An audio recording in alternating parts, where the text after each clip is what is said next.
All right, so got some new widgets up that I brought together. So got the time zone showing, so fantastic. Hopefully everybody's enjoying. I've got the time zone widget up, so it will be handy. I've even incorporated it into my OBS so I can keep track of the time. So it's like 8 a.m. in like New Zealand. And in India, it's like 12 a.m. So that must be, what? Is that midnight? I guess that's midnight. And then Greece is 9 p.m. UK is 7 p.m. Toronto, 2 p.m. Vancouver, where I live, is 11 p.m. Well, Chilliwack, I should say.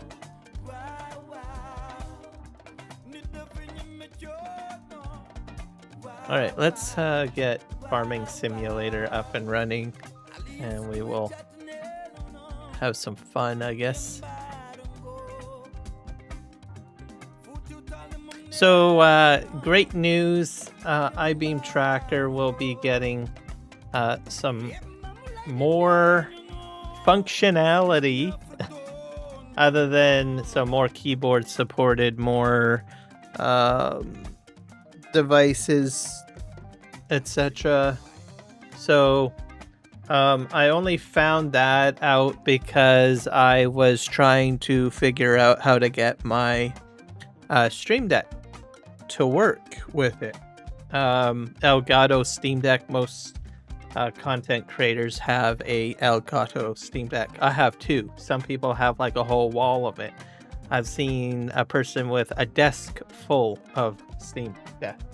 So, go figure. Oh. Anyways, I did get one. I did get that somehow programmed for the tracker so that I have a button that I can press that will, you know, hide and display the tracker so that I don't have to hold a keyboard shortcut. Or I can put in an archaic keybind to that particular, what I mean by that is a crazy one, right? One that you would never use in Farming Simulator. Because when you're playing a Farming Simulator game, there's a lot of keybinds, right? So you try changing the keybinds around and something breaks. So I've experienced that way too many times as I try to program different vehicles, right? So we've all been there. So having another device active or whatever can be a little frustrating. So go figure. And the beta should be coming out as a full release. So keep that in mind for you guys. It should be fantastic.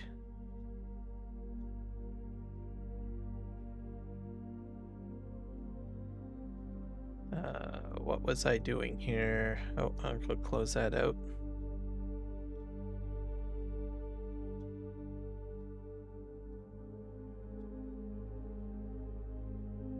So yeah, that's the big thing with that particular game, or sorry, with that particular tech. Let me just minimize this. we launching? What are we doing?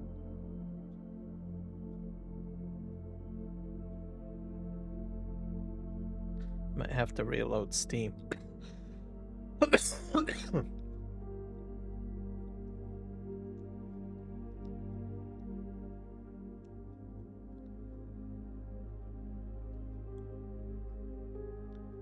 Stop on that.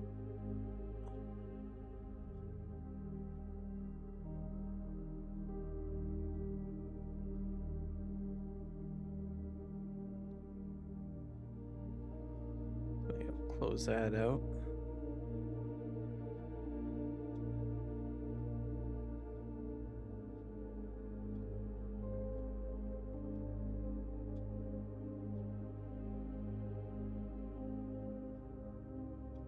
Okay, let's reload again.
Come on, Steam. Open up. Some days you have your good days and your bad days.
There we go. Music's back.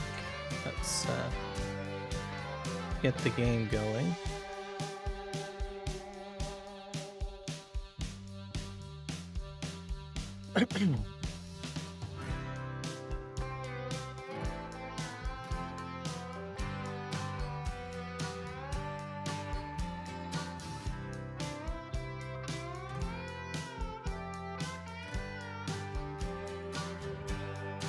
Must be my Warhammer download.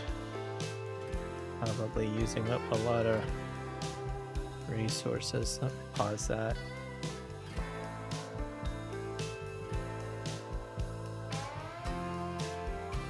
Just trying to install it.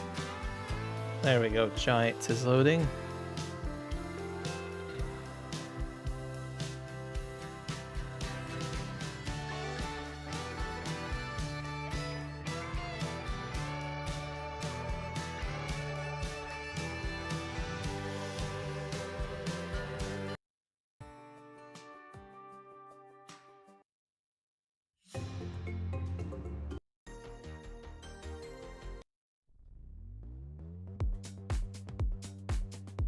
There we go. All right, we're back. Giants is loading. Just give it some time. I guess I should update my scroll.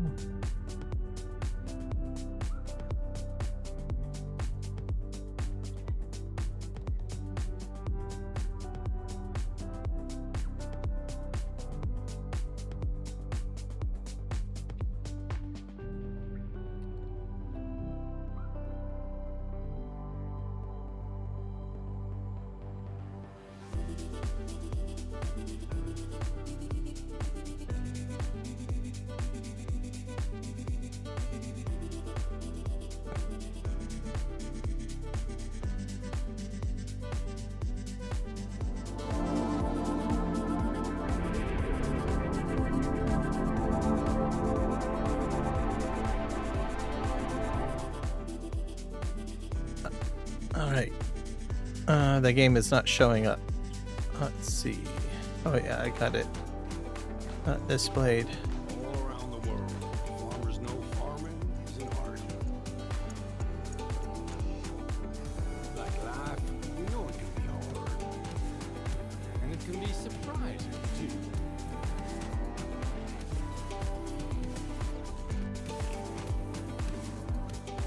But sometimes it's about being at the right place at the right time.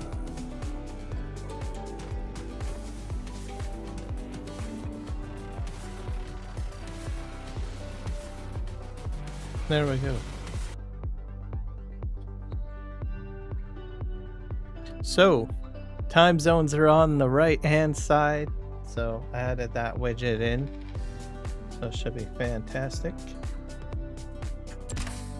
See if there's any new downloads here. We got Universal Auto Load, Course Play.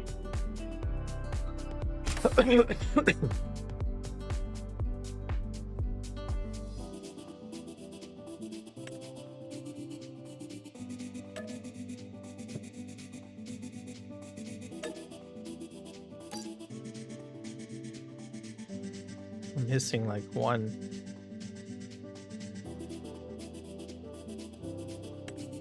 I guess that one.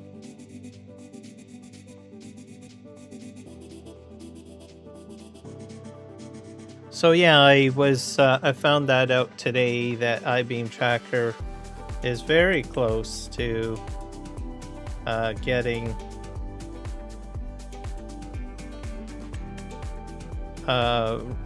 the beta version will be a release version soon, so which will be very cool. Also, I found out that they will be including more devices to connect with it, but I mean is other than just a mouse and keyboard. So I'm hoping that they will have a Steam Deck or Stream Deck, sorry, maybe plug-in or something. I don't know. Anyways, I was able to get it to work or program a button for it on my Stream Deck, so I still have to look at my Stream Deck, and I'll have to move the button to a spot that that works for me. Usually it's better to put something like that in a corner spot. That way you can feel with your thumb, and then you can keep looking straight and then just feel for your thumb of which one to put it. I do have 2 Stream Decks at my disposal, so I'll have to figure that out. Maybe I can do it now. I will do it now. Yeah, let me bring up. I guess I should probably do it while I'm loading the game in, shouldn't I? Yeah, probably a good idea. As for PVRivers, I need to do some troubleshooting on it. Let's see here. Still didn't get around to doing that. I have to fix a placeable. Let's get rid of... I don't really need the weather up there.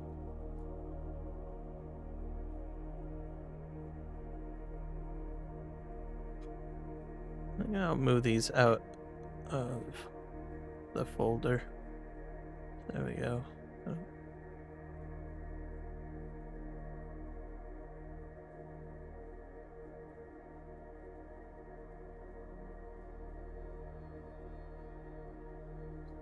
Move this over here, I guess. Shrink this down.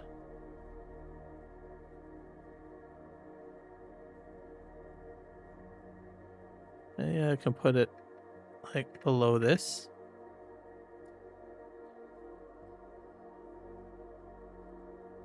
Or I can put it back up here.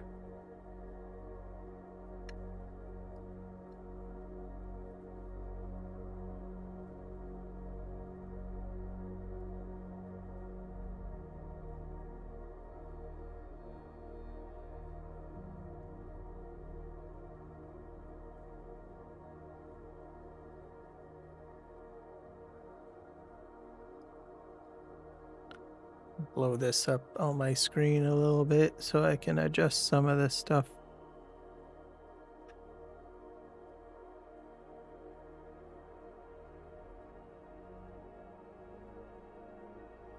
Probably shrink this down a little bit.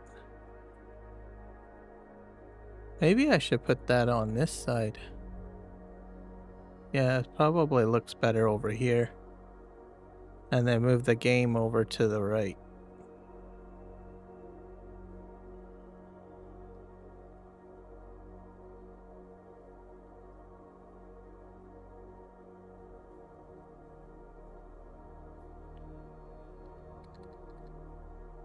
Okay, let's do that. Let's try that. Clock. Time zones.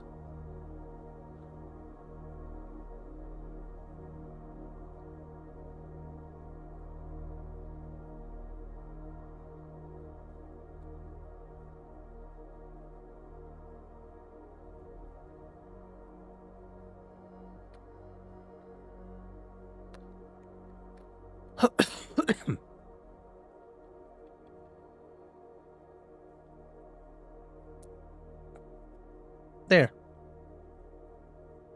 That looks better, I think.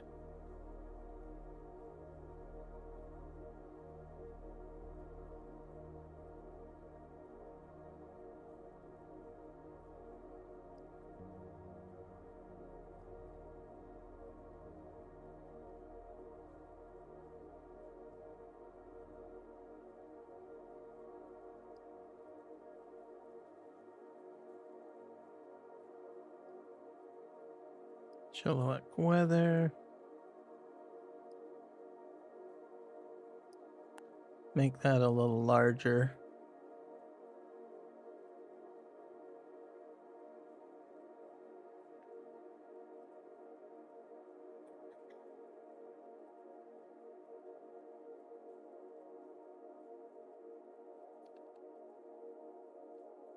There. So I'll probably have more widgets coming in the near future. Maybe more AI of some degree. it seems to be that that's the direction things are going. I'm not gonna go too crazy. Even educators on how to improve your content creation um, will help with that. So different tools that we can use. Now, some of those tools I'll be using may not even be visible in the live stream. Like they might be more or less creation tools and stuff like that. So we'll see what happens. We move into 2026 because there'll be more of a focus on that. I am going to stay away from music, like AI music, simply because there's a lot of lawsuits going on right now. So if you're not used to lawsuits and everything like that, or you're not really a legal brain, like if you start building something or investing in something now and there's an ongoing court trial related to whatever you're doing, right? In 5 to 10 years after you've successfully built something, you could have that whole deck of cards collapse, right? So there's that aspect of it. Suno just last month basically settled with Warner Brothers Studio, and it took them about a month to change their terms of service. So if you're a Suno music AI creator, you might want to figure out how the terms of service works. If you are a person that borrows music from maybe another creator, find out if they're using Suno, because it could affect you as well. Because the content created, depending on the type of plan that the person is using, doesn't necessarily own the copyrights to that music. Right now, you may be borrowing a playlist from someone in the community that could potentially impact your channel or whatever you're trying to do with that music, right? So I think if you're using the music for casual personal use, like you're just gaming and you're not live streaming and you're not building anything and you've got access to the playlist, I think you're going to be fine. But if you are trying to run a business, or you're trying to promote a business or run a YouTube channel or build a video or anything of that nature where you're uploading to YouTube or Twitch or something like that, I think, well, Twitch you might be fine. But anyways, my point is that you may run into some problems with regards to copyright. So as I understand it, the company owns the music that's generated now on Suno. The only thing I don't know is whether or not the existing music is grandfathered in, which means that any music that's created previously before the terms of service has been changed still has the same guidelines as it was originally built, right? Some companies grandfather you into things, right? They call it the grandfather clause. You've already been under this pre-existing agreement. Just to make it easier, they will just honor the original agreement, right? However, anything going forward, because you signed the new terms of service, any new content you create would fall under the new terms of service. So that's just something to sort of be aware of. So I don't know if they're honoring a grandfather clause or anything like that. That is for the person that's making the content to find out, right? Now, if you're on a free plan with Suno, they own it all, basically, as I understand it. Simply put, they own all of the music that you make. So just something to be aware of. And then if the person is paying the paid plan, there is some ownership with the original creator. So, so basically, when you're with Suno, you're partnering with them, I guess. So go figure. Okay, iBeam tracker off. iBeam tracker on. There we go. Anyway, so that's it. I don't touch much AI music. Like the music you're listening to right now is how do you say it, with epidemic sound, so I have an actual license, right? And it clearly states in the terms of service that I can monetize, and I know exactly where I stand. There's a lot of ambiguity with Suno, even inside the terms of service, that if there is a lawsuit, you as the creator take full liability for it. Right? So if someone goes ahead and somehow gets the music and they go ahead and, I don't know, copyright it somehow, and they come after you, from what I understand from the terms of service, you're on your own. So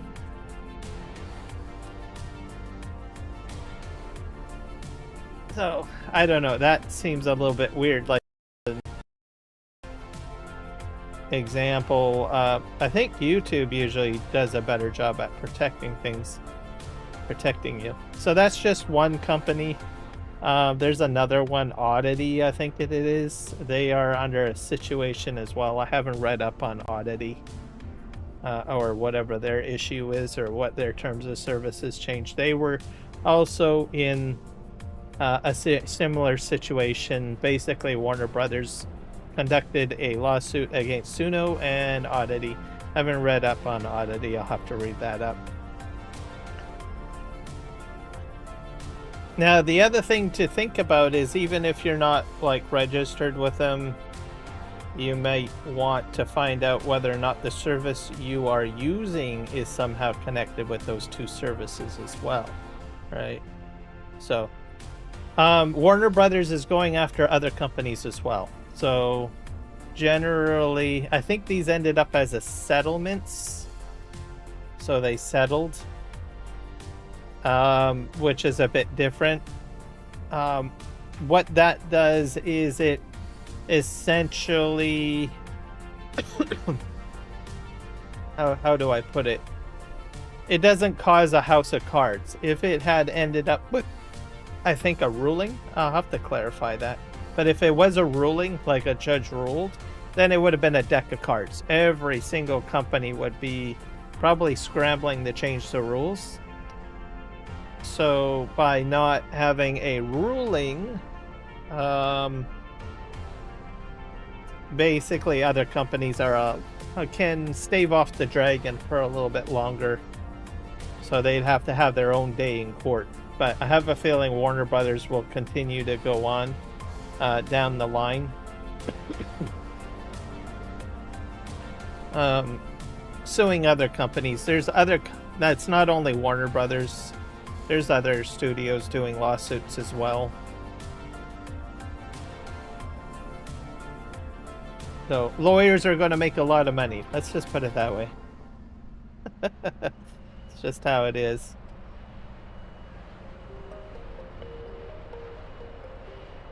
So I'm kind of intrigued. I listen and I read up on it. And, you know, these things creep up on you eventually, right? That's just what I have to say. Even, you know, with other things too, like in Canada as an example, right? We have the Cowichan ban, right? Most people thought, well, a judge would not rule in favor of land titlement, right? So now that there is a concern with private landowners, or even the government didn't even think anything of it at the time. So now land titlement is now in question, right? So there's a lot of uproar about that, who gets the land. So you buy this house, you've invested, I don't know, to 30 years into it, right? And you weren't told that there was a land titlement claim dispute on the property, and you've spent most of your years there, you're probably 50% into your mortgage on your home, and you find out, oh, you no longer own the title to this particular property anymore. So this is a real thing in British Columbia, Canada, where I live. So then you're stuck. Well, it's most people say, well, it's not. It would never happen. Judge would never do that, right? It's a right. In Canada, there is no land ownership right. You are basically, simply put, you're renting your land from the crown, right? The key thing with that particular situation is that there is constitutional rights for First Nations. Also, there's also, I don't know, provincial legislation as well that supports land claims as well with.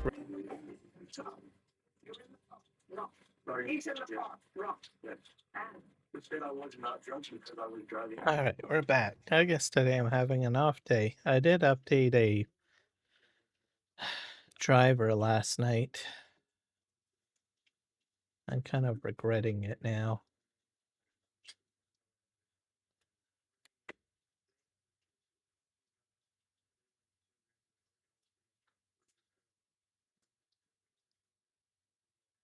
See what else I have open here.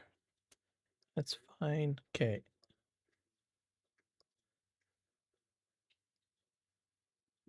I'm just going to recalibrate the tracker.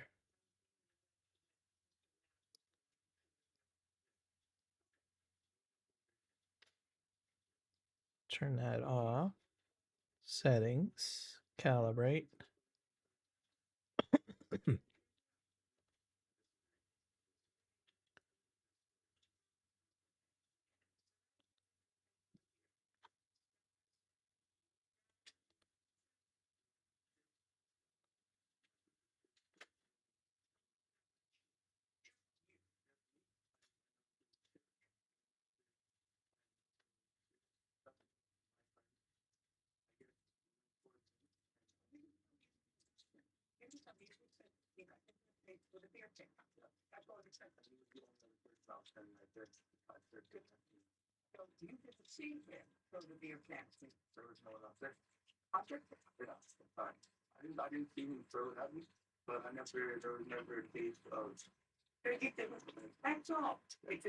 Turn that back on.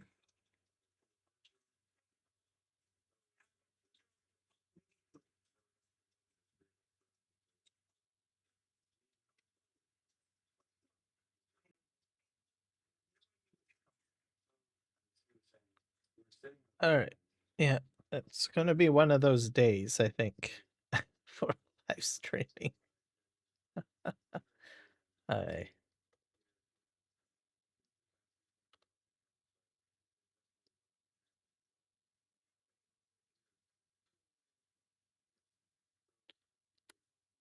But anyways, like I said, it's with the.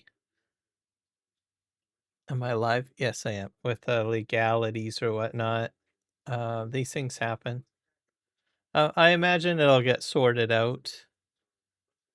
So one of the key things with that is that that's got constitutional and legislative law behind it. When it comes to the music industry, on the other hand, a lot of countries, like if you take the French president Emmanuel Macron, right? He was asked, what was it? Not this year, but the year before, on AI, whether he was going to legislate it, and he basically said, "Oh well, we're just going to let it develop as it happens, and let it." Basically, he's saying we're not going to legislate it, right? Uh, Now, a lot of people say, "Hey, right on. We're not going to have any rules on it," right? Um, the downside of it is if the government doesn't create rules on it, that means it's left up to the judges. So, how does judicial law get created? It's through lawsuits.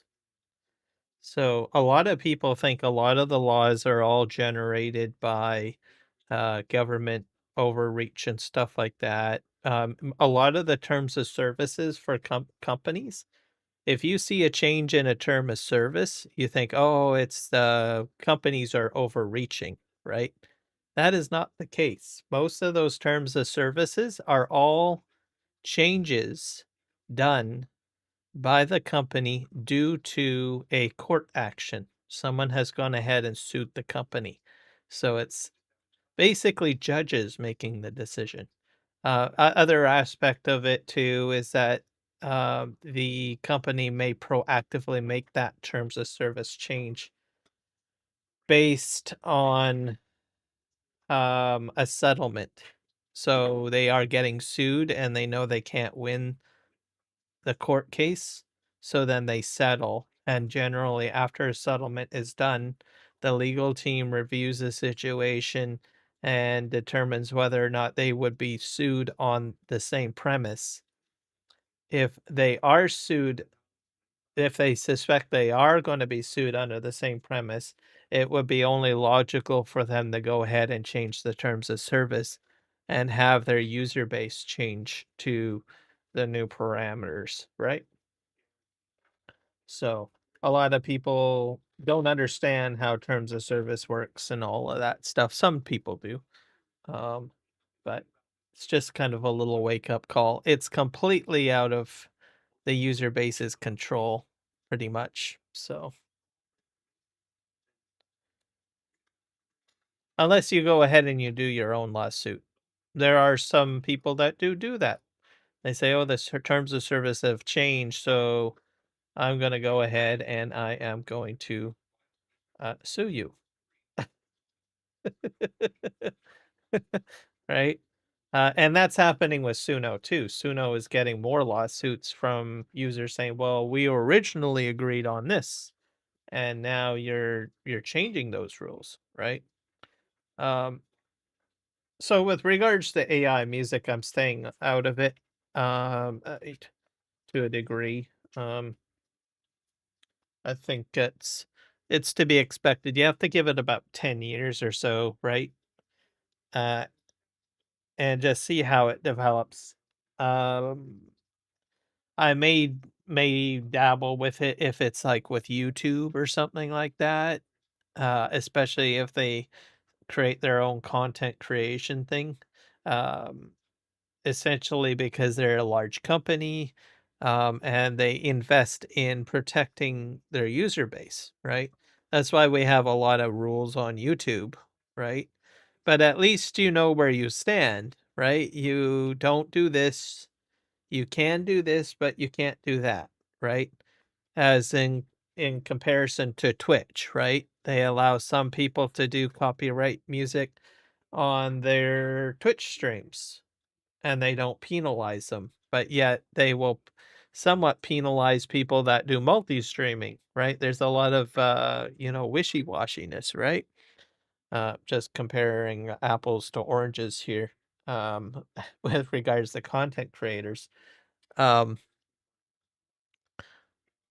but yeah, that's pretty much the deal. I find that YouTube is pretty straightforward. They're like, these are the rules, you don't break them. Right? So, at least you may not necessarily know and agree with those rules, right? You may like, "Oh, this is crap," right? But at least you know where you stand, right? Instead of having any nasty, gnarly surprises afterwards, right? That's just how it is. Okay, let's fix this up here because I had this working the way I wanted it.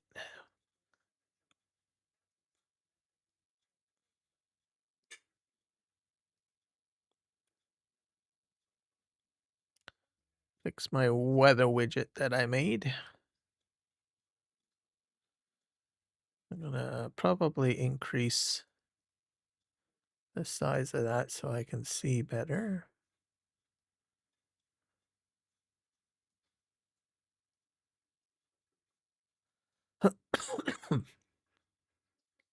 We'll lock that in, I guess, there, and we'll move the counter over.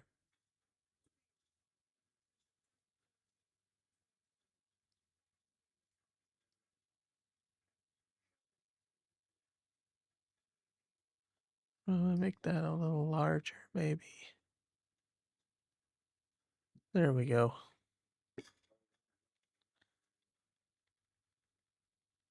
So this is kind of like music industry 2.0 with the audio stuff. So what I mean by that is that there was a time you could put copyright music up on YouTube, right? You get like a family video, and at that time it was like family videos pretty much, right? Um, so you have a bunch of pictures, you do like a family vacation, and I don't know, put all those images together into some sort of montage, right? And then you put, I don't know, different music in the background, maybe some Alanis Morissette, some Bee Gees, some Cher, some Celine Dion, and you're playing that in the background. And just as a family video, you're not monetizing it. And then all of a sudden, one day, you were a lot of individuals were doing that, and then poof, one day, bam, you're given a notice saying you need to take this video down because you're infringing on copyrights, right?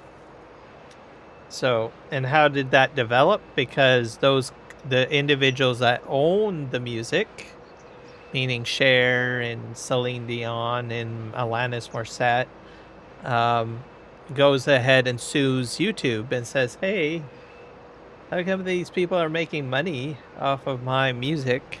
Where's my cut?" Right? So then all of a sudden copyright laws come into play, right? So we're going through 2.0 now with AI music.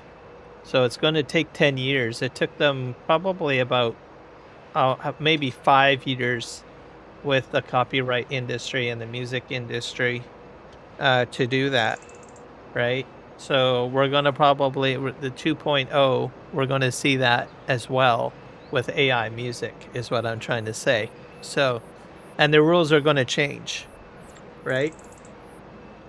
So if you have 10 years of making videos on YouTube and you're using AI music and they change the terms of service, you're going to have to go in and clean out all those videos and delete them.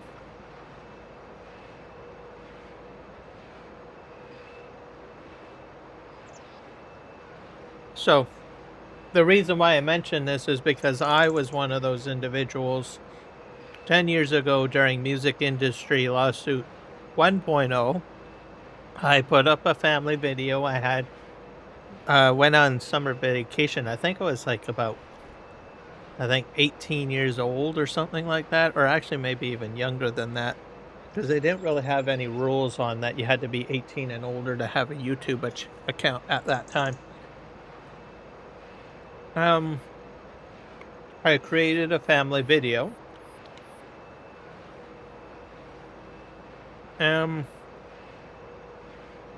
I had music put in the background. Obviously, I mentioned a few of the artists, Alanis Morissette, few others. It went up there. So this is back in the early early 2000s, basically, when this all happened. Had no problems, no issues. There's no terms of service at this time. And then all of a sudden, 5-6 years after I had posted that video, YouTube comes after me and says, hey, you need to take this video down because the terms of services have changed. You've got copyright music inside your video, which was never originally a problem when the video was created, because there was no laws at that time. But from the time that I posted the video to the time YouTube said to me, you need to take that down, there was several lawsuits. Warner Brothers was suing, Sony was suing, Paramount was suing, all of the music bigwigs were basically suing YouTube and any other content, any other, video creation platform at the time. So that created case law, and the YouTube was losing, and the other companies as well. I think there was probably a few other companies that got sued too that had video platforms. They were getting sued, and they were losing those lawsuits, and they were forced to basically change their rules. Right? So that's pretty much what it boils down to.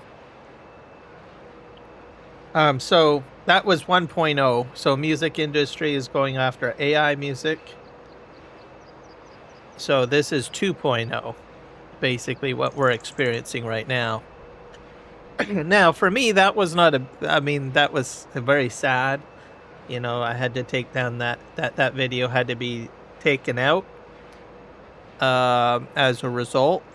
But just think of it. If I had, probably, I don't know, well over 100 videos up there with that AI music, I would have had to take all that down, right? All those years of work. How many videos you can do in a year, right? I'd have to take all that down. Now, I wasn't making any money off of that, so I don't know. Maybe I might have been sued. Maybe I might have had to give some of the money back. I don't know. Because it was just a family video. I wasn't making money off of it. It was just sitting up there.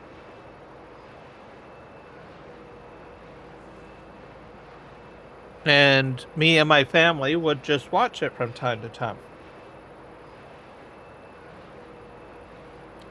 But I think about it, I kind of, as inconvenient as it was, because it was a sentimental video for my family, probably legally I got a slap on the wrist, but I don't know what would have happened if I had a fully monetized channel with well over 1,000 videos. What would that do, right? What would that do to my channel? Would I have to pay all that money back, right? On any ad revenue or any revenue I got.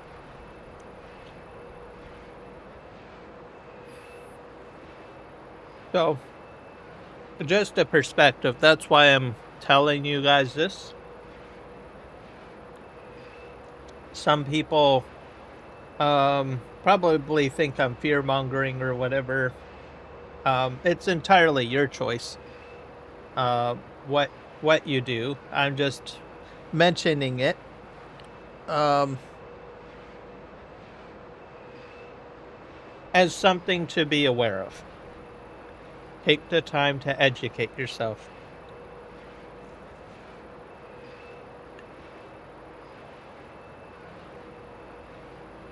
And just make sure that you're doing what you feel is best, right? So, now, terms of service, most companies don't. I think one of the reasons, back to Emmanuel Macron, the reason why he decided not to legislate it like generally a lot of countries have their own laws.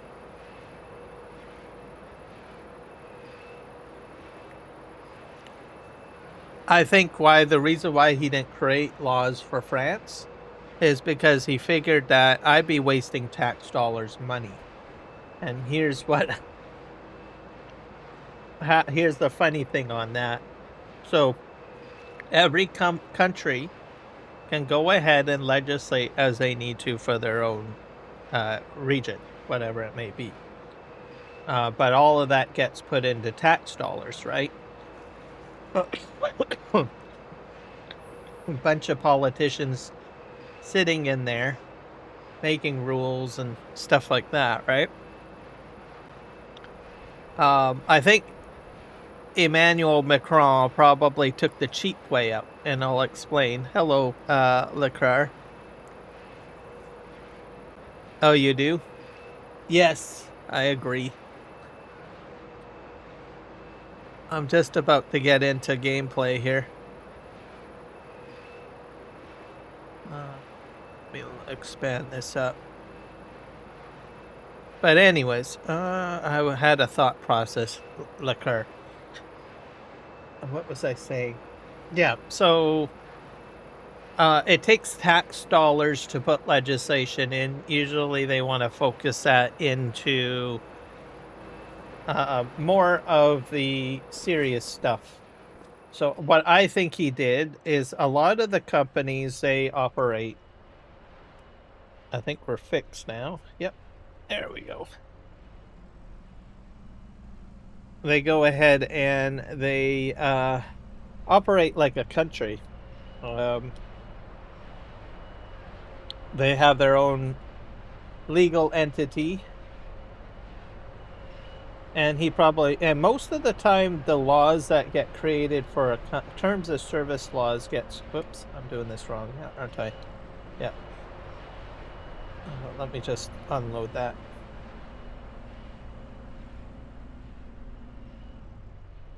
A lot of the laws that get created, I think, go this way.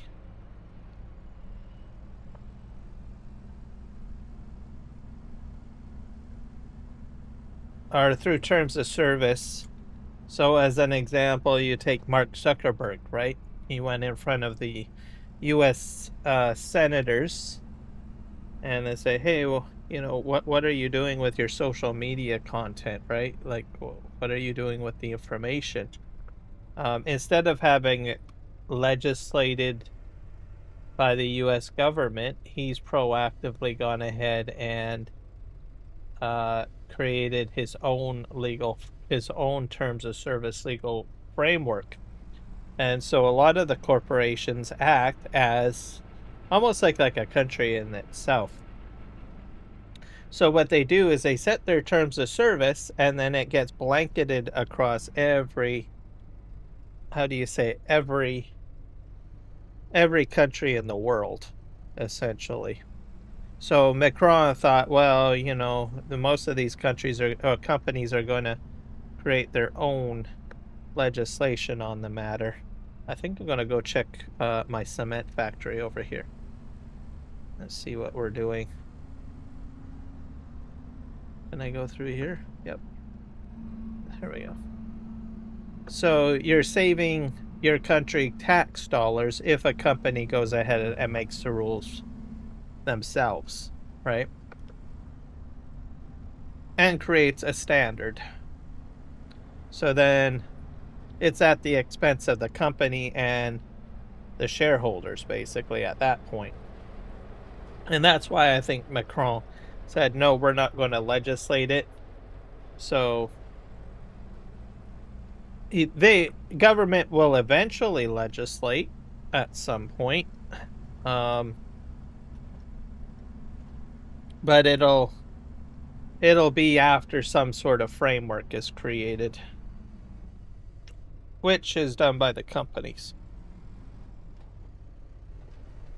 Either that or they can just step away and let case law decide, which means lawsuits, right?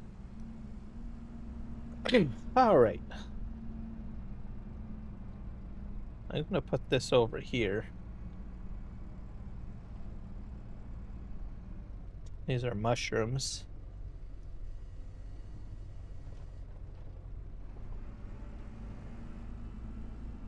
That should do it.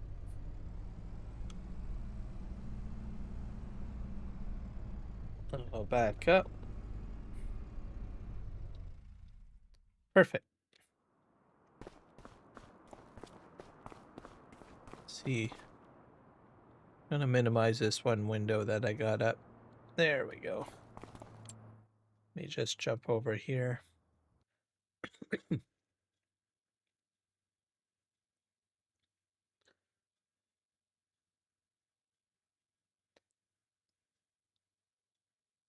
I think I need to go. Let me just take a look at my growth state. That's still all growing. I think we'll head over here probably.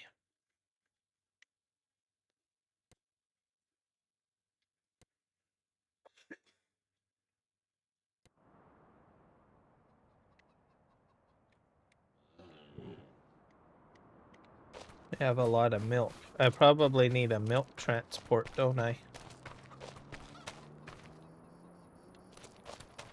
There's the moon. The moon is out, everybody.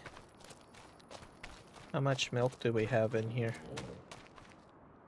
We have...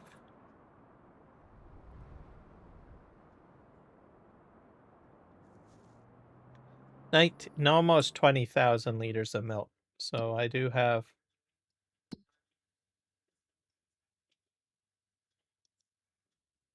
two dairies. How much can they... Oh, they don't hold much, do they? They hold about 2,500 liters of milk. So I think I will do my best to bring the milk there. They only take...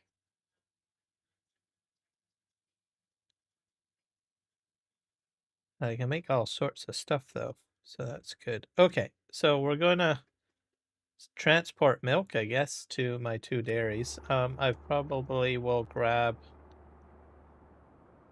a much smaller milk trailer because that's not a lot of milk. This is a...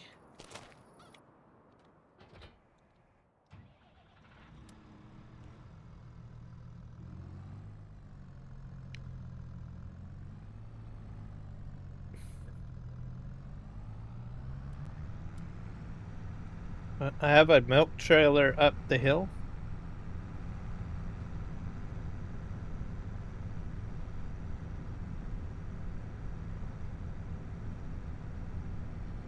Put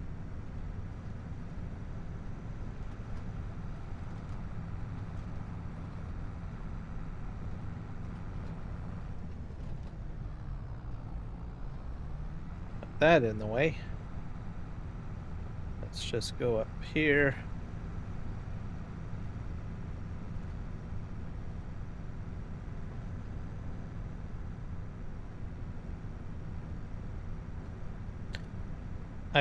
Not that trailer. I got another one somewhere down here.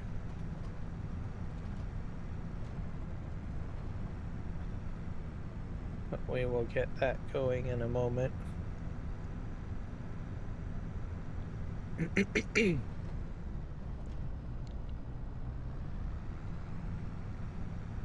So this will be my first load of milk to transport because my cows, or my water buffalo, finally has matured so they can produce milk. It looks like they're producing a lot of milk, more than I had anticipated in their first year of being milked. So I think that's fantastic. Mind you, I am using a very large barn, so I do have a lot of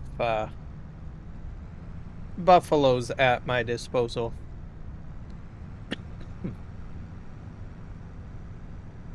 But my milk trailer, I think, is back here somewhere.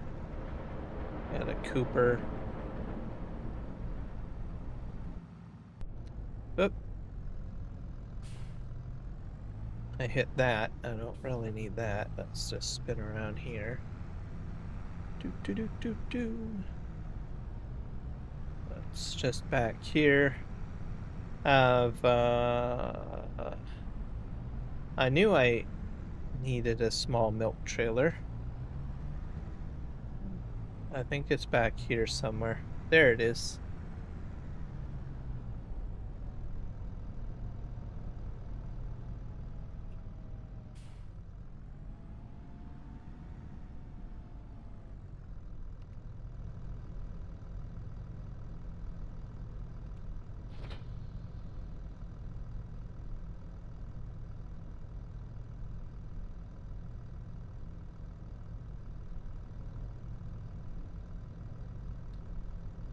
Okay.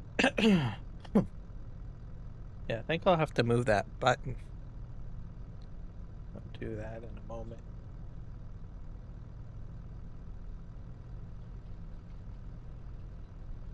Let me fix the button right now.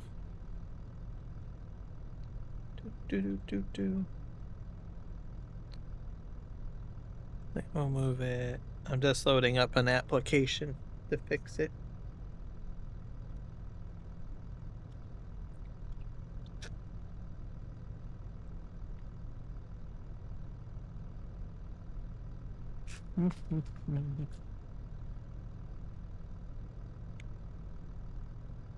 Let me move this here. That should do it.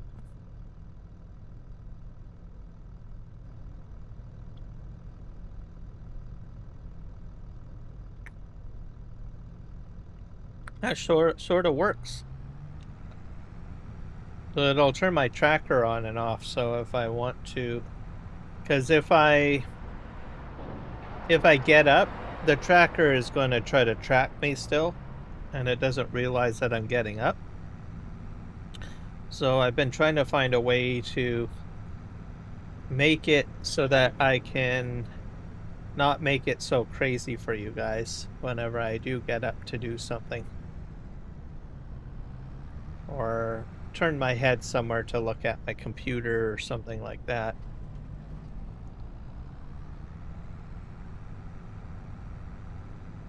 But like I said, iBeam Tracker is coming with some more updates, because I explained what I was trying to do there, because it was like asking, well, can I keybind this? Is there a keybind? Is there a way that I can program it somehow so that I am in game and I can just hit a button? Because I had people saying, well, what do you mean? And I said, well, I'm not your average person. I just don't play the game, right? I explained, well, I live stream, and I kind of want to live stream while I'm playing, using the iBeam tracker, right?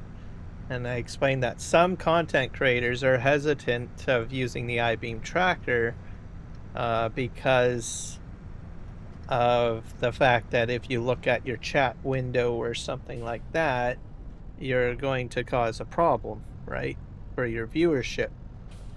And which is all true. There are ways around to mitigating it, but giving us something that can help us with that would be phenomenal.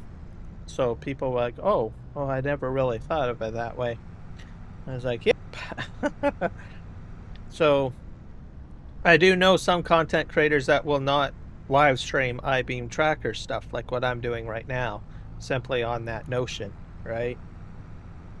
Because they don't want people to get sick while watching the live stream or something like that, right? So me, I enjoy it. I enjoy using the iBeam tracker, and most of the time when I'm playing, I'm live streaming anyways, so for the most part. So I was like, there's got to be a way that I can make this happen. So I programmed it for my Steam Deck. Mind you, my Steam Deck is a little bit off to the side, and but I've figured out to put the button into a slot that I can just feel for it, is what I've been doing. I got 8,000 liters of milk. So I'm going to make another trip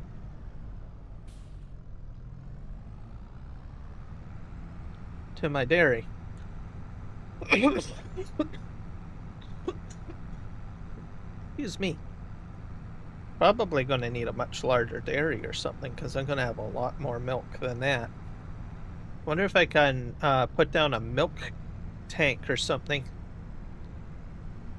That's what I should probably do. Anyone know if there's like a milk tank? Like I can transport the milk somewhere and store it and then just take out as much milk as I need at a particular time. I'll have to look. I know I've got a tank from FS Miner. He has like a large tank. So I might put one of those down at the farm and just transport a large amount of milk to the tank as an idea. Anyways, I'm getting off topic.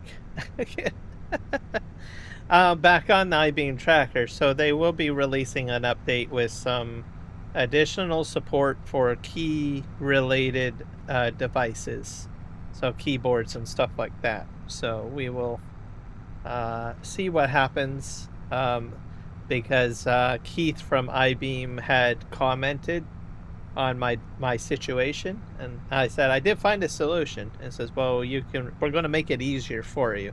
And I was like, okay, hot dog, you're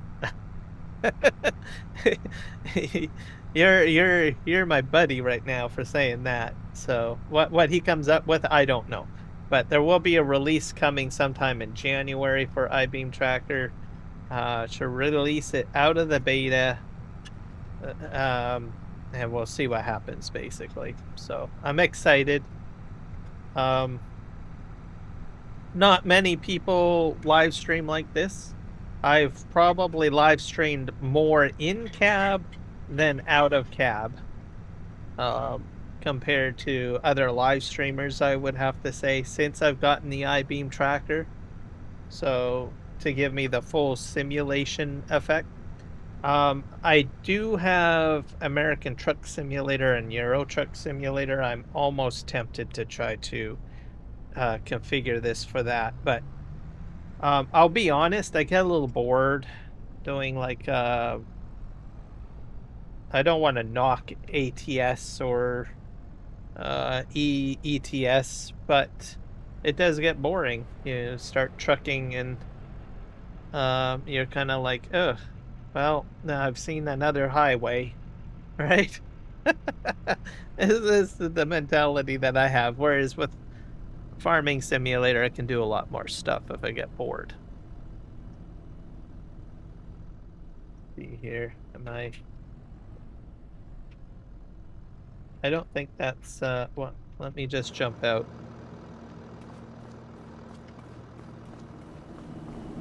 This is a sugar mill. This is a dairy. That's an input, and that's an input. Alright, so I've got this at the wrong spot.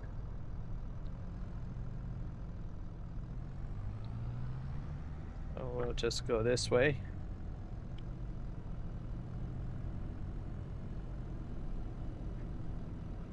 Perfect. Milk is going in. Yep. We'll jump out. I'm gonna just grab a bite of my breakfast here, because I do have breakfast.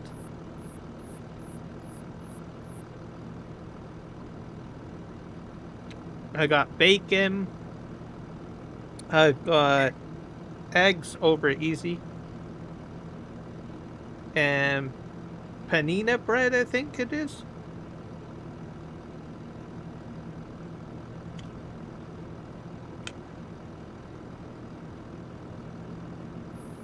I can't remember what it's called. It's a flatbread that people from India usually use. They dip it into their food, and they use it as kind of like knife and fork.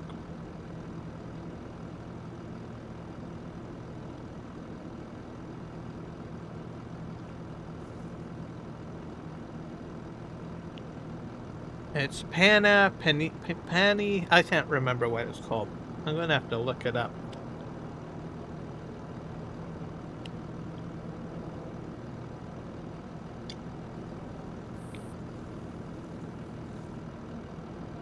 Mm-mm-mm.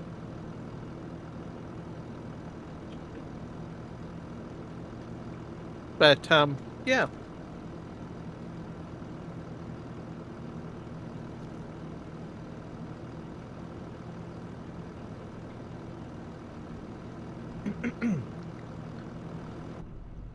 So I'm gonna fill up this other milk thing here. I guess it only took a little bit of my milk. Let's drive forward. It looks like I'm full. All right, let's just go over here. Maybe I don't have a lot of space for my milk. I wonder if I can put a milk tank down. Put one down somewhere, maybe. Let's just get the productions going.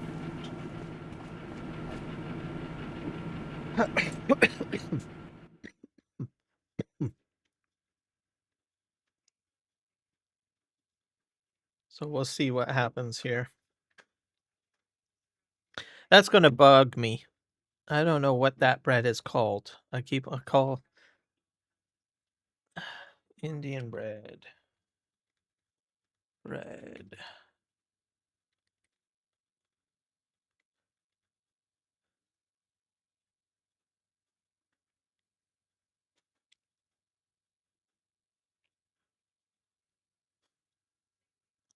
Nan, I was way off. Soft leavened bread cooked in a tandoor oven. Yeah, Nan. Nan. I was trying to say panani, panini, pununi. I don't know. I was way off. Nan bread. It's like nan bread, pretty much. Very flat, is what I've got going on here. Okay, buffalo milk is full. Let's get mozzarella going.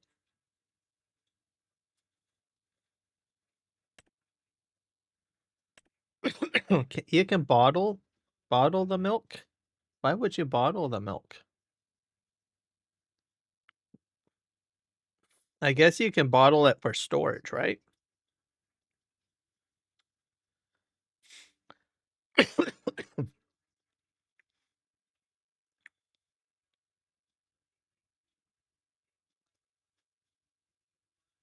Oh, well, we'll make it all. So we do activate butter. That takes just buffalo milk, so we'll do that. So buffalo mozzarella ball cheese. That requires regular milk. But I'm making mozzarella already. So you have goat's milk, buttermilk.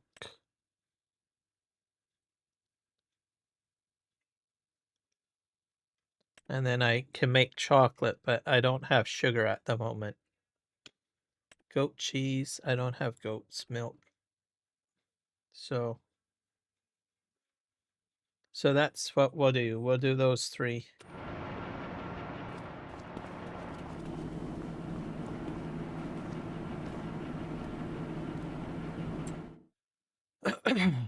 Let's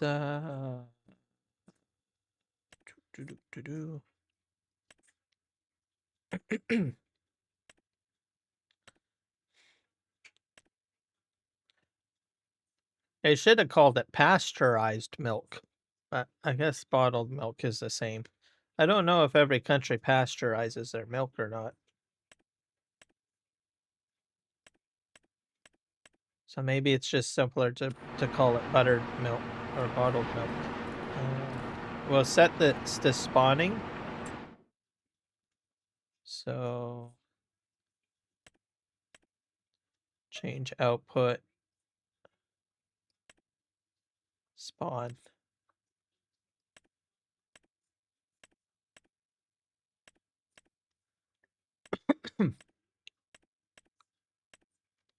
For now, anyways. There we go. I wonder if I can take some of the milk that I have collected to my bakery.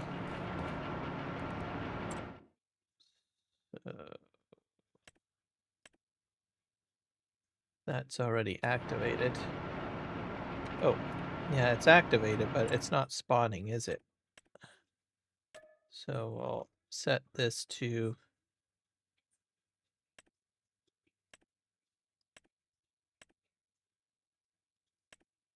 I'll just spawn this all out. For now. And then eventually we'll move it over. Now, this over here can probably take some milk.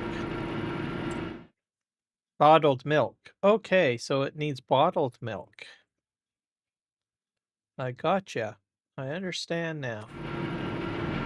Alright. We're gonna put a milk container down. Probably here. That's what we're gonna do. Let's go in here. That way I can transport a lot of milk if I want to the farm.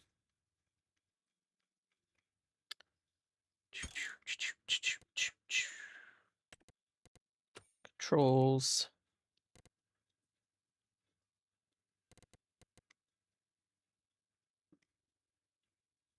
I'm in the wrong area. Construction. Yeah, sheds, silos. I think it might be in here.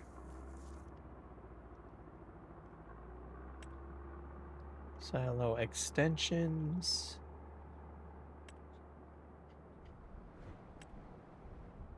Let's see here. We've got liquid tanks.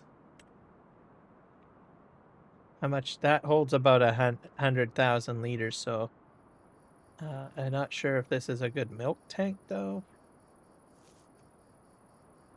Maybe I'll put this here anyways.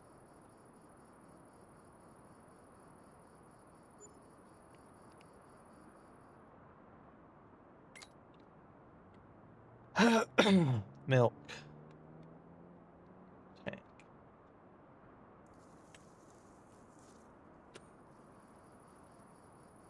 That will work, and then I can just empty my milk in here. That will work.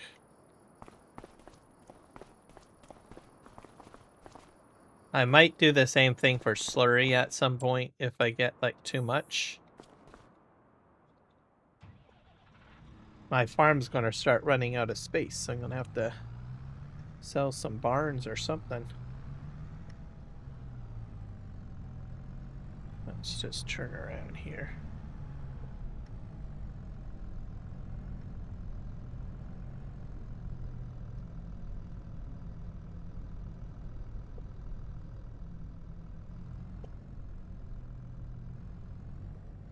I don't know if it's going to empty in there. Maybe it won't.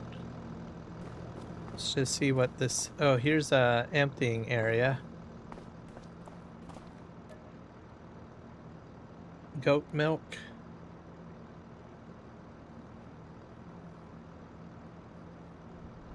Oh, you can buy milk. I don't want to buy any. So, oh, I have to empty out here probably. That's a fill up. I did this kind of wrong. Alright, let me just turn around. I might have to reposition the tank somehow.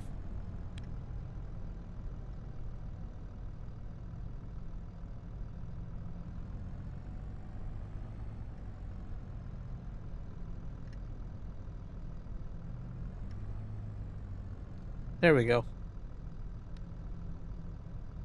The milk's going in, so fantastic.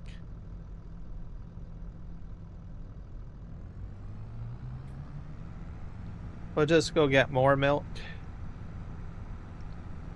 Fill up.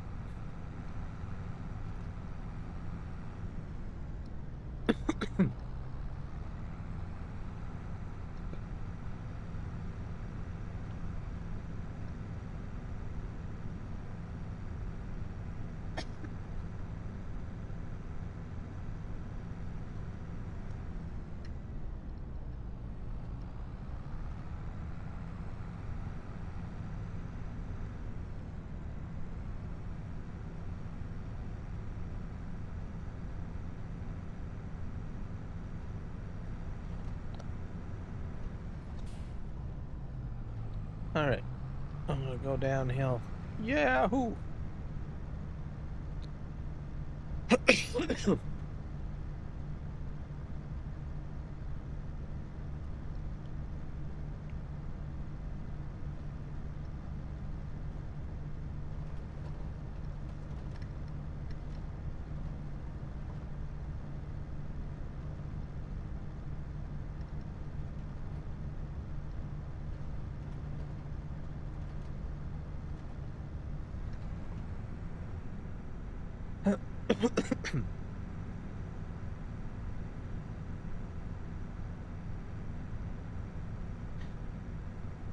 So I'm glad that my weather widget is working. So I got that working, which I'm happy about. I'm really looking forward to some more content options in the near future with widgets.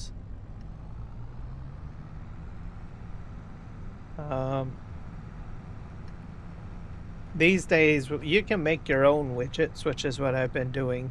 So, which I think is fantastic. You're probably going to start seeing a lot more people creating their own custom widgets and getting away from like stream elements and stuff like that. So it's definitely a lot of fun to do. And you can customize it a little bit more to your liking. The difference between doing it yourself is you're hosting the files yourself. Everything that you see in there is all generated through HTML. Or through an HTML file with scripts and stuff like that. So, the downside of it is that you have more control over what is on your stream. Or you don't have to worry about relying on hosting from stream elements and stuff like that, right? That's what I'm trying to say. I'll eat some man bread.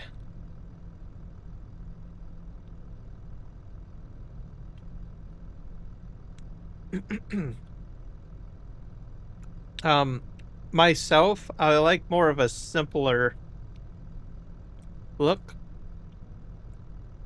I don't like a lot of, like, I have some flashy stuff on my live stream, but some of it is very high-end neon lights, right? That's not really my thing. Granted, it does stand out, but I like something, you know,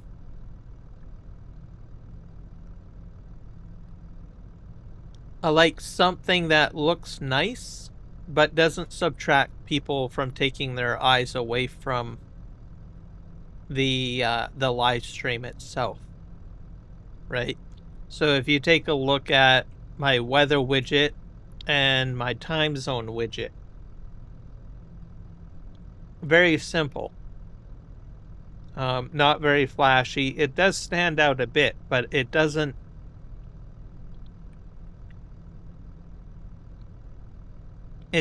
really, you know, take people's eyes away from your gameplay session. It's there to be a support of your live stream. It's not to be the main focus of your live stream, is what I'm trying to say. Or at least for me, anyways.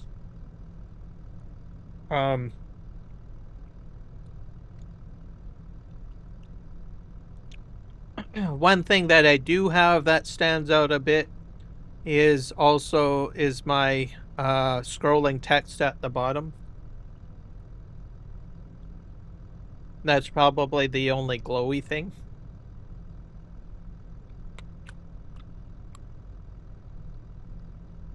That way people will look at it and read what's being said on the actual banner, right? But it's very neutral as well.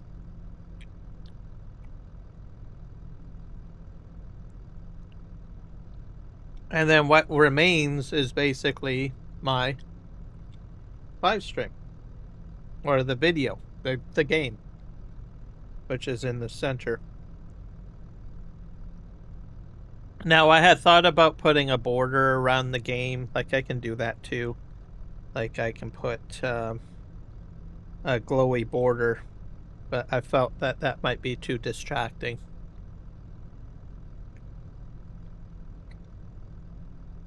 Now, back to the widgets. The reason why I did that is that, well, one, I do have people that wonder what time zone I'm in, and some of the times I'm wondering where other people are, which time zone they are in. So I created that time zone area. Most of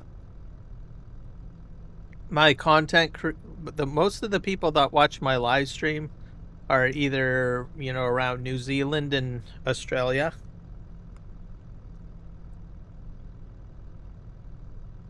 UK, I do get a lot of people from India and a few Greek people. And then the two major time zones, which is like the East Coast and West Coast of North America. So I've got Toronto, which is an East Coast time zone. And then I've got Vancouver, which is where I am, West Coast time zone. So I was stuck with Canadian time cities because, well, I'm Canadian. And I don't know. There's a lot of different states in the U.S. They're much smaller than our provinces. So it'll probably be a little bit more difficult to ascertain all of that. So I decided to I'll just stick with Toronto and Vancouver. It'll be easier.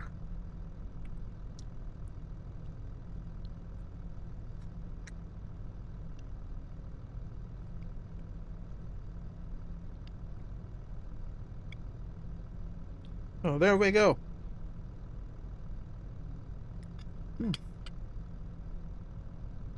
I'm going to take a bit of a break here. I'm going to go get another cup of coffee or something to drink because I just finished my breakfast. So I will be right back. I'm not going to switch to a break scene. I'm just going to mute my mic.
All right, I'm back. I'll put my headset back on. I didn't turn the music on. Oh well. I'm having a large conversation anyway, so I find if I don't have music, I usually talk more.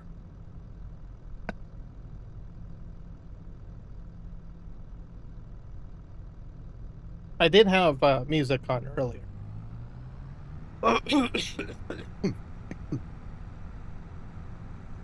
All right. Oh, yeah. So those are the widgets that I have. I'm probably going to put more widgets onto my live stream somewhere at some point. I like widgets to be useful, to be part of my live stream. So, like as an example, like if you take the 3Js, right? He usually does the hat swap up during his live stream, right? He'll bring up a wheel and kind of, raffle through. Pretty much all of the widgets he uses he uses, right? It has a practical. It adds to the stream. It has a purpose, right? It's not just there for people to look at. It's a tool, right? So that's what widgets are. So when you select widgets, use widgets or think of as widgets as tools that will help you with your live stream. So if you want to do a mini game on your live stream, you could probably do a widget that can help you do that, right? So myself, I'm not into doing mini games on my live stream, so I don't have any widgets that do mini games, right? You take Billy Alpaca, he does massive amount of mini games. Like there's the game where you your chat can start doing fishing during the live stream, right? He also has emojis that fly across the screen. 3Js does that as well, right? So those are useful to the live stream, essentially, right? They are a tool, right? So same for me. I just look at them as a tool. If there is, so in my case, usually I get asked about, time zones and weather. So that's why I have a weather widget. And that's why I also have a time zone widget. Because I stream at different times and I have audiences from different parts, essentially, of the world. So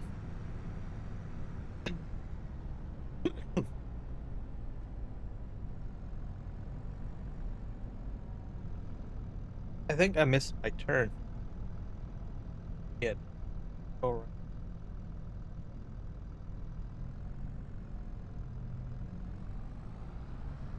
That's a water truck, by the way. Some bed.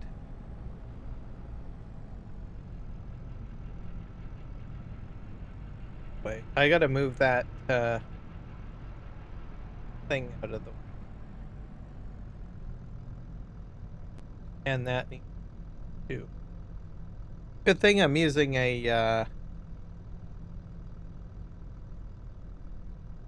much smaller tractor.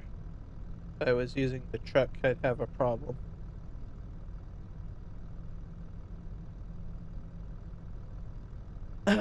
Other news to mention, I did get the season 2 pass. I decided to go ahead and do it. I pre-ordered it, so I decided to do that. I do enjoy the game. Had to think about it. It was the first time that I actually hesitated to get the season 2 pass. A lot of people understand probably where I'm coming from because there has been some concerns with regards to Giants and what they've been doing. So there's the announcement that staff members of Giants had been laid off or fired, I guess. So we know about that. We also know that there has been issues with Project Motor Racing, right? They launched that, and that was also what caused some of the staff from Giants to be fired, right? So some of them are prominent, like Kermit as an example, right? So leaves a lot of people that are, I think Farm Sim is a much tighter niche community game.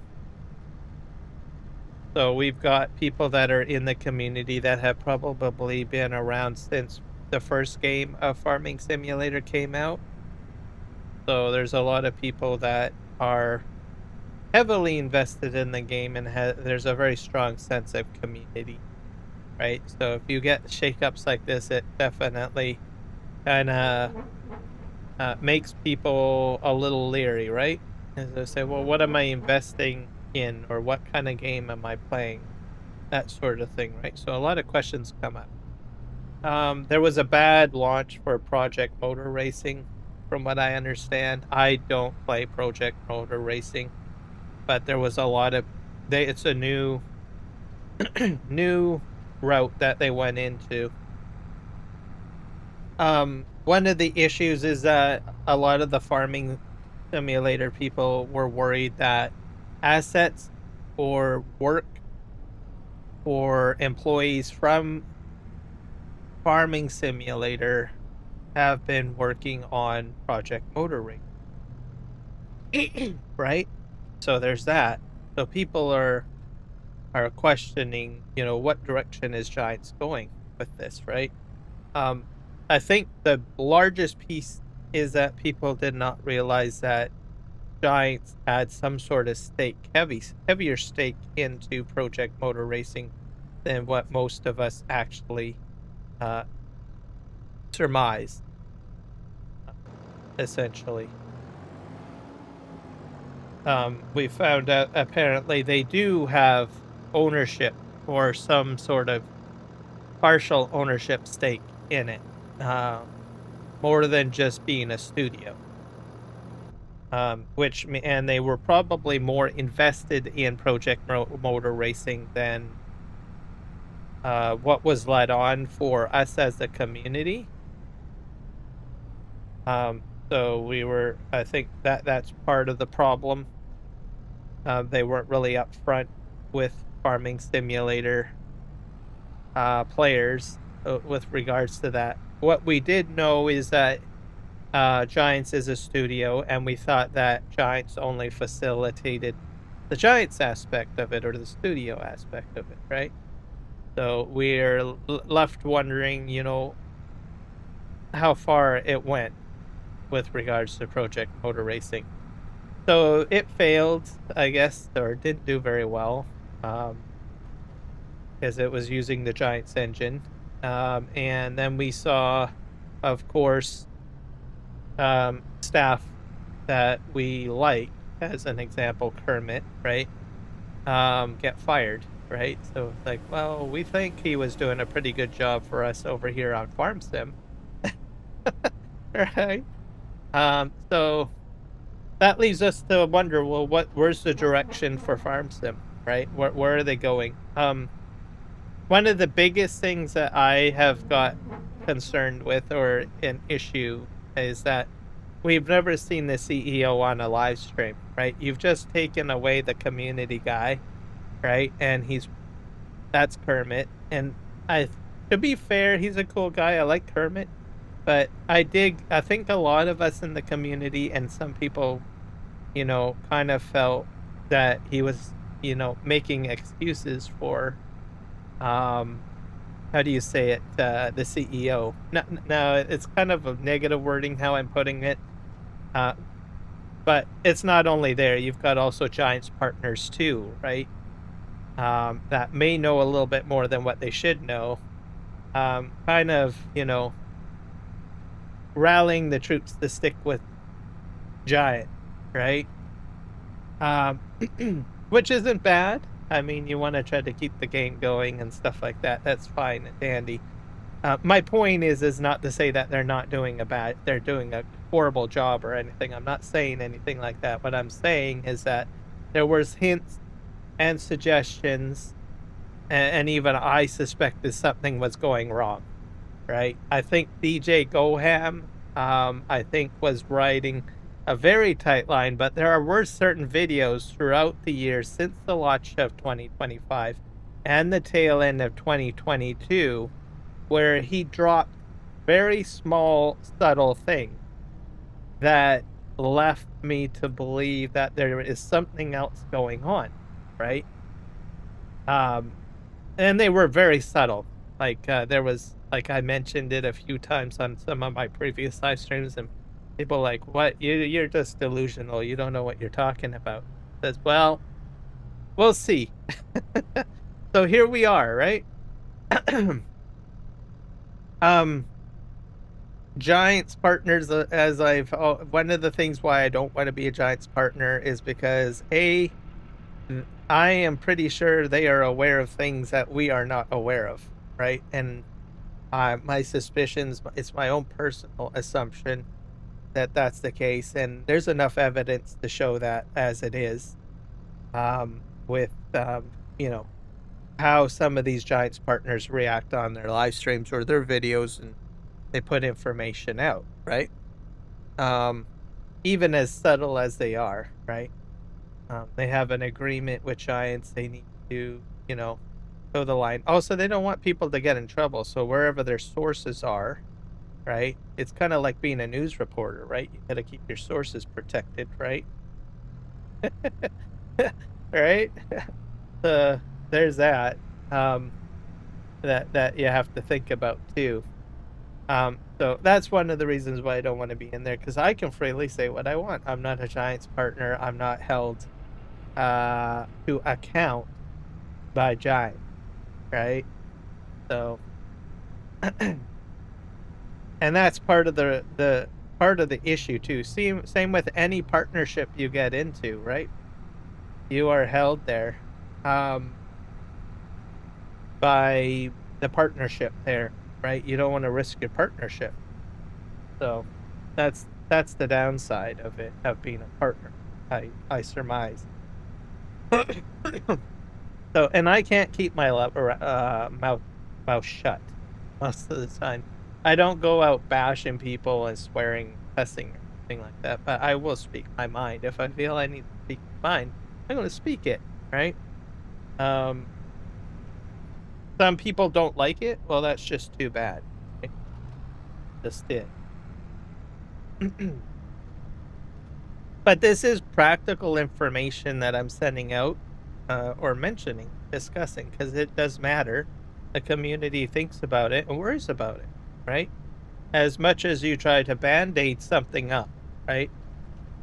You can't really, I don't know, put a band-aid on these matters, or whatever you want to call it. So, anyways, the other issue that I had hesitation is that we're only getting 2 DLCs and a map. So usually we get like, what, 4 DLCs and then a map or something like that, right? We usually get a lot more content. So we're like kind of questioning, okay, well, is some of that workload are they subtracting from Farming Simulator to add more staff to Project Motor Racing, right? The other factor is that they did cut back on staff for Farming Simulator, right? So is because of the firings, is it mean that we're going to continue to get less DLC, right, in the future? So this brings me Spiral. The other thing is we had a kind of a rocky launch for Farming Simulator 25 for quality to a degree. So there is that. There's a lot of good stuff in Farming Simulator 25. I still see it as a beautiful game. But like I was saying, we've gotten a little bit less, right? Quality launch was low. The second game that they had released was Project Motor Racing. That was a bombshell. So is this the direction that Giants is going? Is what I'm talking about, right? So is it going to get worse? Are we going to see, when Farming Simulator, the next Farming Simulator comes out, is it going to have less quality to it, right? These are the questions that are there, right?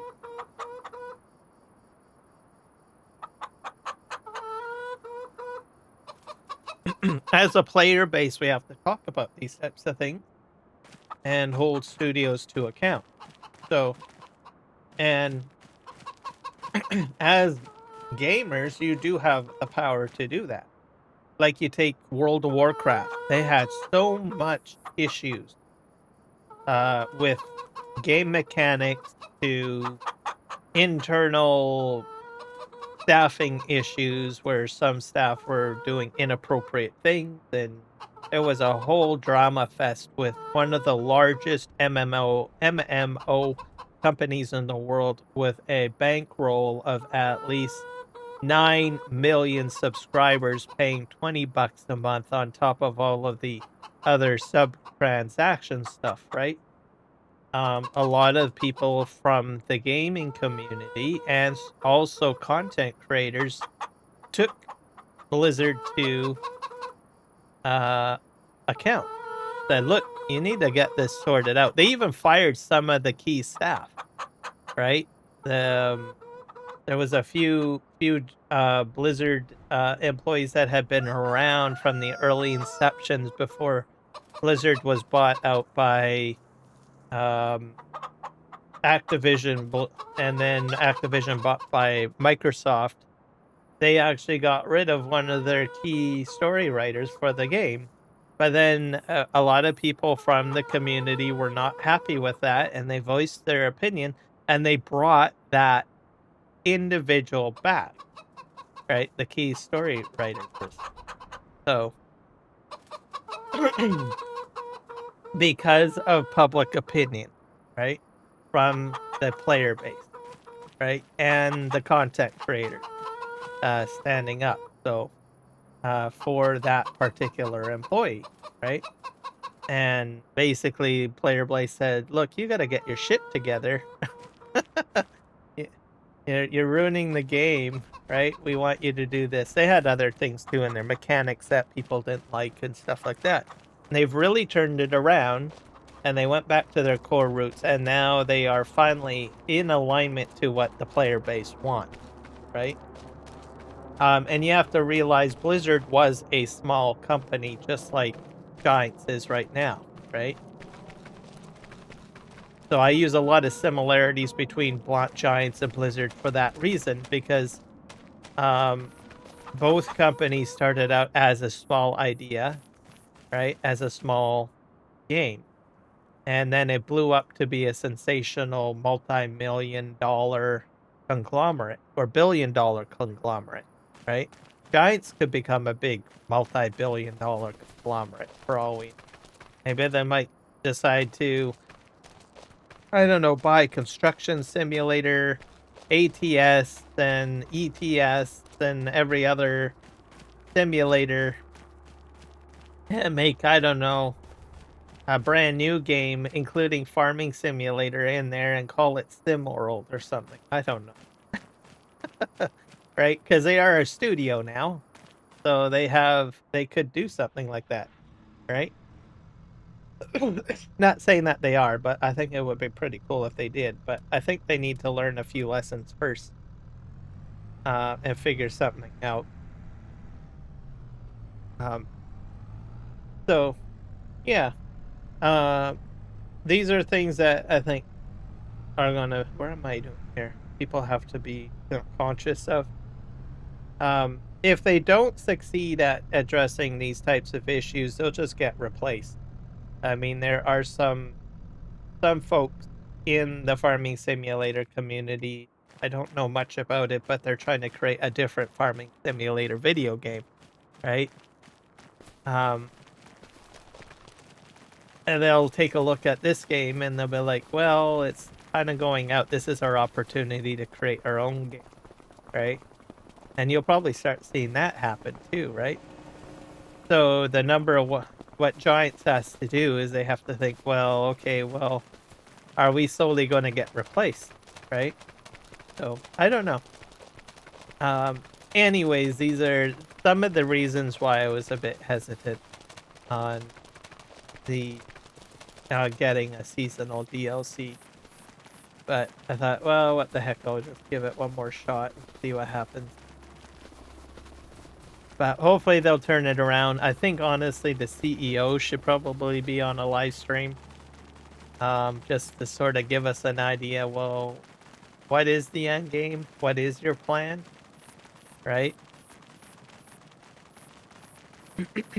As an example, one of the key things is I knew that there was a CEO and that there was plans in the motion and there was, you know, structural changes. because I think it was like 2 years ago. DJ Goham lightly, for the first time, dropped CEO into one of his videos or something like that, right? And that was kind of a hint to me. Okay, well, we're going to start seeing structural changes to how Giants operates, right? Right now, Giants feels very secretive on their structure. Other video games and large tech companies usually put their CEO right out at the front, right? For some reason, the CEO of Giants is not anywhere to be seen, right?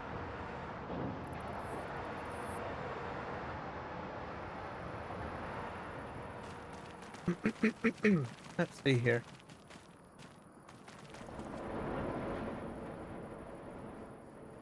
So we'll see what happens. I don't know what will happen. I'm missing a flat deck trailer, I think. Back over here.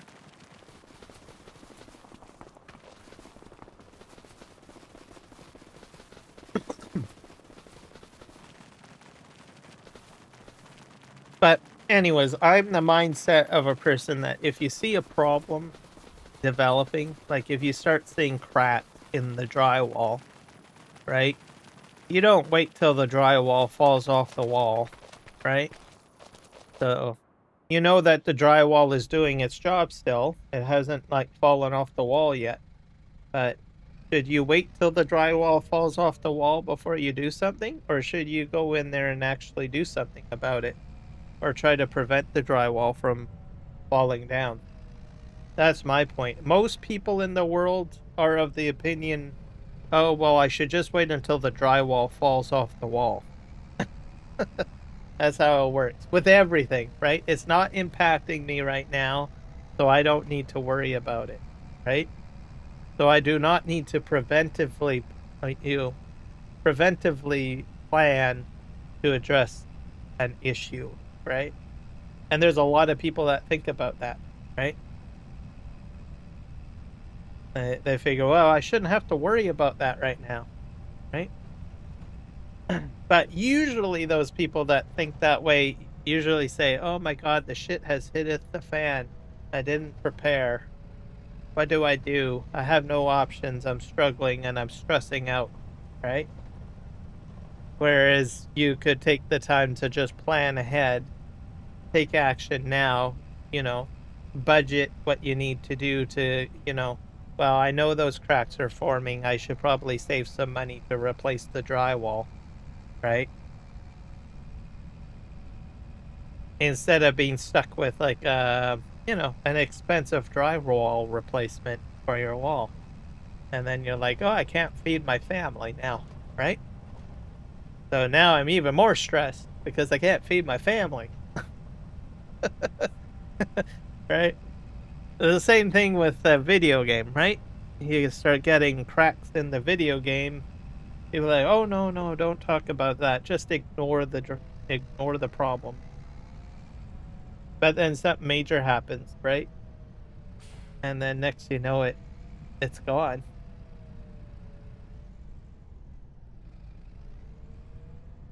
See if we can put that in. Is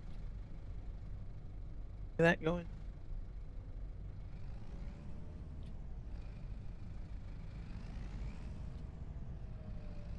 That's all in there. Okay. We're gonna go back up here.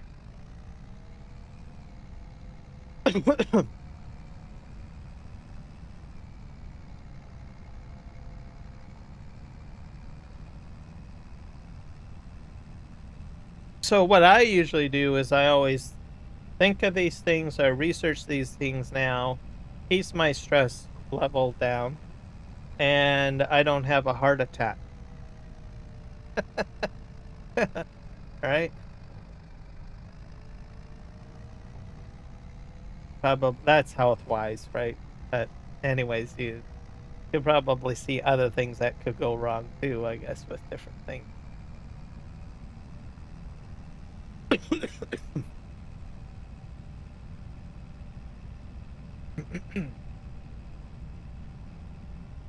But there's a lot of people that usually, you know, take day by day thing.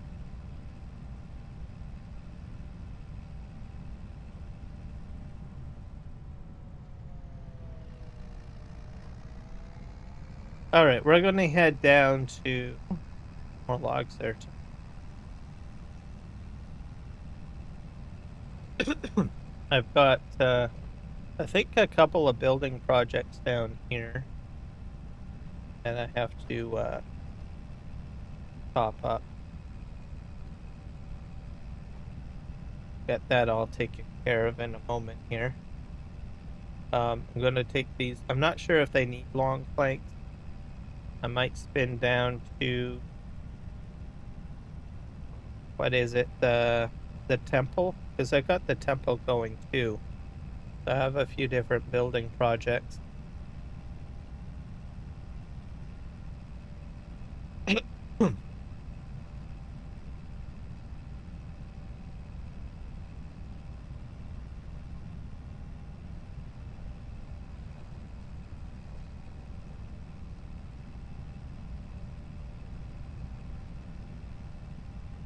I got like the elevator that's being built at the moment, which is down at the end here.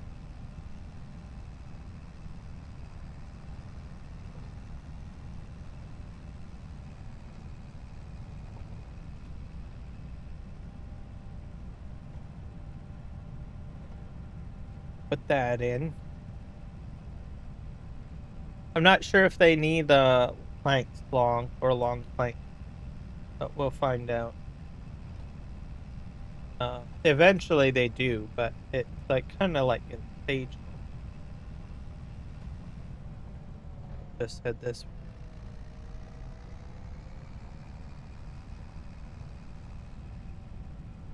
Have a Cooper over here. Where do I empty out? I think yeah, this is getting built.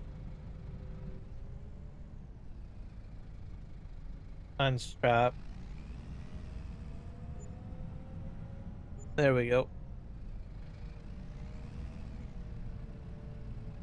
So now I have a flat deck that's free. I can turn.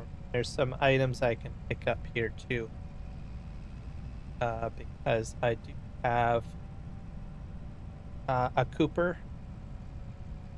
So pick that up.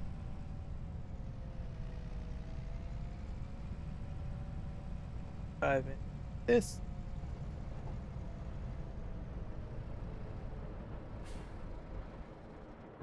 Empty out the Cooper, at least with the few items that we have here.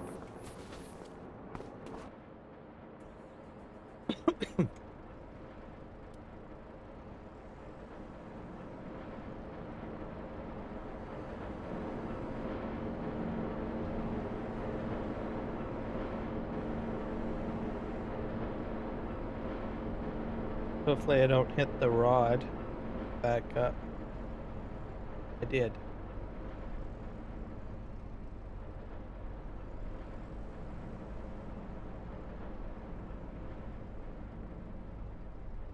Oh.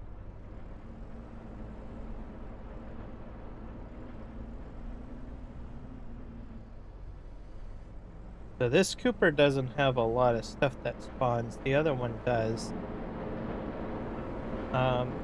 Because it probably, this one has less priority, probably, is my guess.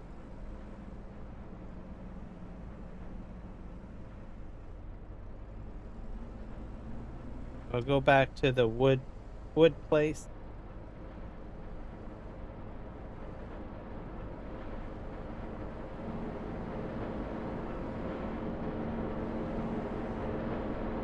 The handy thing about having that time widget on my stream is that I can look at it and I can find out, well, what time is it for me? That's very handy. A lot of the times I have to, like, in the past, I've sort of gone down and, I don't know, Alt-Tab out or something like that to look at my desktop time. Or I have to look on my second monitor to the far right, which is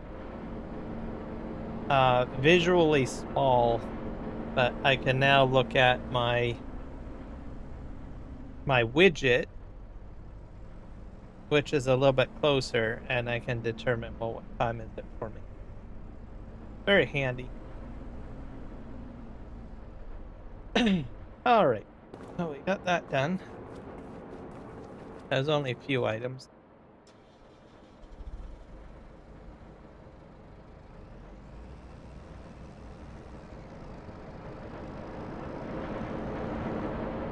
I think this tractor I will sell. It's a Kloss. Probably sell it. We start heading back to the main farm. I'm gonna get rid of or clean up all of the stuff that's on this side of the map.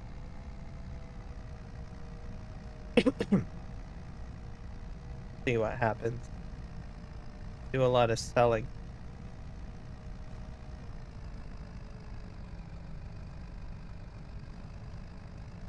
I'm going to probably put a Ford tractor on the map, I think. From Mark Thor. I'll swap this out for a Mark Thor tractor. Because I used that a lot in 22 and I enjoyed it. And I haven't actually used it at all since he's, I don't know, brought that tractor model over.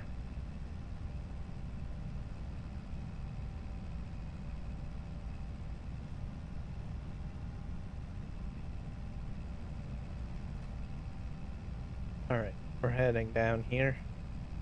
We're gonna go to the market to sell these items. Cut through the trees, I guess. Work. So we're into the month of October. I better check my my dates. See if I have to harvest anything. I think I do. I have to do sugar cane.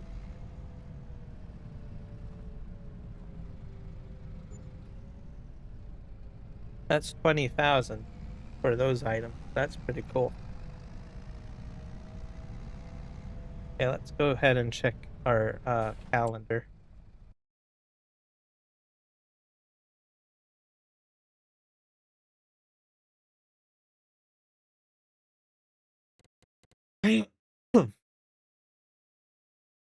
October.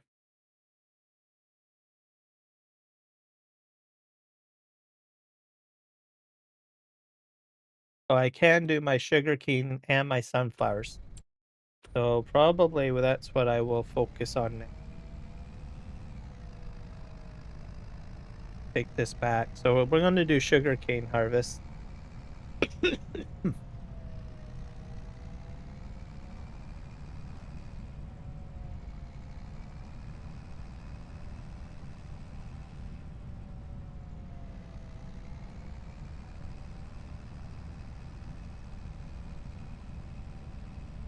Take this back. We'll do sunflowers as well.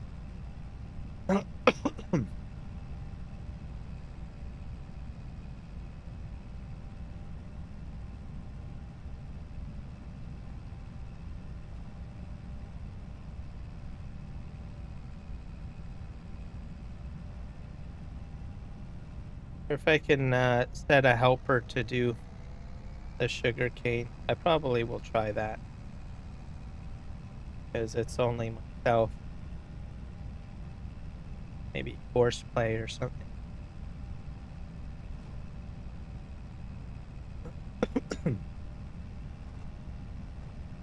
We'll swap out this tractor though. Head back down.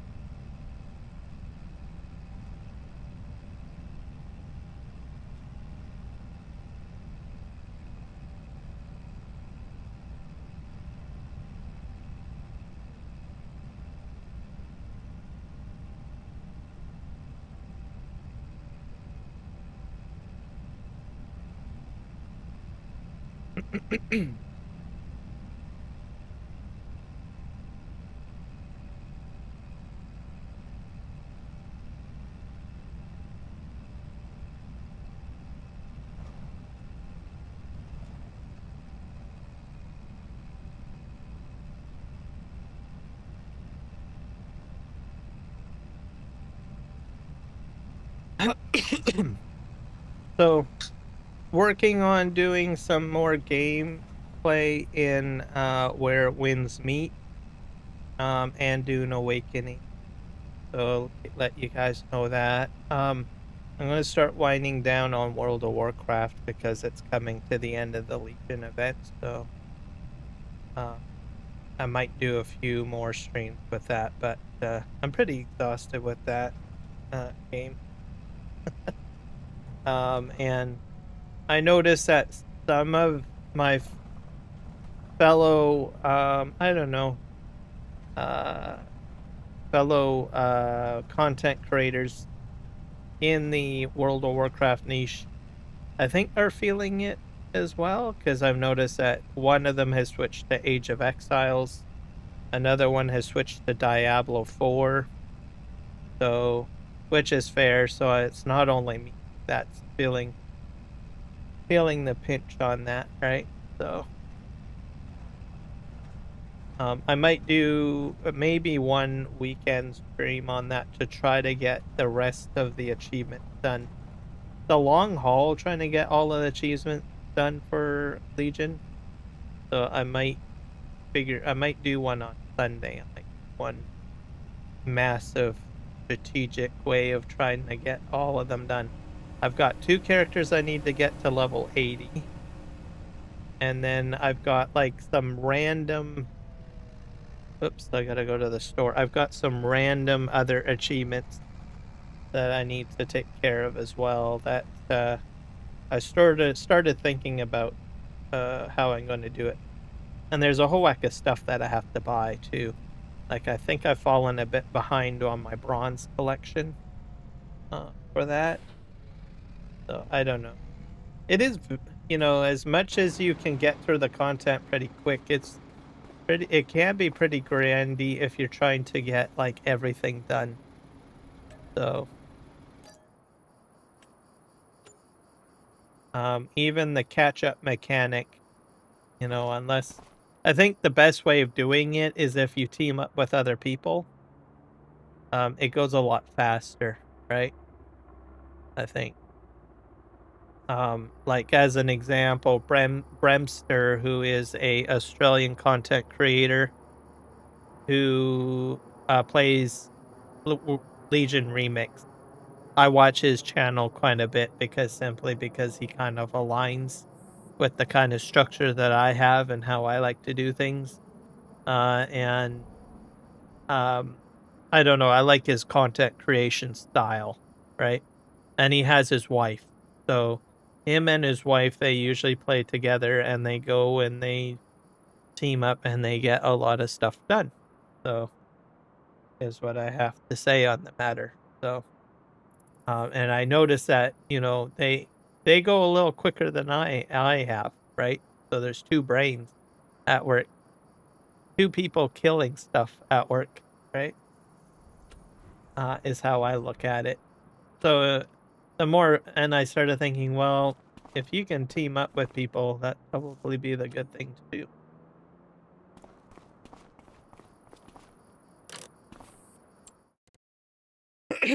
So there's that.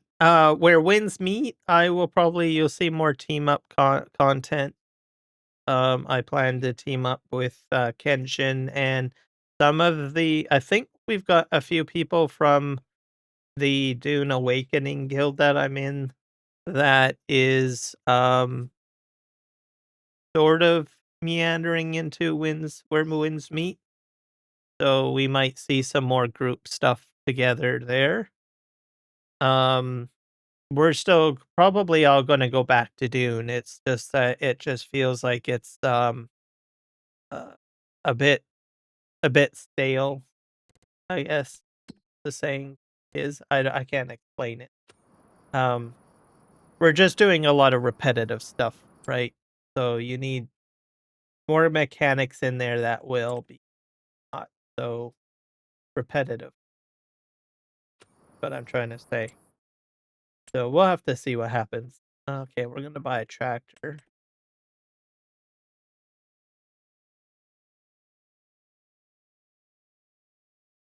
So I have a feeling we'll probably switch between where winds meet and we'll go back to Dune.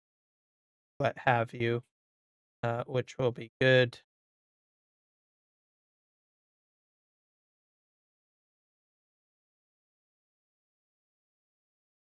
Okay, we have 2 Fords here. We have the 4, got 2 of them listed. I don't know what the difference is between them.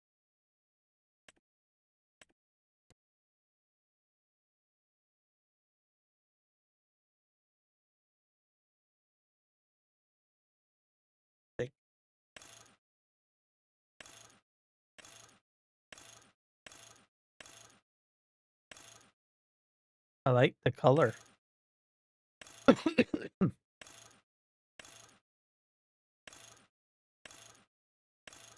It seems to be, I don't know what that changes.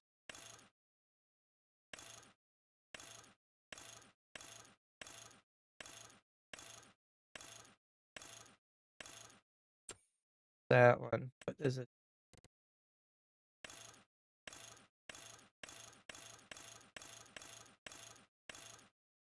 Turbo.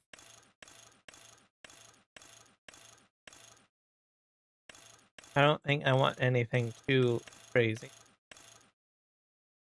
Do like 300. How's that sound?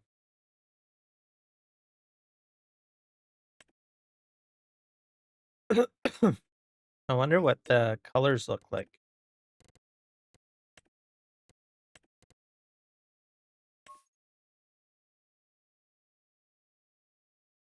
My favorite colors. I think I'll go with the original color. That's better.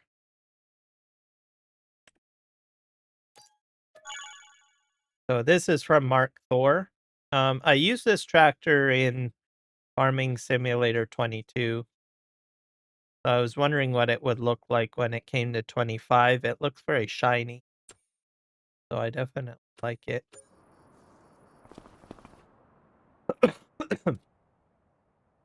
It has a lot of windows too.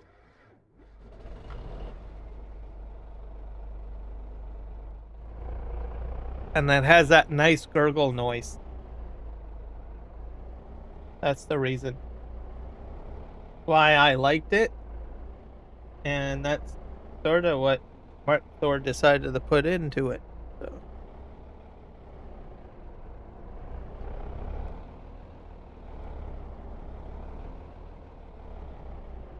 Back this up. There we go. Let's see. And it has a nice smokestack as well.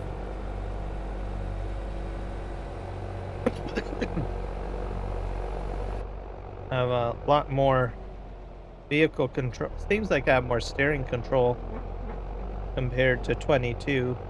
I had some issues in 22 to a degree. There's more light. There. So, thank you, Mark Thor, for bringing this over. I don't know if he's bringing over other mods. We'll see. But yeah, I like this kind of tractor noise.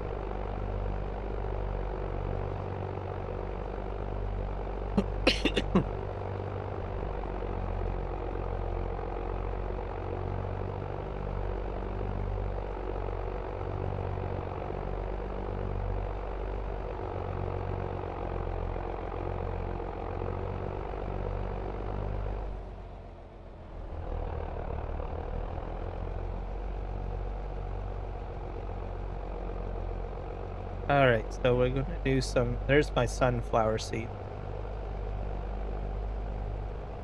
So I think we'll do that. Maybe. I'll have to buy a sugar cane tractor. Do that.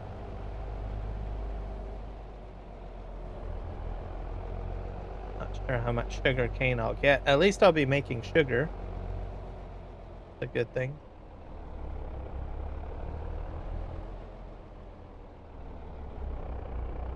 Park this right here, I guess, or maybe a little bit up.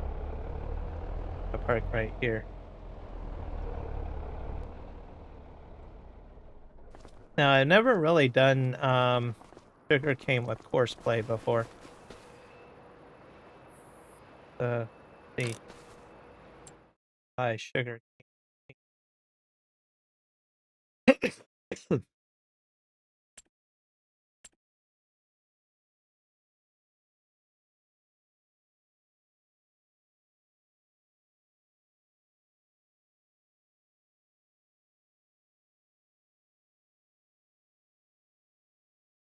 Thing on for sale.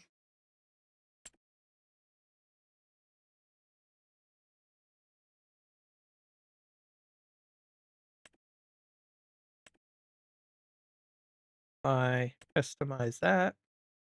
Trailer hitch. Oh, you can we'll put a trailer hitch on.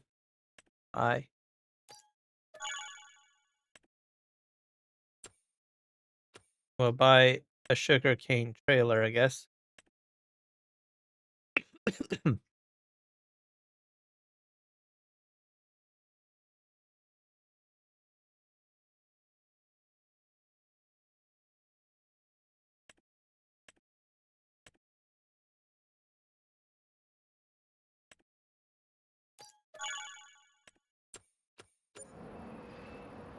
All right.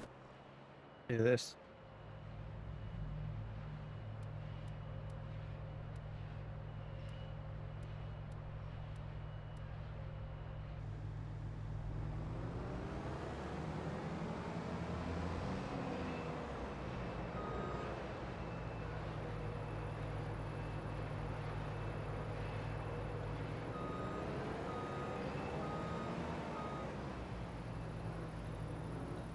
Here's the hitch, though.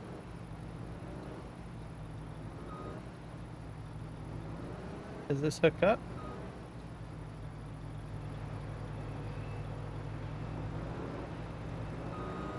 I don't think it hooks up.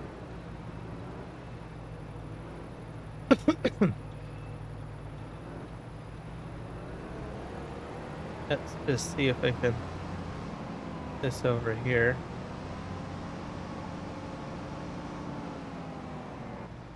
There we go. We'll get a trailer or a tractor.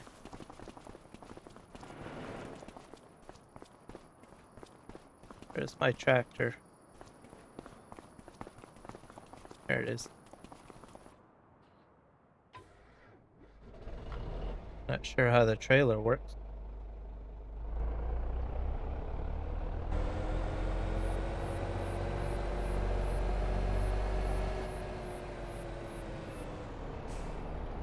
We'll do the sugarcane first.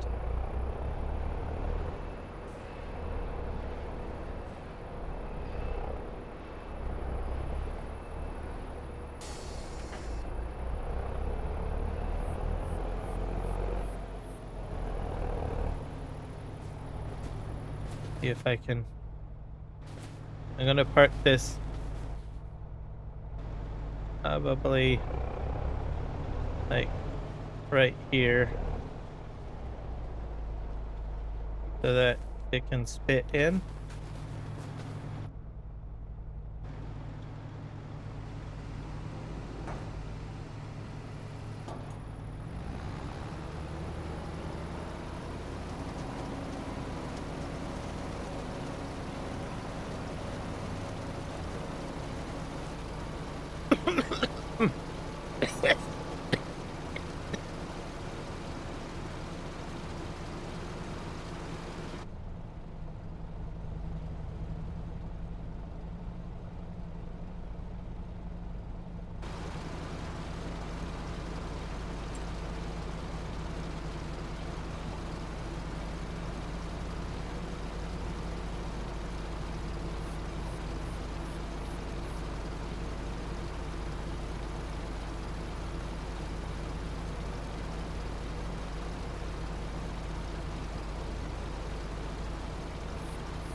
Sure if they can generate a field or not. Whenever the multiple tools.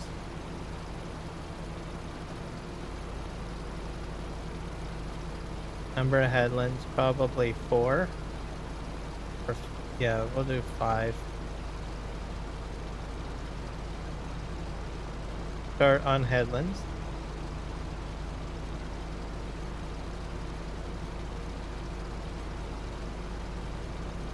We will start top.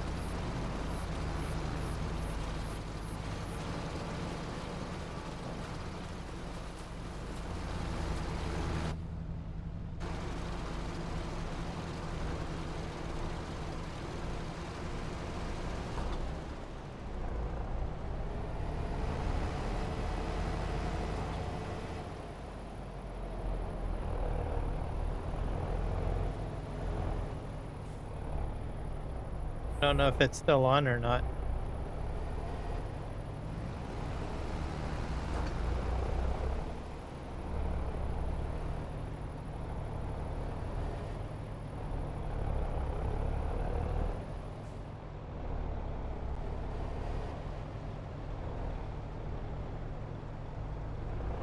Needs unloading. Oh.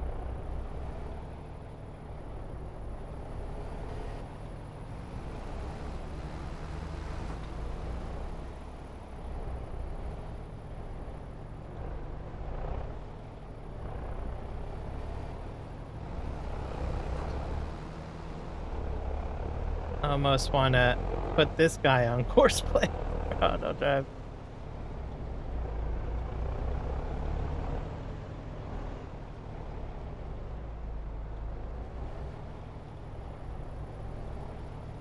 Maybe I should try cleaning this up a bit.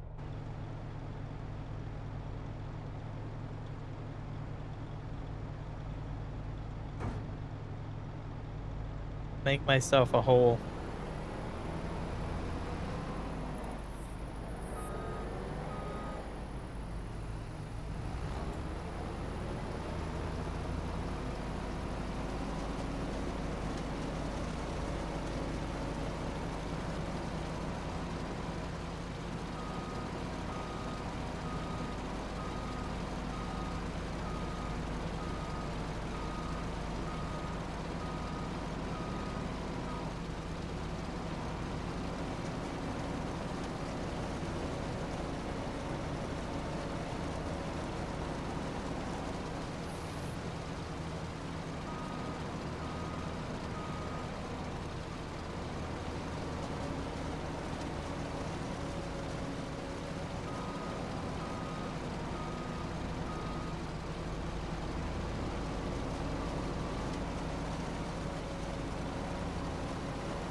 Oh, ran over my stuff. Dang it.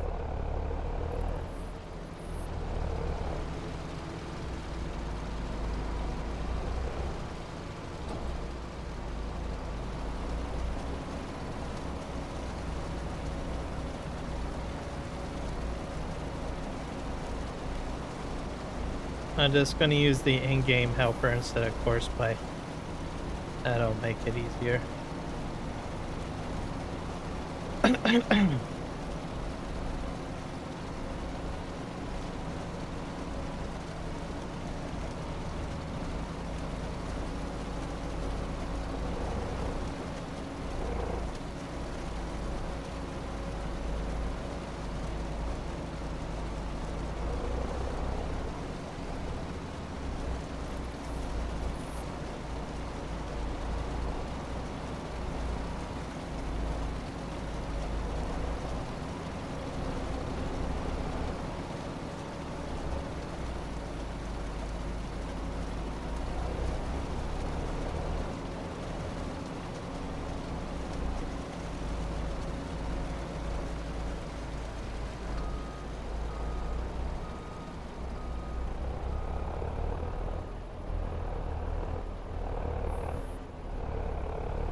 Sure if it's dumping to ground or what it's.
Filling up.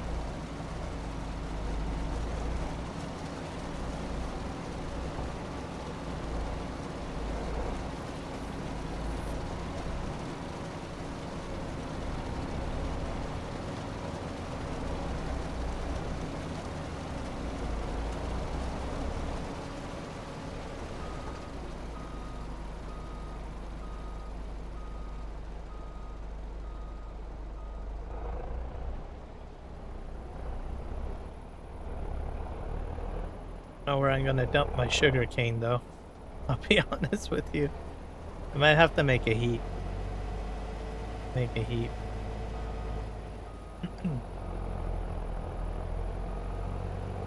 Which is fine.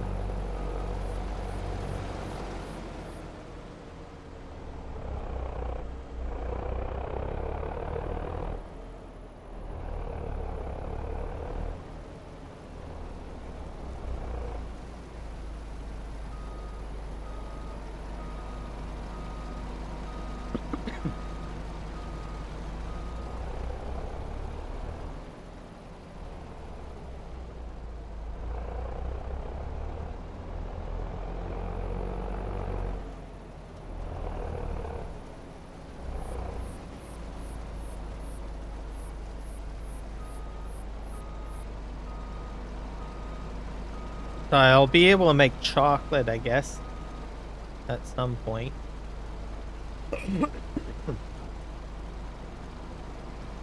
But he's doing. Oh.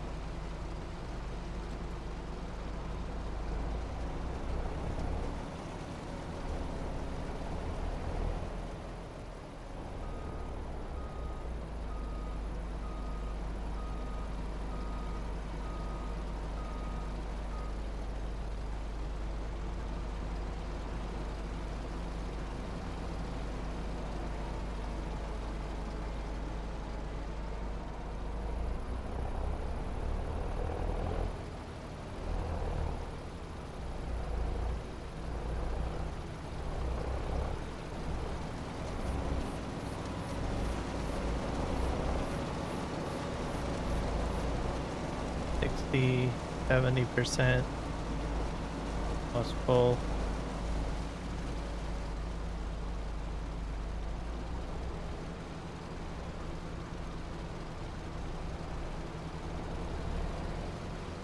Maybe once I'm at 80%, I have to empty out. No.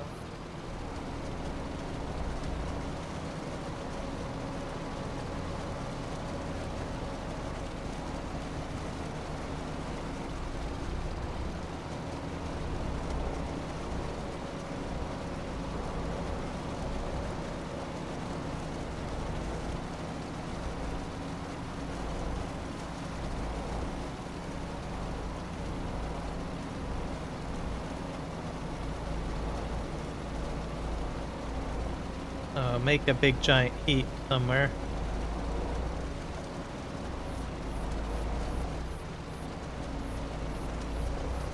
I have about 27,000 liters of sugar cane so far.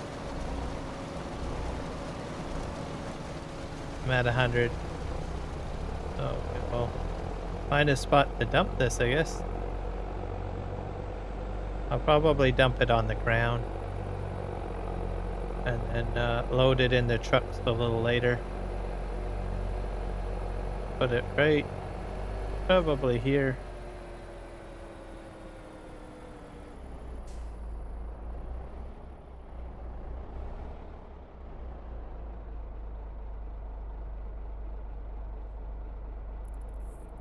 How do I empty?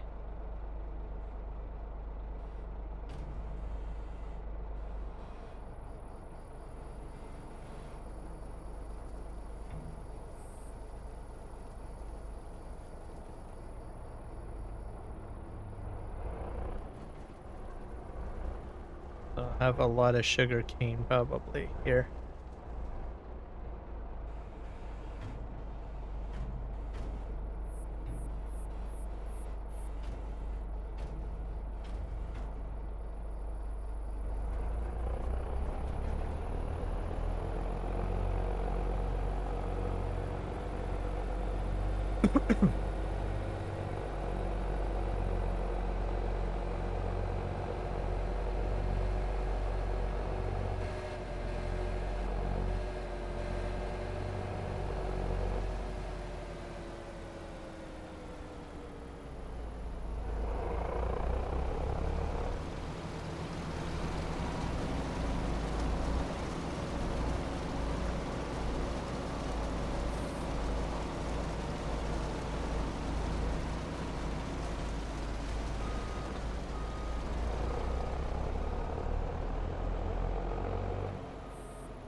And the sugar cane will grow back too, by the way, which is automatically.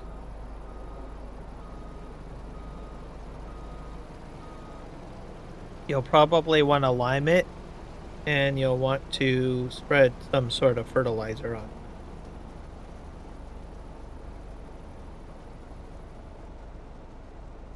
So it'll grow next year, basically. So it's sort of like grass, I guess.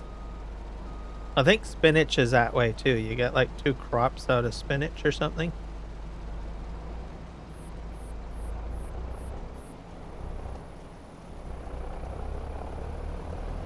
Just going to align myself right here.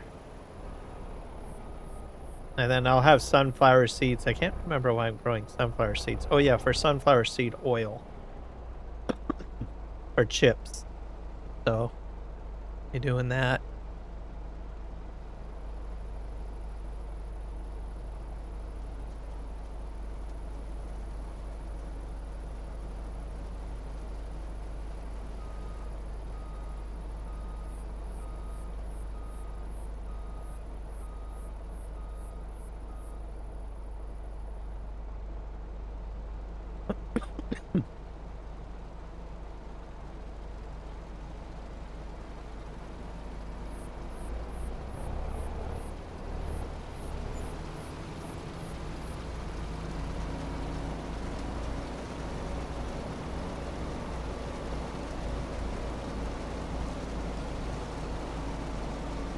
I get a lot of sugar cane, that's for sure. You don't need a large field, really. Just depends on what you're trying to do. I've already got like 30,000 liters of sugar cane. Or just like the outside row, really. So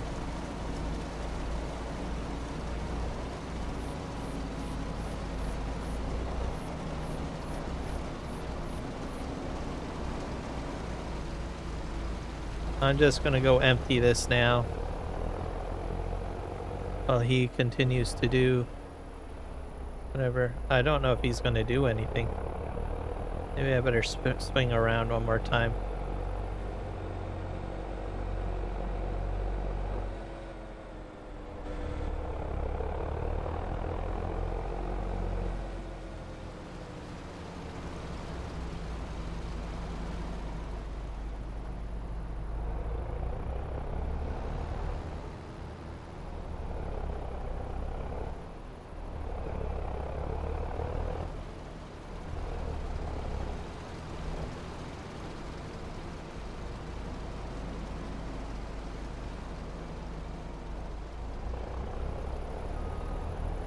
Gonna do his thing.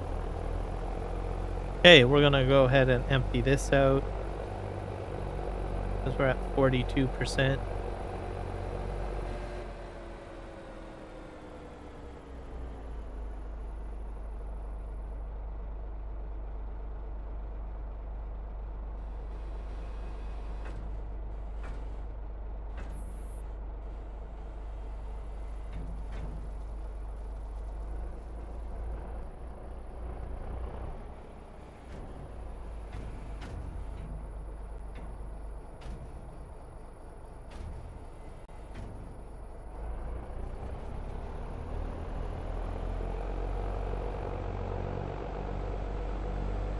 I'll be loading them into the trucks, I think, at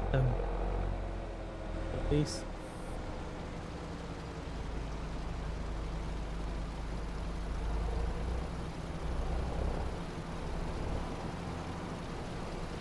Are you going on the other side? Oh, I see.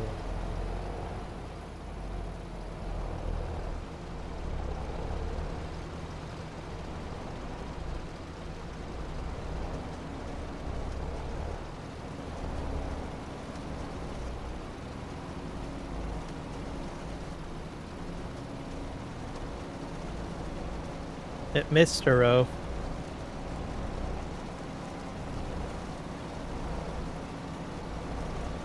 I think it's skipping rows. Why are you skipping rows, bud?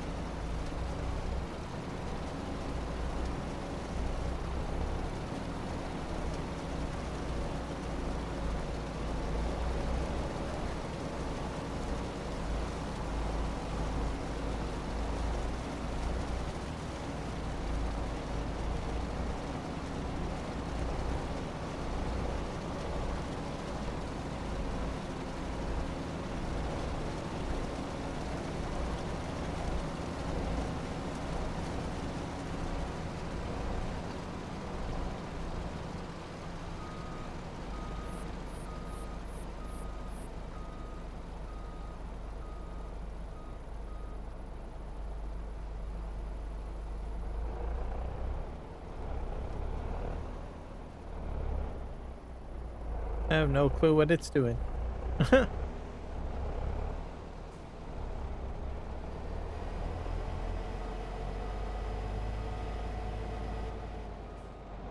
Is it trying to clean up this end again? No.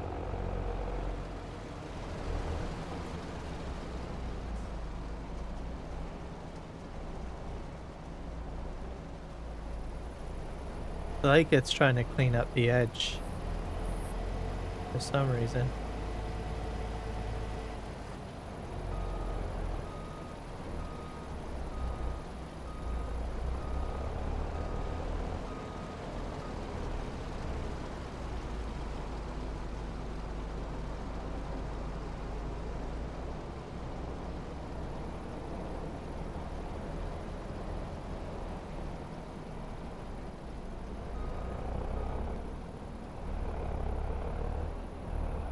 It's doing something. Sure. What it's doing. Very odd. The helper for you. Let's swing around here.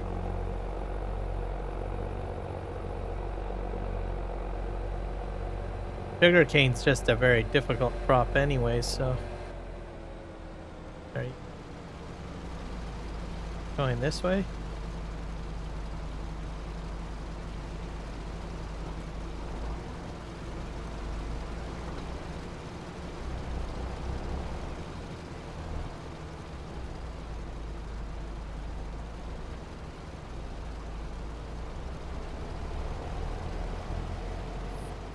trying to figure out what he wants to do. I'm getting like too close.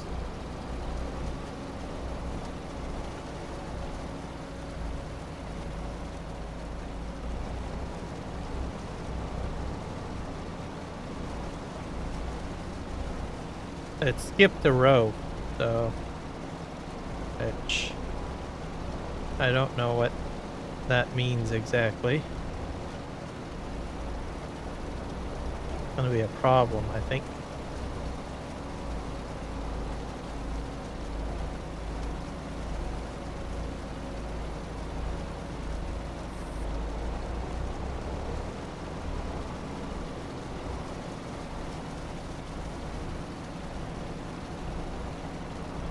As long as it's like this, I can probably manage, but if it it does need to go down this row again, or at least this.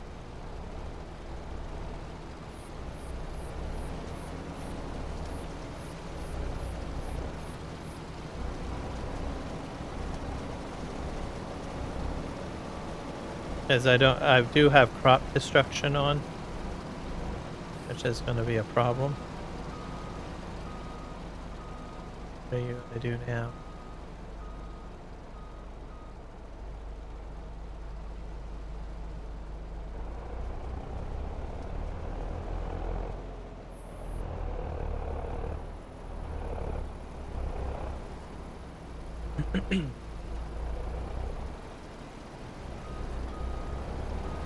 I think he's going to go down here. So I'm going to just line up like this. Or am I way too far? Is he still moving? Yeah, he's still moving.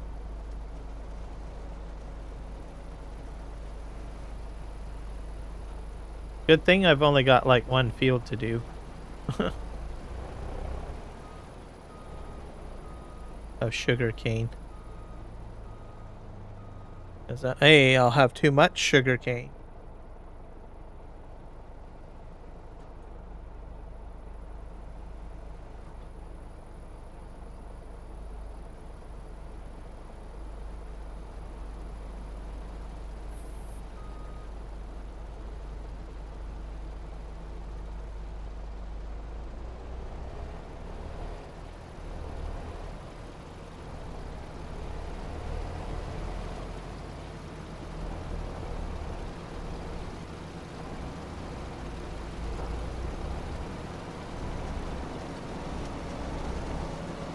Alright, let's see.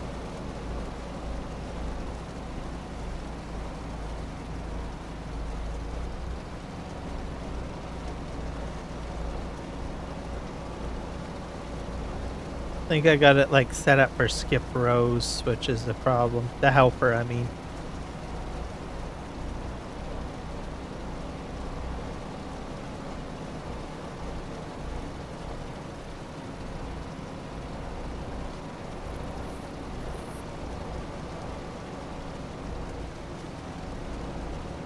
And then this should be, I think this is one more row, and then we're probably doing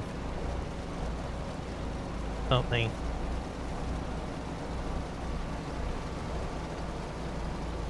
The 90.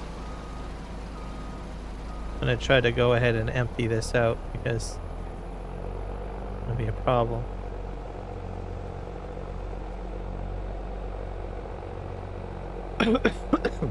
Lots of sugar cane.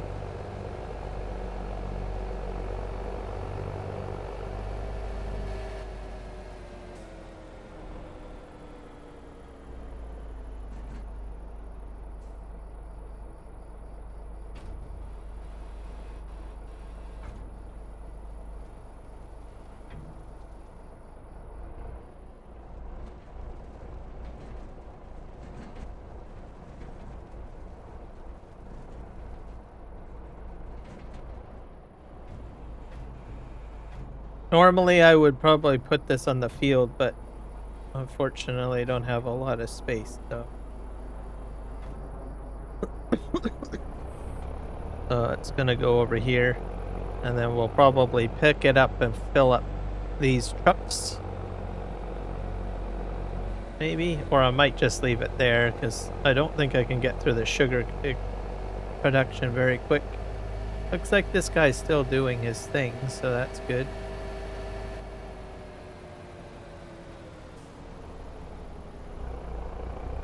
And around.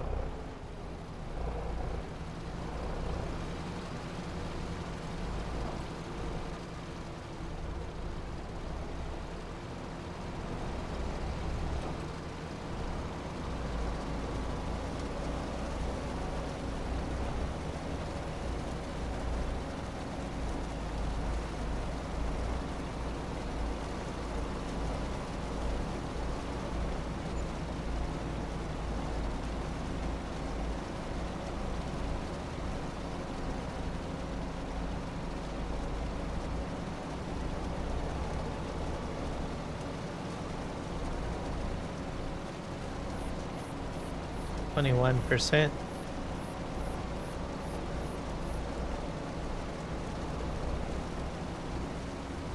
So it's just perfect because I transported the milk. So I'll be able to get chocolate going. Well, sugar. I have to make sugar first. So it goes in the sugar, then it goes into the bakery and the dairy, I guess, after that. So I'll have to set my sugar to distribution, basically.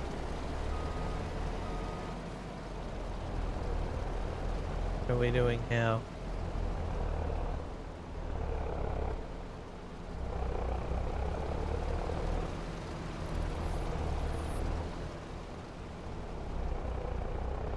What he's doing?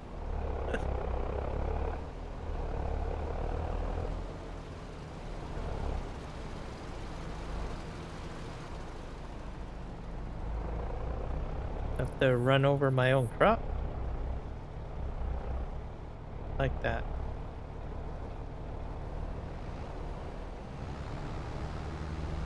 Okay. Drive forward.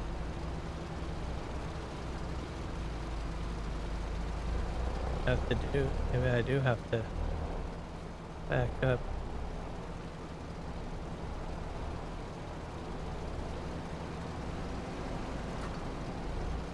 Okay, now what?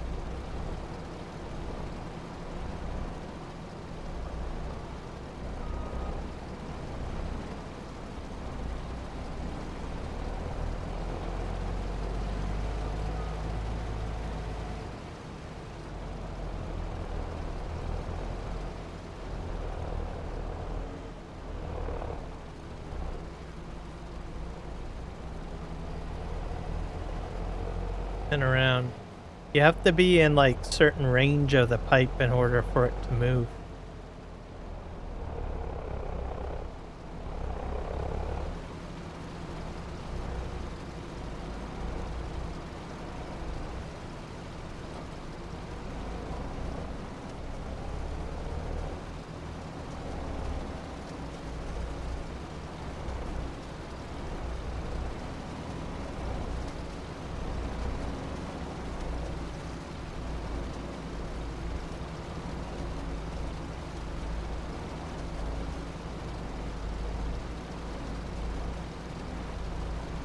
I'm wiping that entire row out by the looks of it.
More crop going down.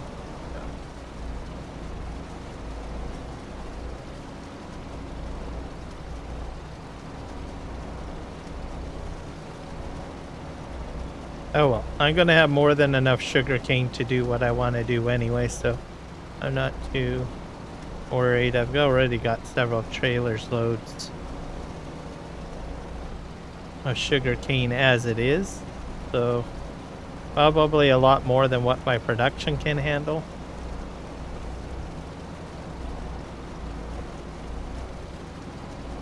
Also, some of this sugarcane's going to get shipped to the fuel factory, by the way. I should mention that because sugarcane can go into fuel. Bio sugar fuel, I guess. I totally forgot about that. I knew there was another reason why I did sugarcane. So I guess I'm actually chewing into my biodiesel, I guess, creation.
This is knocking it down, is it? Oh, it's still surviving.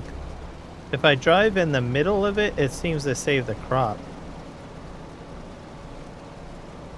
I think it just depends on where you drive, I guess. Oh, am I full? Okay. So that's another 28,000 liters. So if I drive in the middle, I seem to be okay. I'll have to remember that. Because I got another row to go down here. It's the wheels. Wherever the wheels make contact is where your problem is. I did not know that till now. It's too bad, because I just ruined a bunch of crop.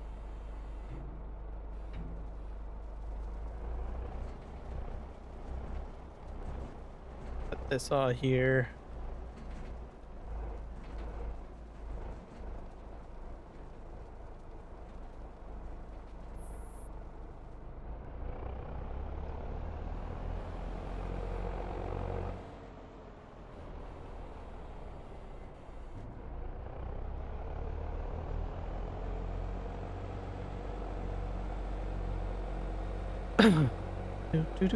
Do.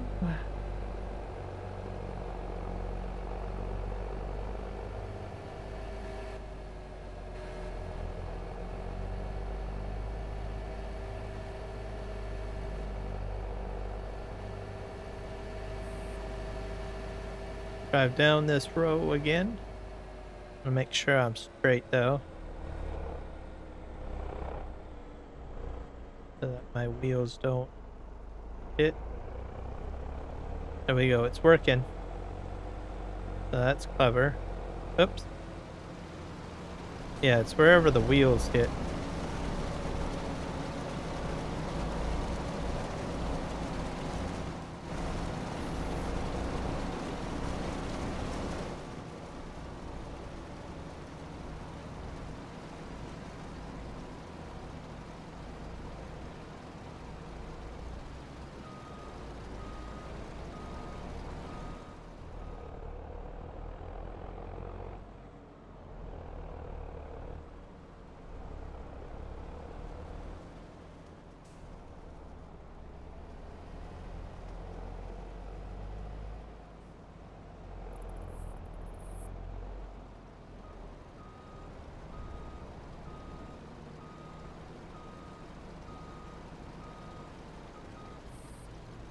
What are you doing?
That's my rear tires that are, or my trailer tires that are killing my crop now.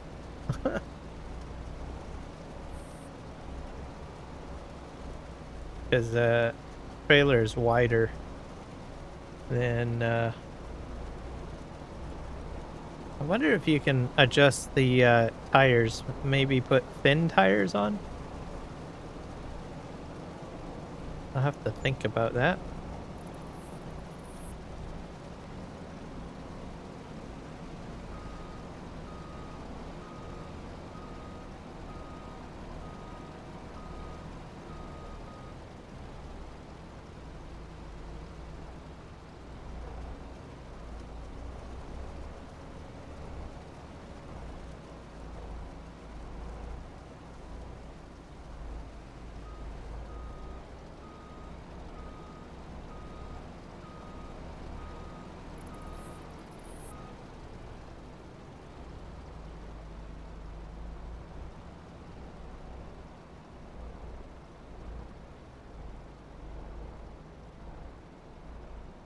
Probably at some point I will have to replant, because I think crop destruction wipes the plant out,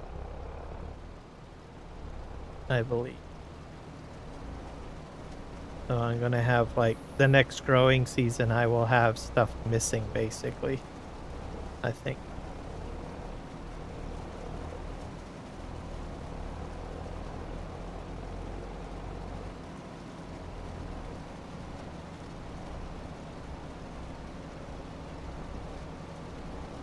Unless it does decide to grow back. It might. It looks like I see stubble.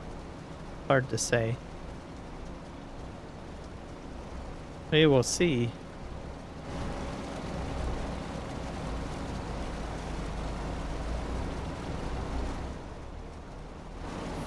Hopefully this means we're doing the ups and downs now.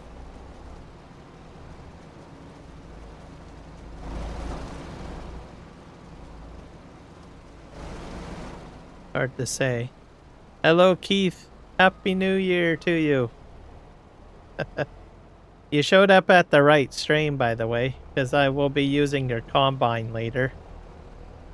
My sunflower seeds are ready to be harvested, but I'm taking care of the sugarcane first, as it's the most temperamental crop to deal with. Because when I get into using your combine, it'll be a breeze. So we're doing sugarcane right now. But Happy New Year to you. Oh, I've got an AI helper helping me right now. A bit weird.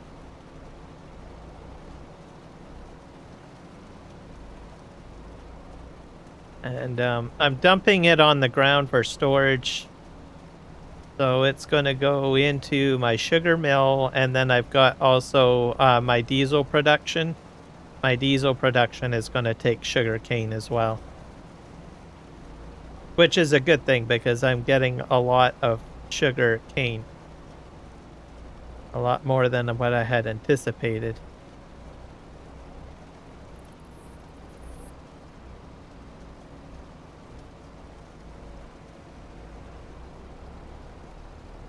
I wanted to spin around.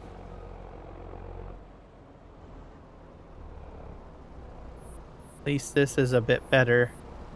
Not running over crop as I was earlier. Okay, come on, buddy. There you go.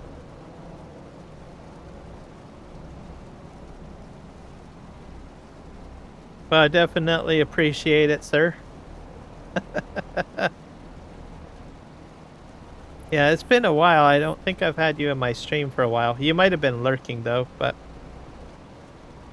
And I know that you haven't said Happy New Year to me on New Year's, so it's all good.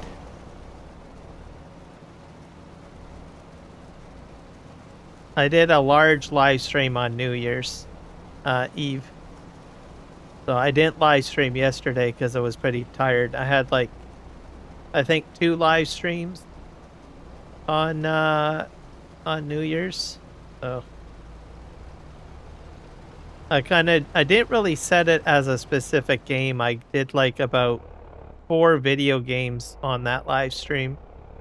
So I started off with Farming Simulator, and then I went into a whole whack of other games. Let's see here. But it was good fun. Been around here.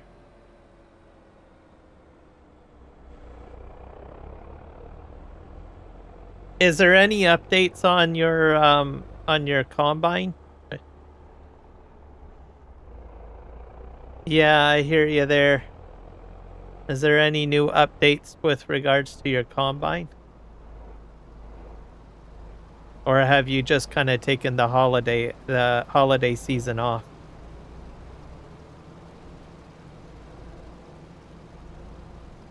Because I don't know if you've are uploading it to the mod hub yet, or where you're at. Why is this guy stopped? Buddy, why are you stopped? Oh, I'm full. That's the problem.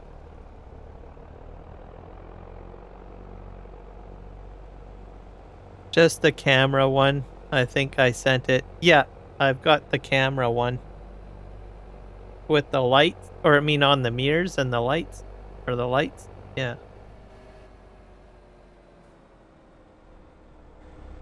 So yeah, I do have that one. I don't know if this can go in a silo. I'm just dumping it on the ground. My sugar cane. Doo-doo-doo-doo.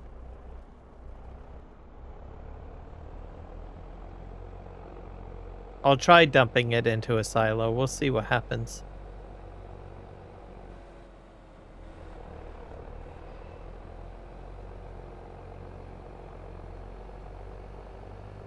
Third view now fixed? Okay. Well, that's good then.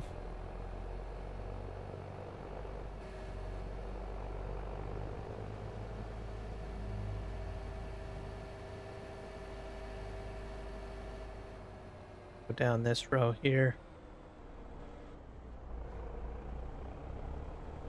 I did show off my logo. I put my logo onto the on the combine. I'm using that one at the moment, the one with the logos. I thought, what the heck? Might as well use that one. I think I have to spin around here.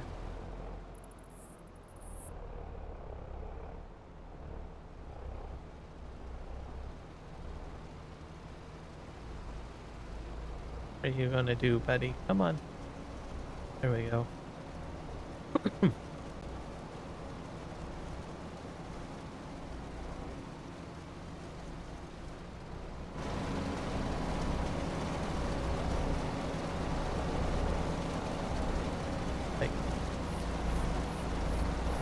I do not like doing sugarcane.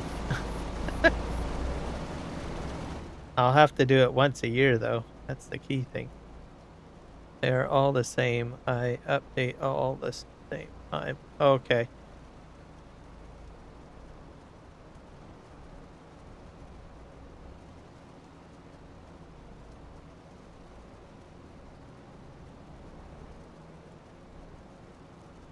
That's a good way of doing it because then you won't have people asking for new features for one of them, right? I'm not sure if I'm making any sense. As you know, you'll get some people that'll say, well, I'm using this one, not that one. I'm using the one with the logos. So then if they're both updated at the same time, then you won't have that kind of situation.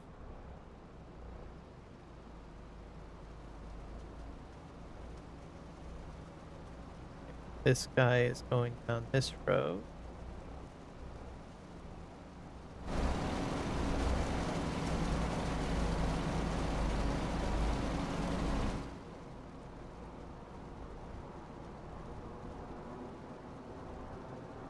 We're just doing the headlands right now. I can't wait till we get the headlands done because I think it's still cutting even the stuff that I ran over. It looks like it's still mulching it or whatever. So even though I crop destructed, oh, now it's gonna run out. I don't know what it's doing. What are you going to do now?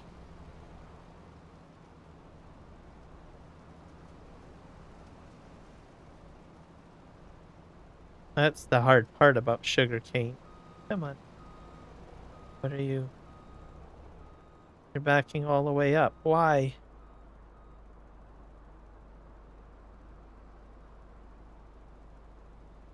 Yeah, exactly. I'm in the way of this guy here. For some reason. Turn around. Do your what? I don't know what he's doing. I really hope he's done the frickin' headlands, because I am... Don't skip rows. Please don't skip rows. He's driving me up the wall. Okay, what? Come on.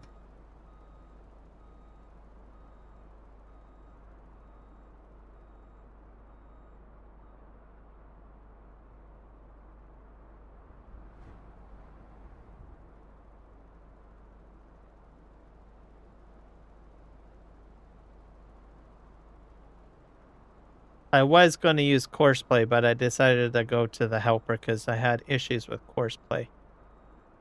Just didn't seem to... I couldn't figure out what he was going to do.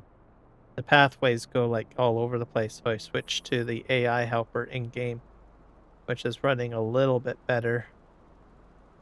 Okay. Man, you back up so much. Come on, dude.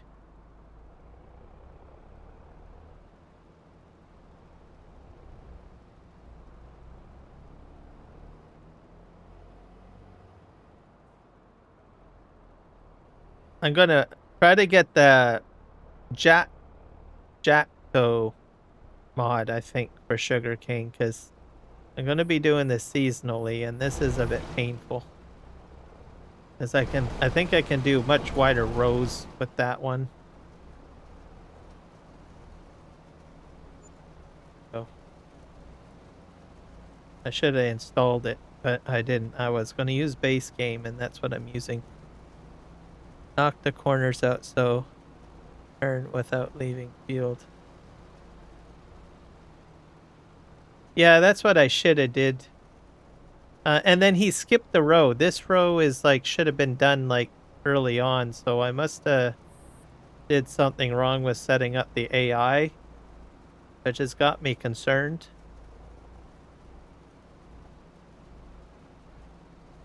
Oh.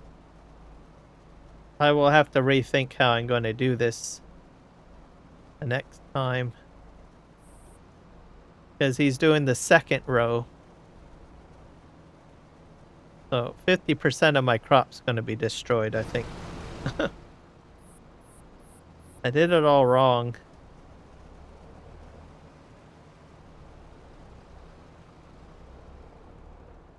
Okay.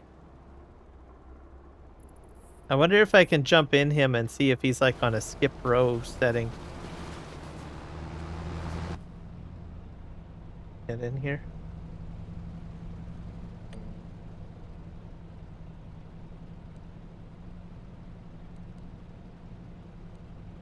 No, there is no skipped lines, so I don't know why it skipped it.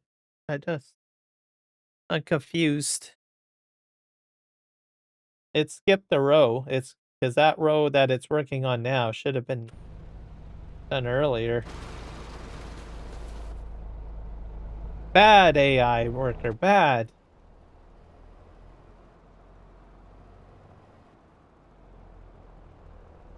I should have checked how many headlands he got to do.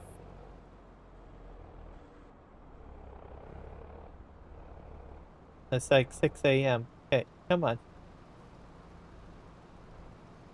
Oh, exactly where you're going. You're going to back up 5 or 6 times, aren't you? Yep.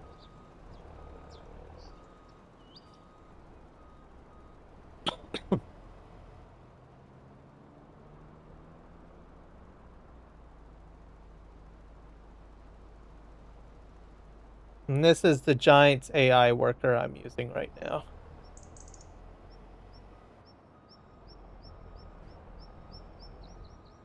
I did originally set it up for courseplay, but it didn't go very good. So just sort of caused a lot of guessing games for me.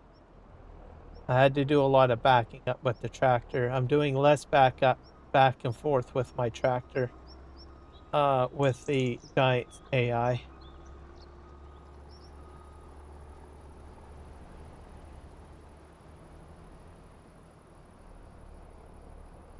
Okay, come on. So most of what it's doing now, it's trying to clean out the corners, but it already cleaned the corners out. So I don't understand why it's doing it again, which is confusing.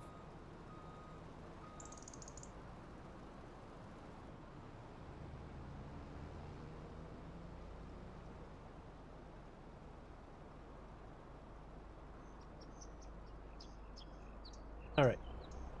Now it's going to go.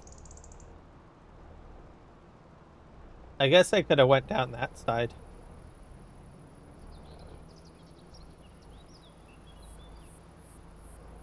Are you gonna...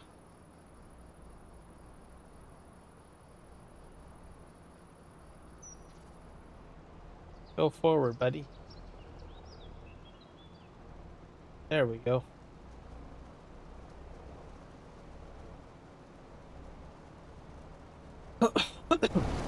Good thing I didn't do a huge field of sugarcane. This is the smallest field that I have, so that's why I went with this one. And I've gotten plenty of sugarcane just from this one field, so the yield has been very good.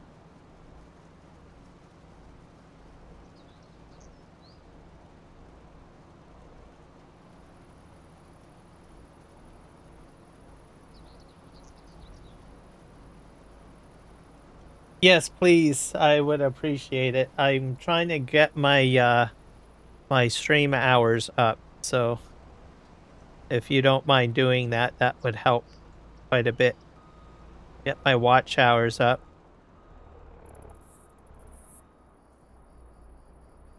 Because I've fallen quite a bit. It's been a little bit more difficult to get watch hours lately. Maybe I need to start making some videos again or something. I don't know. Not that I'm too bad on the watch hours, but I have dropped. I am not as high as I once was. Like I'm below 3,000. I was above 3,000, but then of course I took the summer off. So I don't know.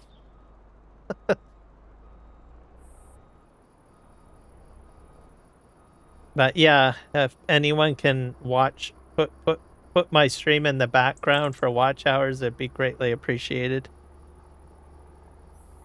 Yeah, that's true. Yeah, the videos do help. So I'm thinking I might have to do that. Because oddly enough, I got more watch hours when I first started my channel. Compared to subscriptions.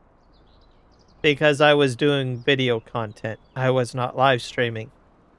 Right? There was some people shocked oh wow, how the heck do you have so much watch hours but you don't have so many subscriptions? And I said, well, I just do videos and people like my videos, right? So then then I was like, well, now I need more subscribers. So then I switched over doing a lot more live content, which I am doing now, and I'm not doing as much video content. So I guess I gotta switch the other direction now. And get some videos out, because people did like my course play videos, but all my course play videos are in Farming Simulator 22. So some people still slightly watch those videos, but they're starting to drop off as more people transition over to 25. So maybe I'll have to start doing some tutorial videos or something for course play again, or auto drive or whatever. Yeah, tips and tricks are magnets too. I do a lot of that in short content. So I have been doing that for short content. So I get a lot of viewers. Most of my viewership is from short content. So tips and tricks I usually discuss during my live stream. So I take snippets of my live streams and then I upload it as short. So I've been doing that, which helps. So the category that I'm lacking is like tutorial videos. But I suppose what I could do is more tutorial videos or tips and tricks videos, long form format. And then at least for Farming Simulator 25. So I guess probably have to do that. It's balancing. It's always balancing.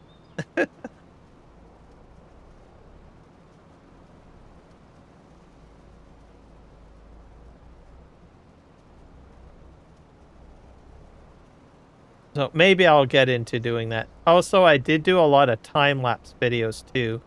People enjoyed my time-lapse videos. So I would do like record game sessions and put it on like fast-paced gameplay and put a music track in it. I did a lot of that. There was a lot of people enjoyed that. So and what I can do is I can squeeze basically probably an hour's worth of Farming Simulator game content, shrink it down by hyperspeeding it, and make that like a 15-minute video. So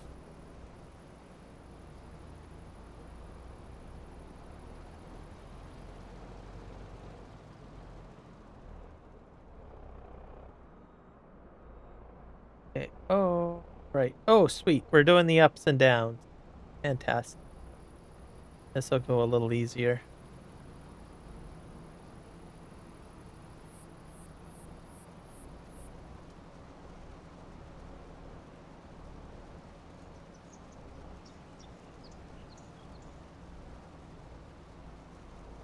Yep, we can do that too.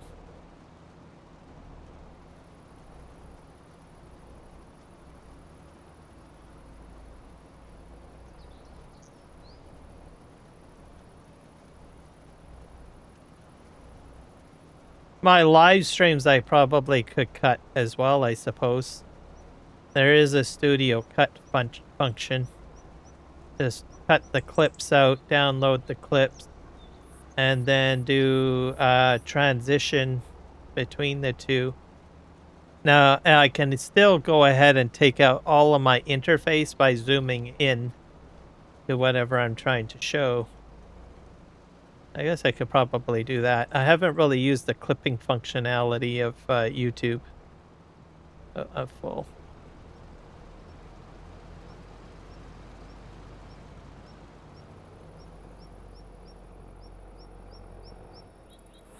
Just take certain clips.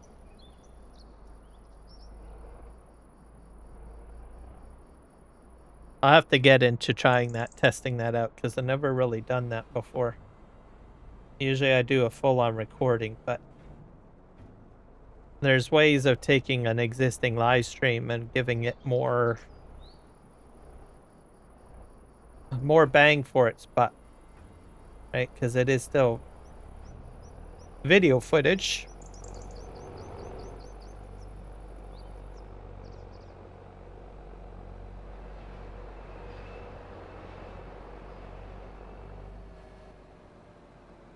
I have to test it out. Well, that's what I should do.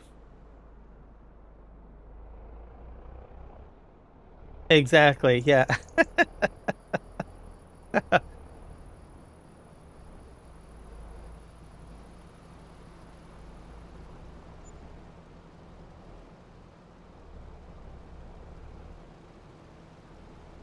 Why is this? Oh, am I not? Oh, that's the problem. I didn't lower my bucket down.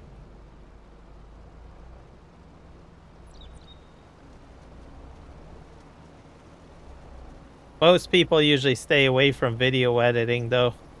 But simply because there's usually a little bit more work involved than live streaming. I think it's more difficult for people that start their channel live streaming to jump into wanting to do video editing. Compared to starting with video editing and then going to live streams. Alert mode. Get through here.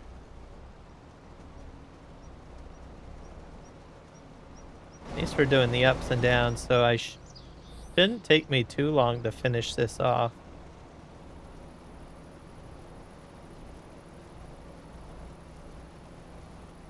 Hello, Zordica Mitrova Hip. Hopefully I didn't butcher the name. Zorica.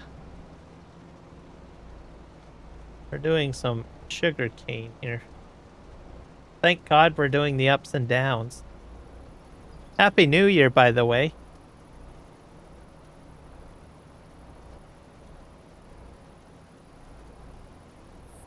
This is going to get taken out. This is going into my, like, milk production and my sugar production. And then I want to start making cake. Gonna make cake at some point. This is going better. Sun's coming up, everybody. Yay. Yeah, going around here. Oh, the pipe's over there. Go. Yep, they do. Giants keeps on improving the game to make it look more real. I don't even know what to expect when the next game comes out, to tell you the truth.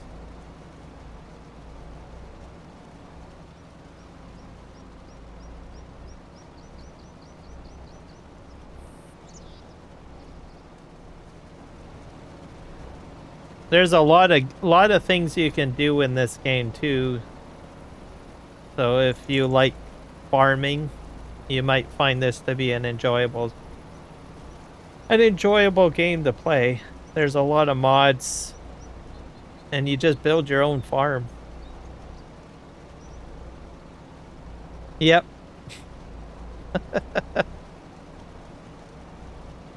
It's available on Xbox, PlayStation, so if you don't have a computer, you can play it on those devices too.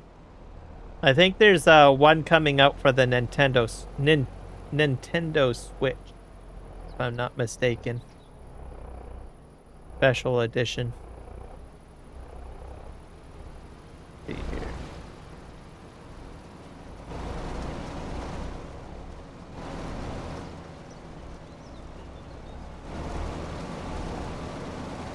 You can even see the slight graphics on the sugarcane stalk too, inside the trailer.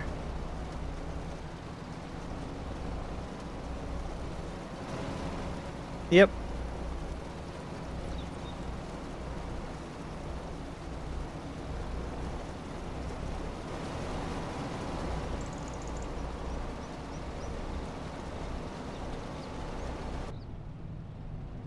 Go inside the cab.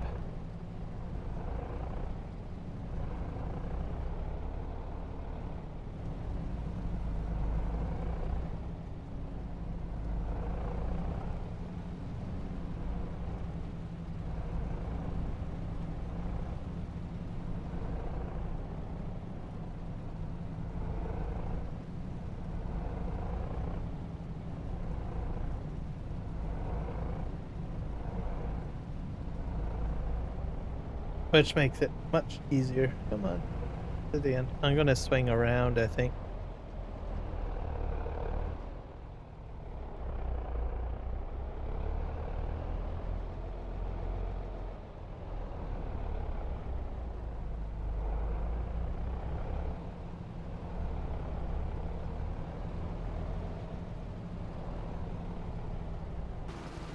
So that's in game or in the cab.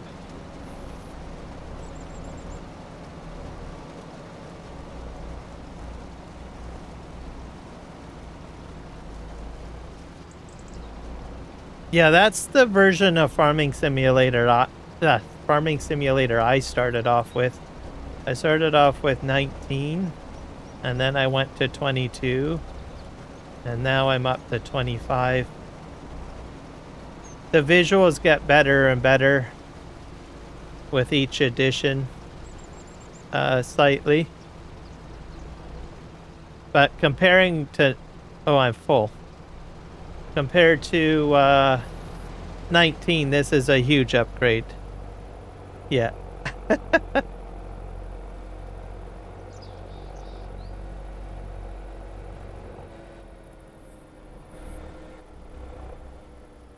Just dump this right here. Oop, ba-doop, ba-doop, ba-doop.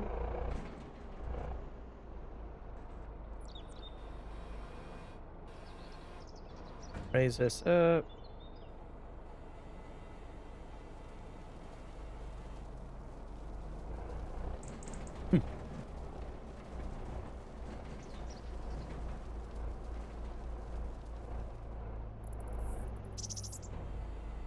I'm gonna adjust my cruise control to like 6 kilometers an hour, I think. If I can do that. I'll have to lower the number. Put it to like 6. Yeah, that'll work. But I only have an axe and a Massey Ferguson tractor and a small tractor for wood. Oh, yeah, that's how we all start out. That's how I start out too. And then I eventually get bigger equipment. I do have logging on this map. But I don't use the axe anymore or the chainsaw. I have like harvester equipment for logs at the moment.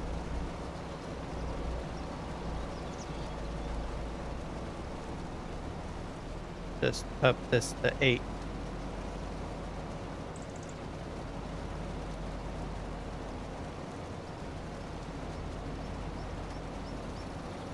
Oh, you have it in real life as well? Oh, that's pretty cool. Is that just for like cutting wood on your property, or do you actually do that as a profession? Like, is that like your job in real life too? Oh dear. Stay out of my way. Ah. Have to back up. Just back up. It's going to do a wide turn. There we go.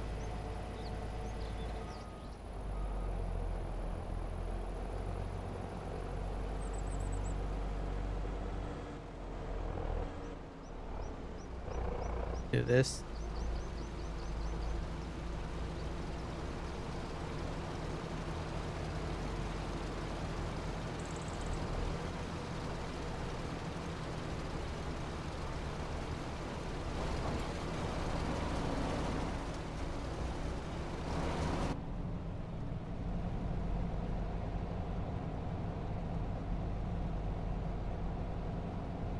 There we go. Making headway. Grandpa? Oh, okay. When I'm 13, I'm doing it with my grandpa. Oh, okay. So you probably help him chop wood and stuff like that? That's a good thing to do. Chopping wood is a good way to get muscle too.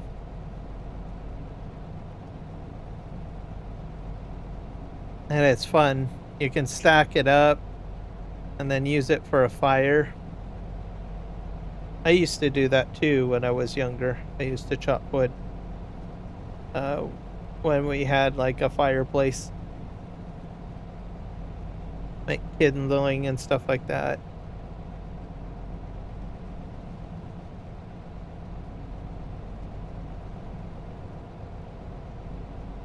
We don't safe it. We use it to heat up the house. Oh, okay. Yep, that's sort of what we did too. Gonna head this way.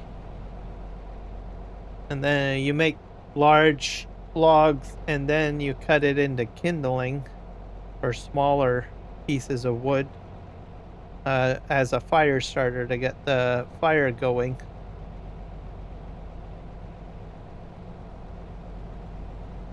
Used to do that on the weekends. Okay. Let's see here. We're aligned.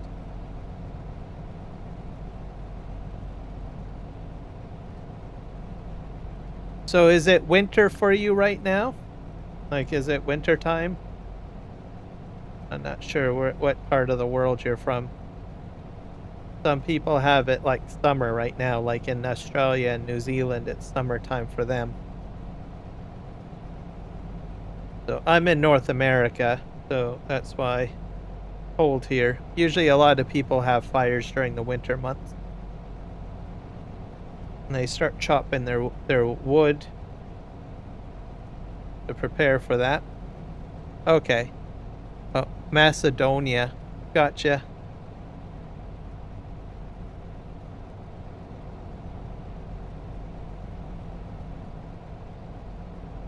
That's just above Greece, is it not? Like north of Greece? If I remember correctly. It's probably what probably midnight there, is it? Almost 1 a.m. No, he's based on my time zone. I have to look that. Yeah, I was right. I knew it. I think I crashed. This guy is tricky, I'm telling you.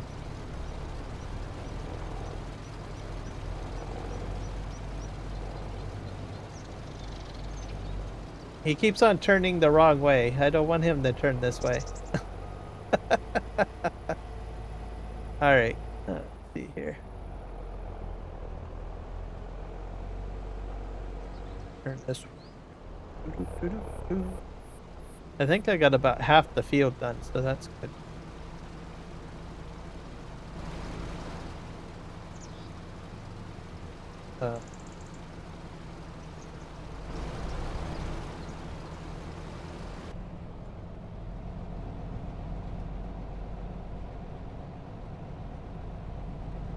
$11. I still use the Massey in the game, and I play only that game. Yeah, it's a fun game. It's got a lot of stuff you can do. So it keeps you busy. Myself, I don't have any Massey Fergusons. I have a Ford, and I have a lot of versatile tractors. So those are the ones that I use the most. Do you have a lot of Massey Fergusons in real life where you live? Do local farmers use Massey Ferguson a lot, or do they use a different brand?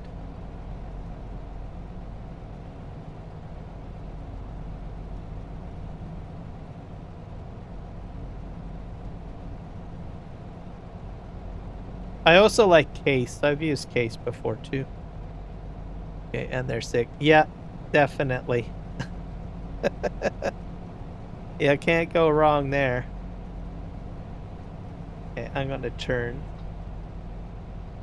This guy's trying to run into me. Always trying to run into me. Very rude sugarcane operator. Hello, Elijah. Welcome in. How is Australia today?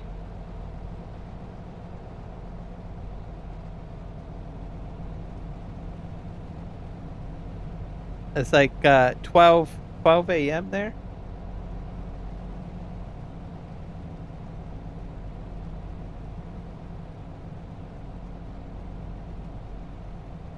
January 3rd, or I think. Yeah, I don't know. Oh, dang it.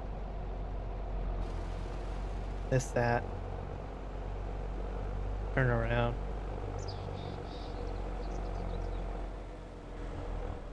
I overshot the spout on my harvester.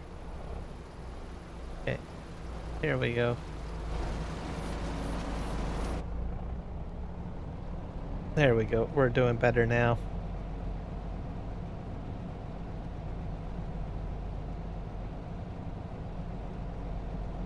Oh, I need to change that too. I got that big shout out. I'm gonna have to change that.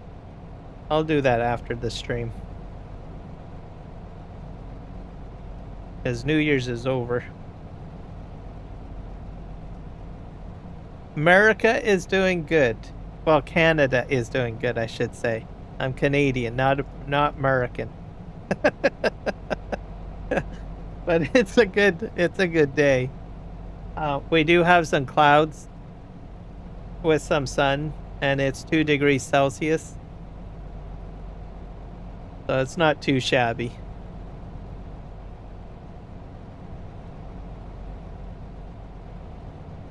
Not gonna lie, we in the Balkans, we only use Massey. Oh, you only use Massey in the Balkans? That's interesting.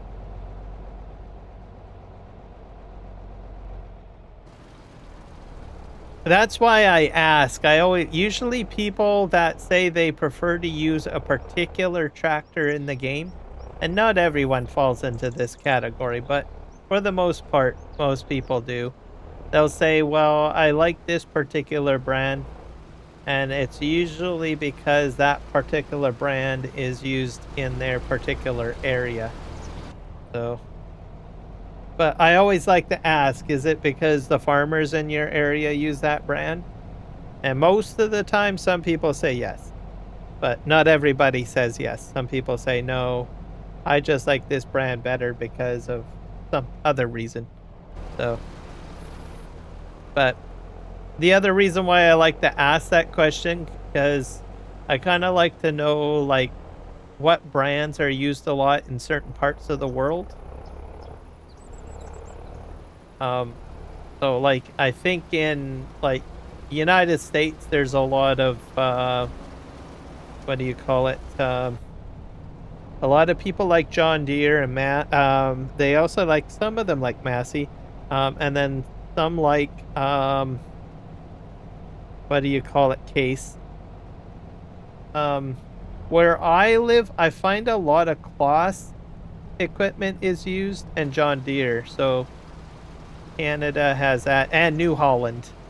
A lot of New Holland.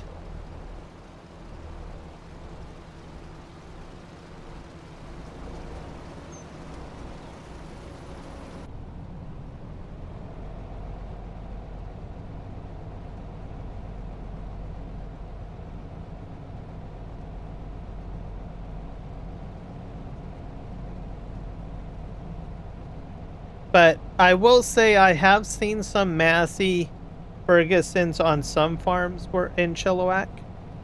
So that's in Canada. It's my city that I live in. So there is there. We got an assortment. But most of the time I usually see a lot of John Deere and Kloss. Kloss seems to be, and John Deere seem to be the top brands that I usually see a lot. But there's always like an old Massey Ferguson somewhere on the field somewhere, like either on the property parked or it's being used as like a workhorse tractor for doing like you know, generic farm chores and stuff. And I also see them being used for plowing. So anything that requires plowing, I usually see Massey.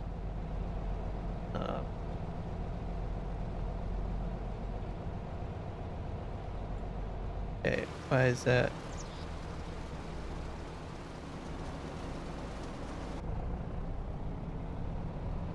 here.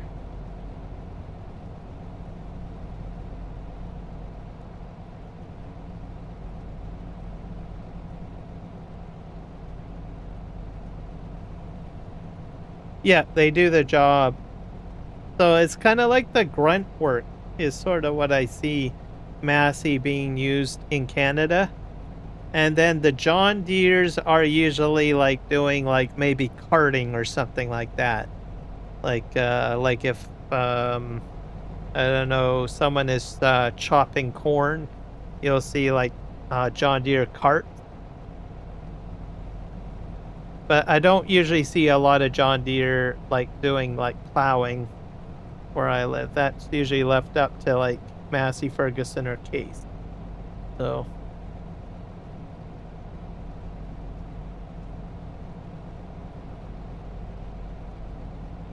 choppers I usually see, so choppers like for like making corn silage, I usually see a lot of cloth. A lot of cloth choppers. Guys, I was smart this time, guys. I turned my before it could try to cut me off. What a rude harvester guy.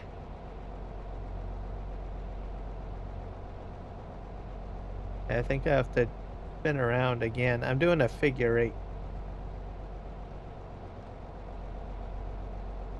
Spin. And I'm going a bit slow because I got my cruise control on and don't really want to speed up too much. Drive down here. We're about halfway down the field, so that's good. Then we're going to do corn harvesting next. Or sunflower seed harvesting.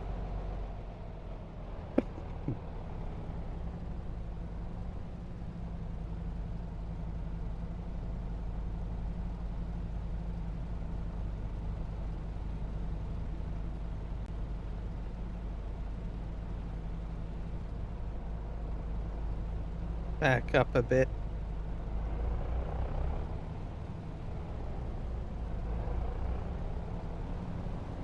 Moving. I'm slightly going slower than the harvester so that I don't like I'm doing 7 kilometers per hour and I think the max speed on that harvester on the side is like 9. So like you can see it's speeding up and then it's slowing down. So I rather go a little slower than the harvester.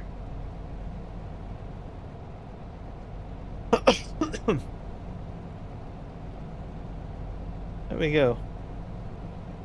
Up all of this down.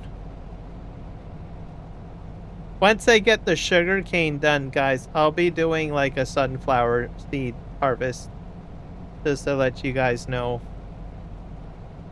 But I focused on getting this done first because I find the AI worker is a bit more difficult with sugarcane. So I figured I'd just give myself extra time with regards to the sugarcane. PER is a case IH.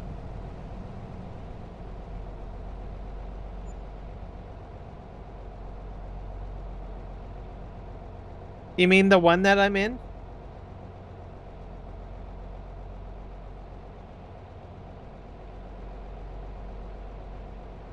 I don't know what TER, what you mean by TER.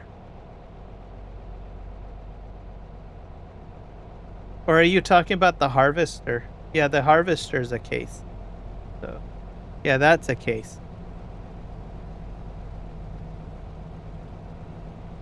Hey, are you... Buddy, come on. There we go.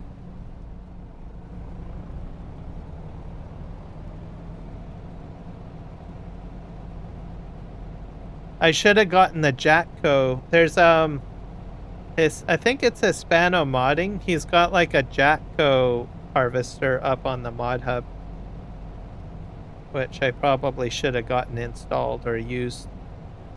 Because I get about, this is about 2 inches, I think, or sorry, 2 meters. And you can get, the Jatco one has like 4 meters. So I don't know. I might try downloading that later. But I didn't quite think of that I would be doing sugarcane harvest today. Ran out of space to type. So I just sent it without the TER and added the TER in the next part. Oh, okay, let me see. Harvester. Like the harvester. Oh, I see. It's carrying on from the other line.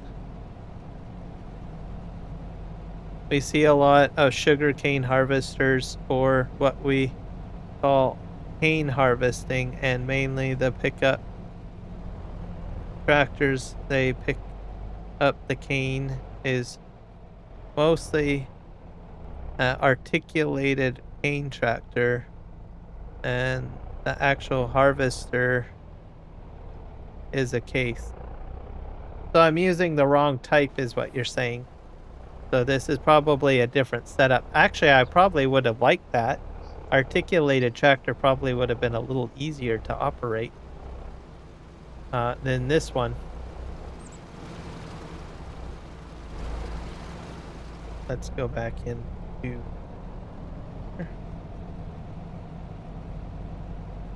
I destroyed a lot of crop because my trailer, like this harvester, sort of went all over the place on the headlands. Didn't do a very good job. And I ended up destroying some of my sugarcane, which is a sad moment. But things are going better now that I'm doing the ups and downs.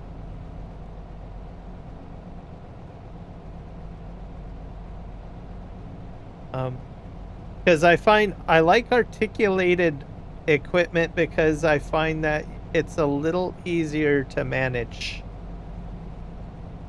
Because you're controlling the turning inside the middle of your equipment, whereas with this, all of my turning control is in the front, so and it makes it a little antiquated.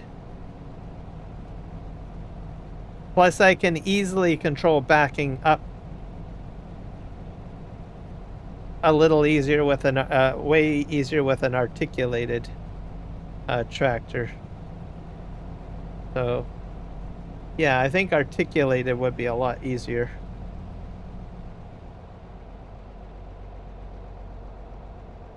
We're going to spin around here.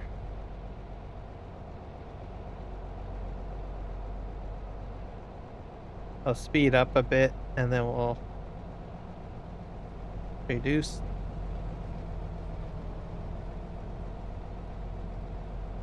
I'll probably have to back up, right?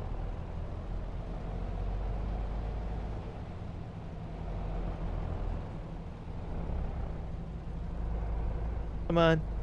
He's got to lower his head. There we go.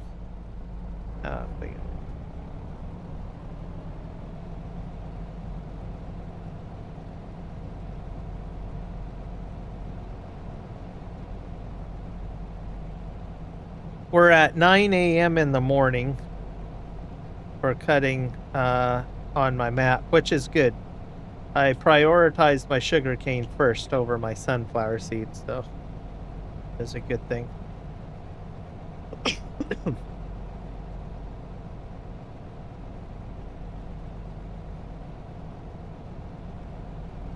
And once the articulated pickup is full, they go to a cane bin and dump it in, and a cane bin is attached to a train and comes from the mill, or what you would call a factory, I guess.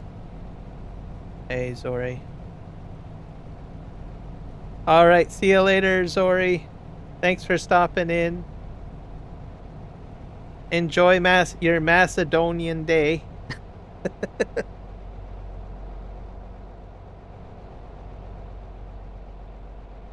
So the train, I gotta clarify, is that a road train that you're talking about, or is it an actual locomotive train?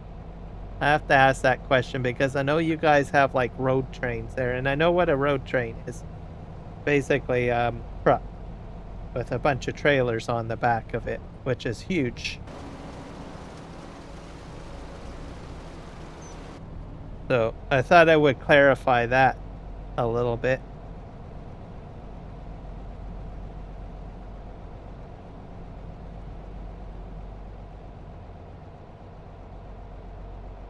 Actual locomotive. Okay. Yeah, I thought I would just ask just in case.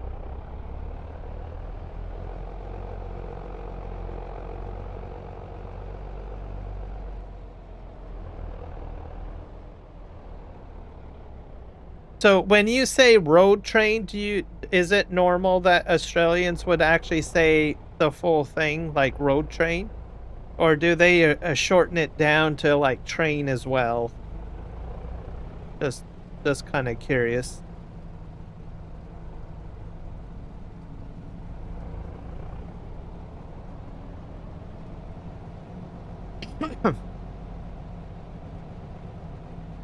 That way then I'll know whether or not if I have to clarify if they're talking about a road train or if they're talking about a locomotive train or not.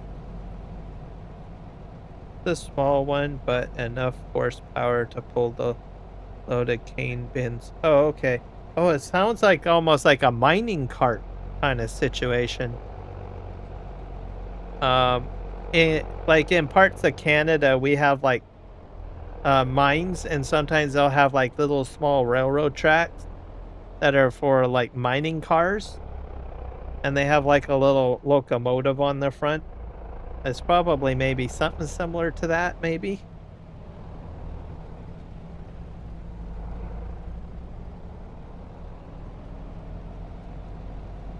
Should probably go down. Go. No, we just said road train. Yeah. You'll see those in then like mines and stuff. Sometimes they would haul it out. All right. Well, at least now I know the difference with the road train situation.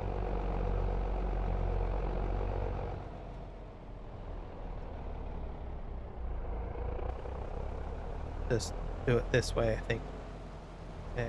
See.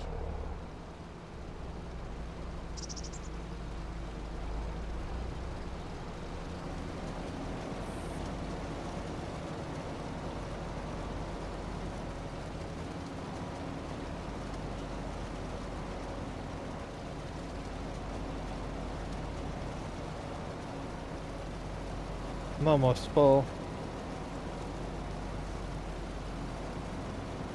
But the cane bins are taller than the average human, and the train is just a little bit higher. Oh, okay. Oh, it's trying to smoke me again. Tricky driver. How rude.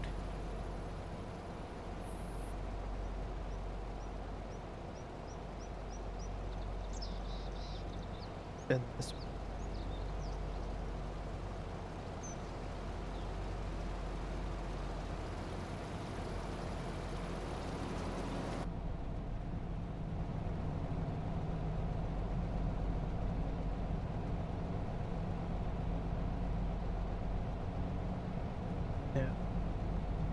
I'm just fascinated by some of the stuff that happens in Australia. You guys have like some of the like largest like harvesting stuff that you guys do there.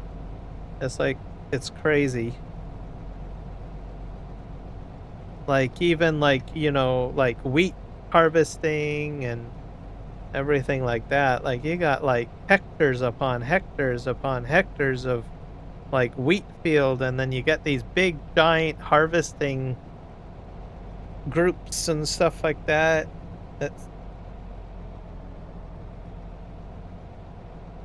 What am I doing? Oh. Let's just drive forward.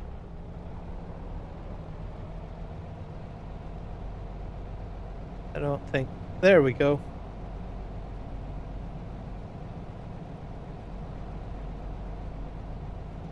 I'm almost full. I'm at 82% full.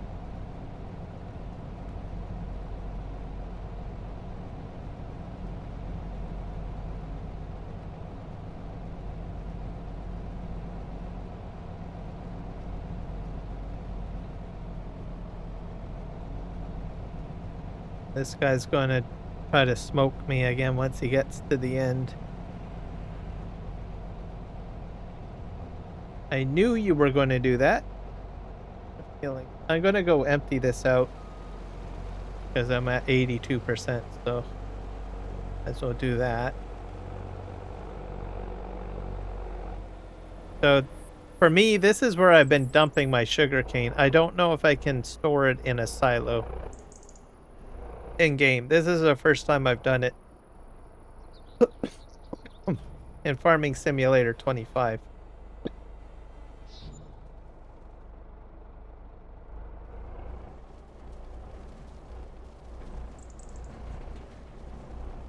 But I'll have it cleaned up. Either it's going to end up, some of it's going to end up in my sugar mill, and then some of it's going to, most of it's probably going to go to my, whatever you call it,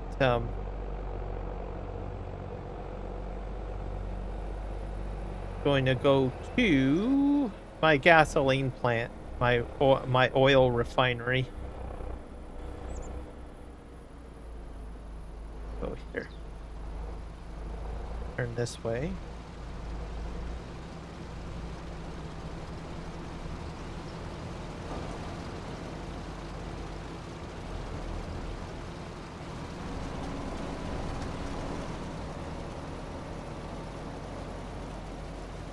He's going a little bit quicker. I'll go to 7. There we go. Wait till you see how big the cattle paddocks are. I don't know how to spell paddock, so if you know, tell me how. That almost sounds about right. I'll look it up. I'm pretty. I think you got the spelling right.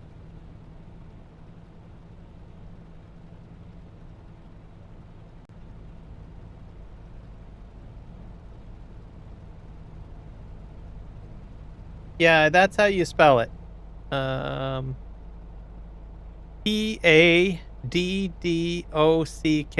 Yep. How it's done.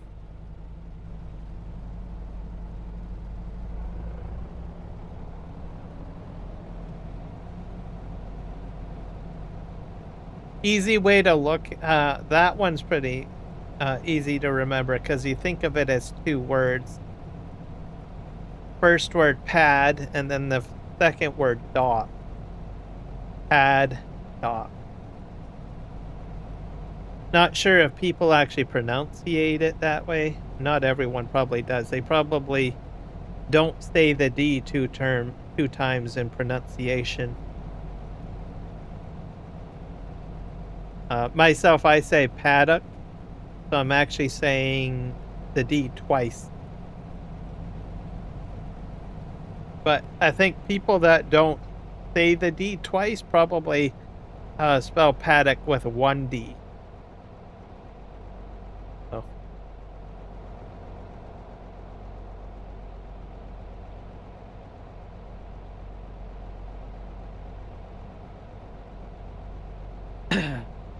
Because that's the trick of the mind too, I think, like how we pronunciate things also tricks the way we spell, I think.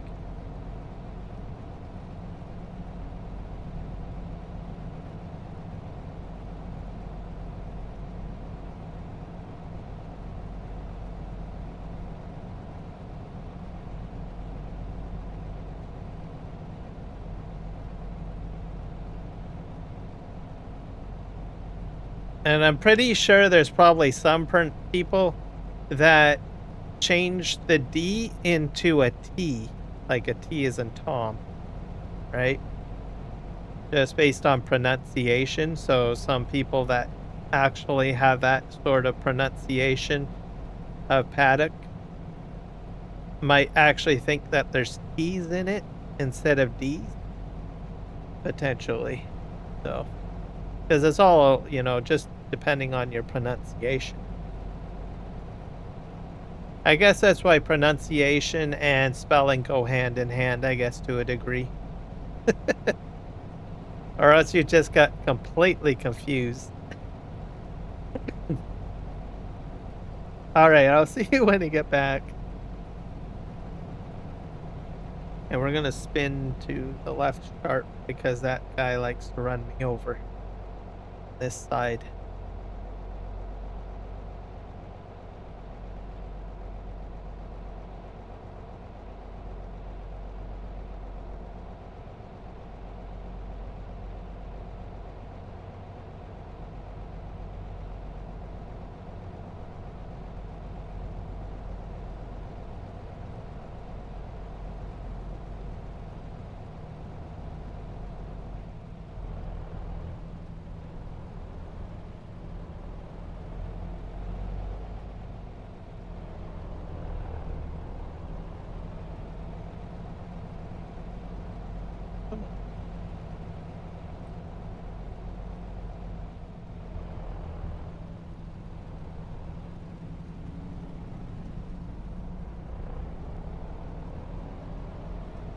Almost done the sugar cane, and then we can move on to sunflower seeds. And we're at 10 a.m., so we're making good time.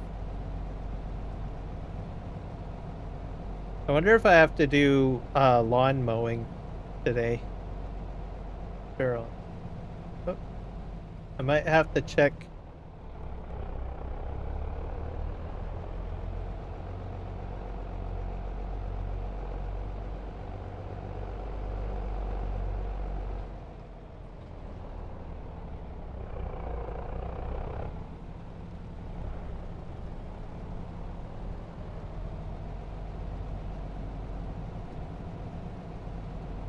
I'll have to check my cows.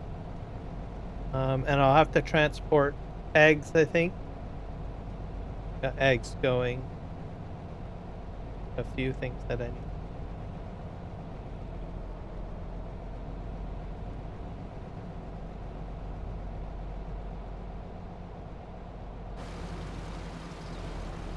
Now, some reason this guy does not just.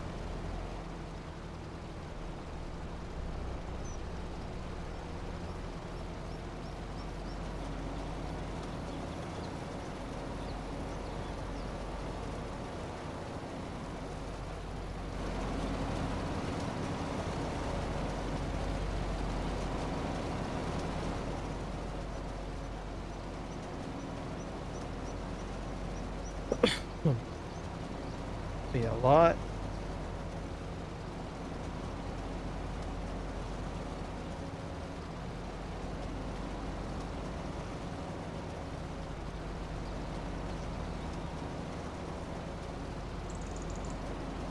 To the end. Halfway done.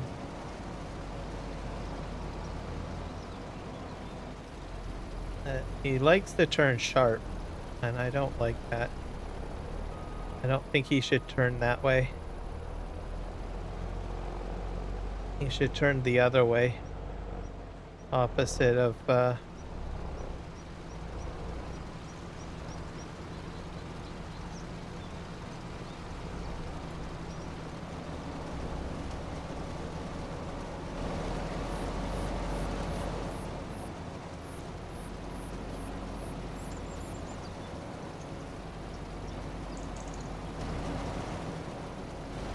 I have to plant some more potatoes too, because I think I'm running out of potatoes.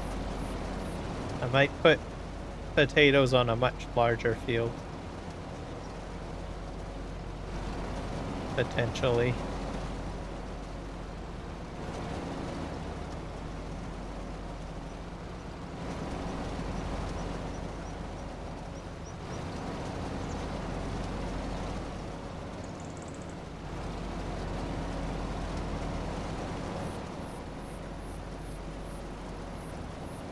To the end we go.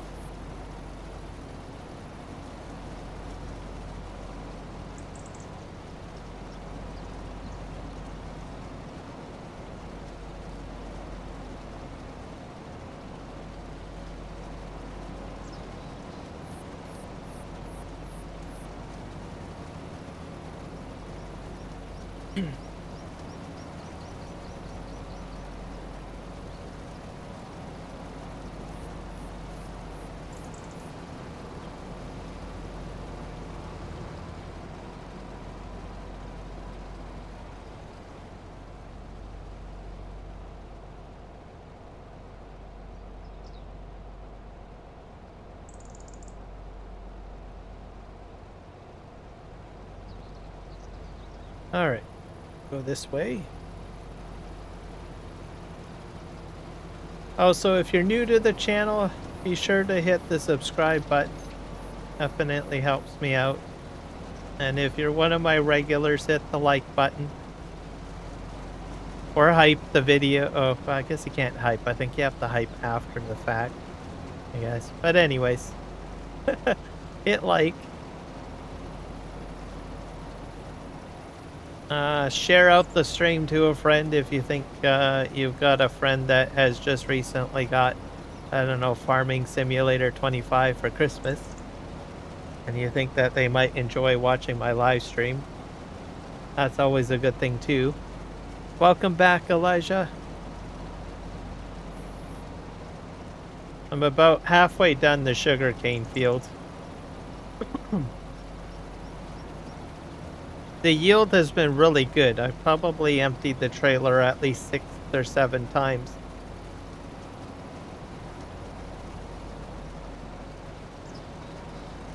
So I will have more than enough sugarcane to know what to do with. I'm gonna try to dump it into my silo, because I don't know if you can put sugarcane in the silo. If it does go in there, that would be fantastic.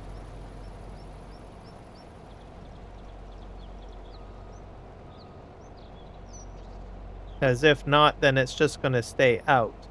So most of it will go into gasoline production, though, because I can make diesel out of this, which works great for me. Have to back up a bit. Oh. I don't think we got, by the way, I don't think we have sugar cane in Canada. I don't want to say that we don't absolutely have it in Canada, but if we do, it's probably in very rare places.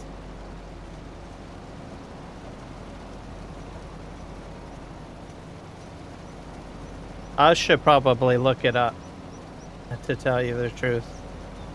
All that I know is it's probably not very common. Yeah, I don't think we have it in Canada.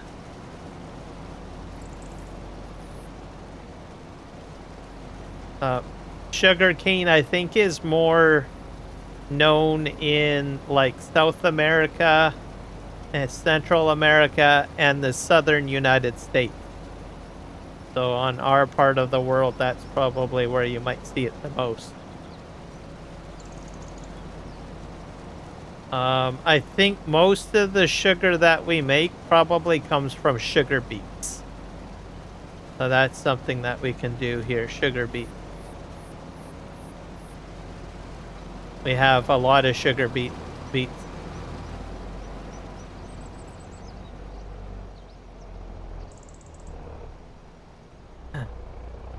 And something interesting with sugar beets, we actually spread it on the roads during the winter time sometimes.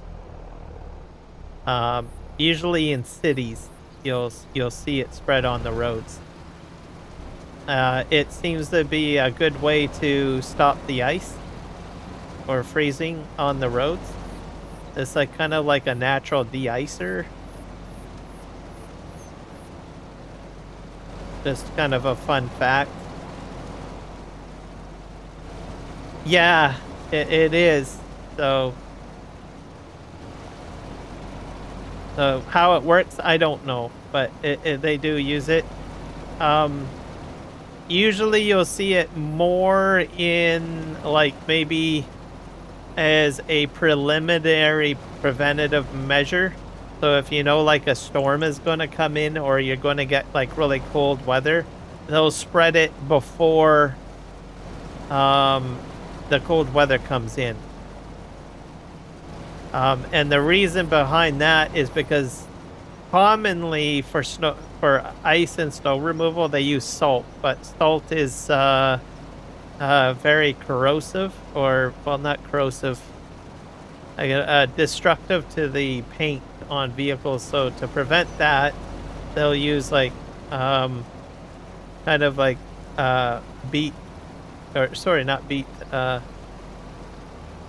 sugar beet solution.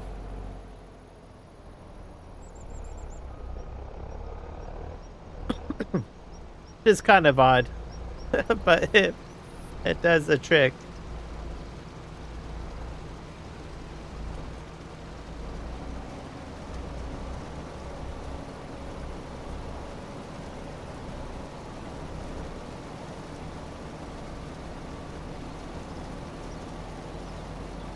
All right, we're going to go. I'm going to speed up a little bit. There we go. Better.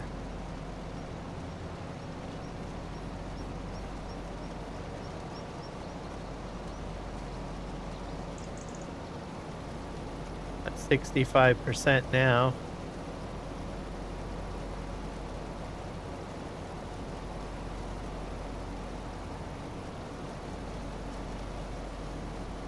Gonna stop. Probably.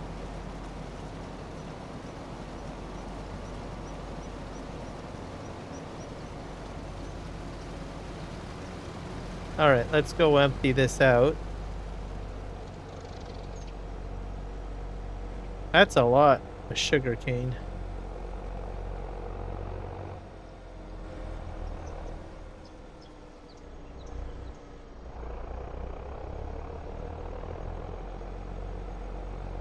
I'm gonna go this way, I think.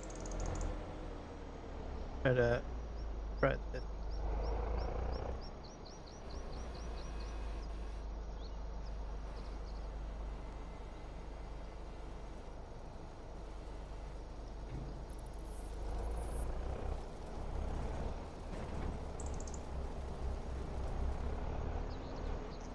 Temporary storage for now, because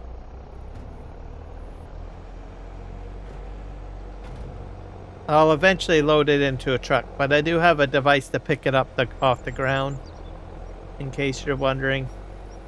I have a plan. Hopefully it'll pick it up off the ground. If I don't, then I'll have to get a front-end loader.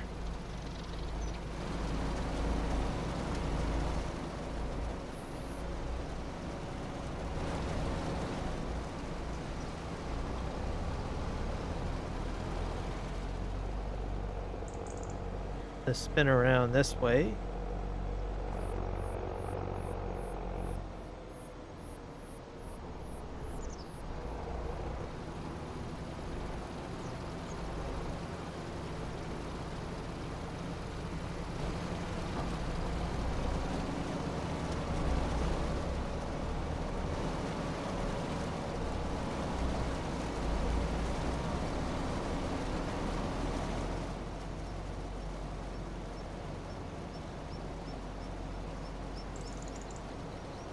Filling up big time now.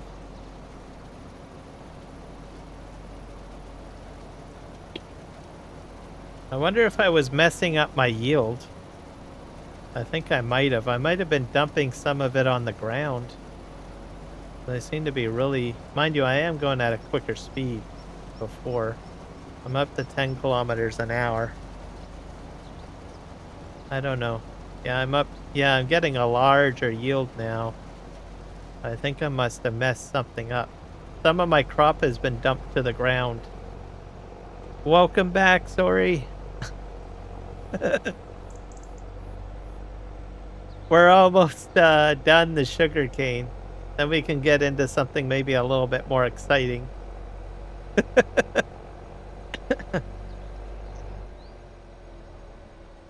gonna go this side, I guess.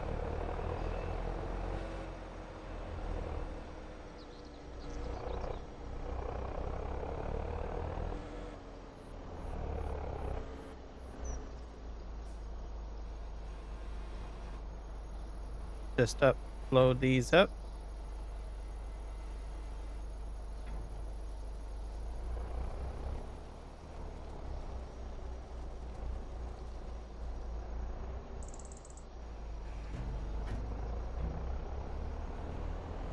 Almost done. Okay, down, down. Perfect. All right. Now over here.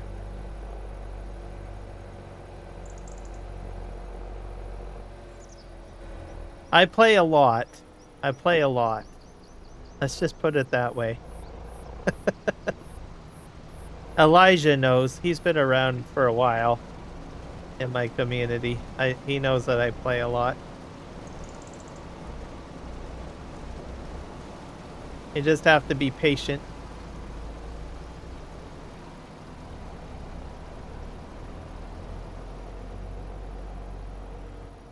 Yep.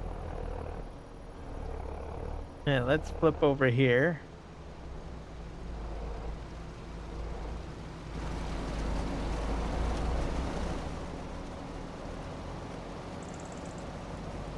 If you like playing video games, you just play and have fun.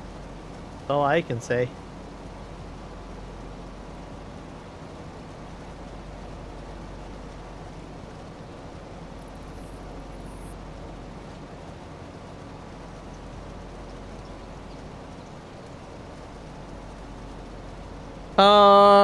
Let me see. My live stream has been about almost 4 hours. I'm going to say maybe at least 2.5 hours. I think I've been at least on this field.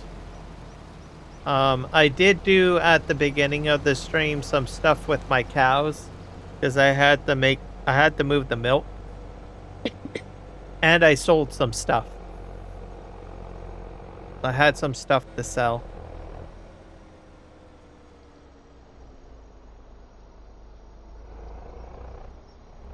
And then I realized, oh, I better start working on my sugar cane before time runs out.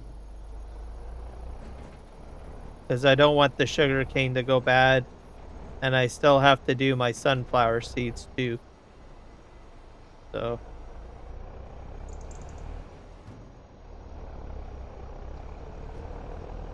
harvest time, I always try to get onto the harvest early in the morning in the game, so that I don't miss anything. Because I've got like withering on, so then my crop will wither, and I don't want my crop to wither and die.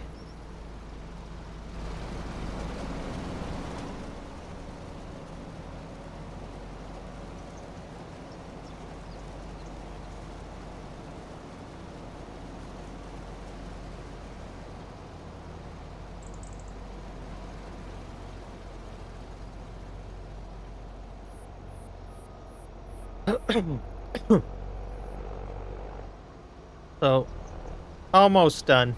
I got like a few more rows to do. I probably will upgrade to a Jack Coup harvester.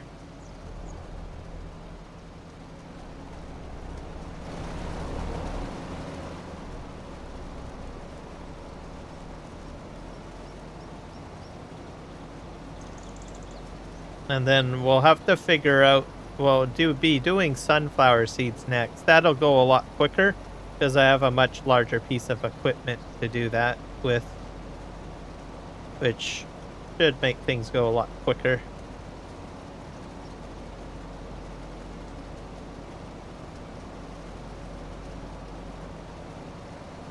Oh, okay. Well, nice to meet you, Andre. I think that's how you say it.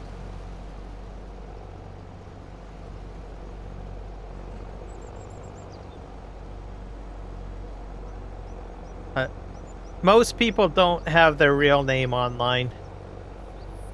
Like my real name is not Kiram.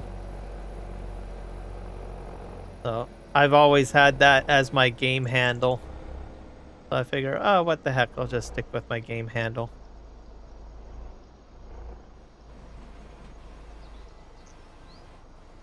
It's kind of like having a second name, like a nickname, I guess you could say.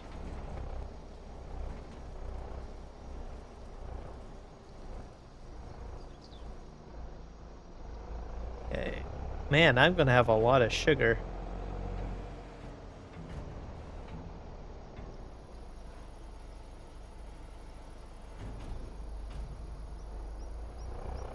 Yeah, let's go get more sugar cane.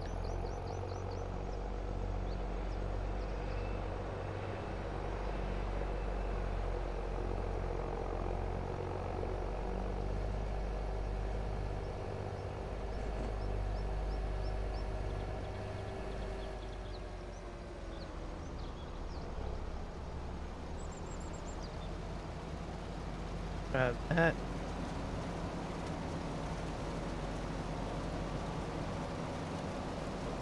There's a big machine with an auger that I'm going to use to pick it up. It's like huge.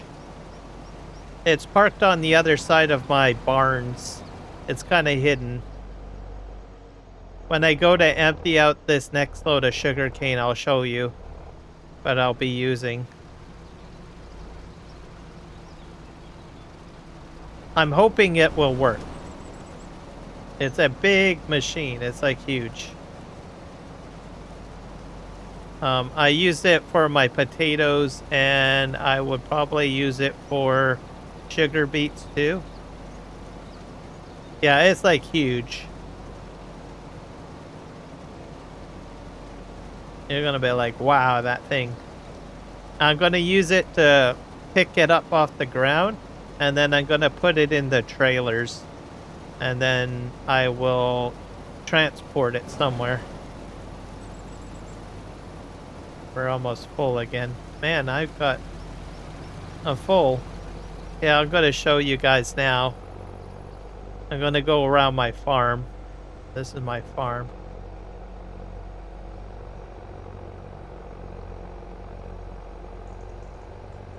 One of my farms anyways. Ooh, I got mushrooms growing. Let's see. Yeah, I got crates of lettuce or something. Mushrooms popping out. Oh yeah, over here. This yellow machine here. I'm using this yellow machine to pick. I'm going to use that to pick up the sugar cane off the ground and load it into a truck. But I'll do that later once I get like all the sugar cane over here.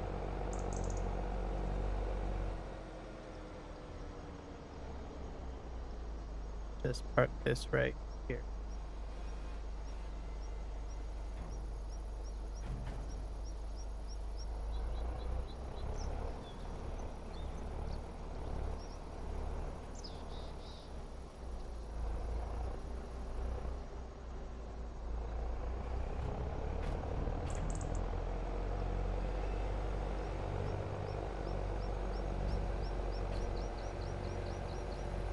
And then the corn will be, or sorry, the sunflower seeds are going to be picked up with a different large vehicle, which we'll be doing after, I guess, dealing with the sugar cane here.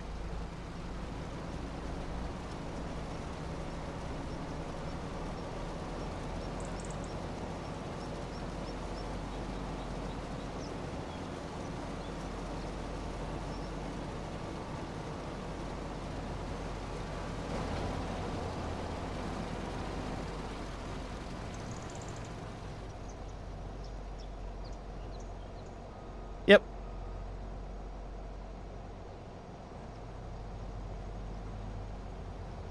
Picking it up off the ground will probably go a little quicker than harvesting, that's for sure.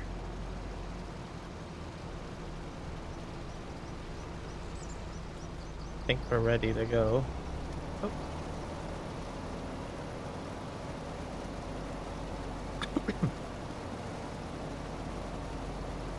I'm not even sure how much sugar cane I've got. I've dumped quite a few trailers, so I'm gonna have a lot. And then some of it's gonna go into my bread production, sugar production first. Some of it will go into fuel production.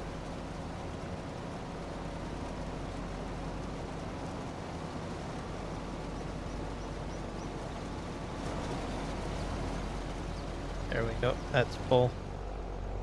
Go and empty this out.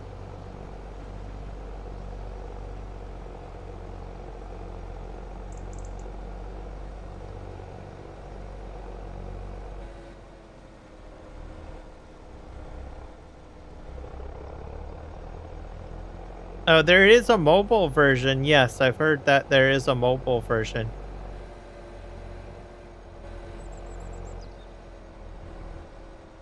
I know some people enjoy playing that on their phone quite a bit.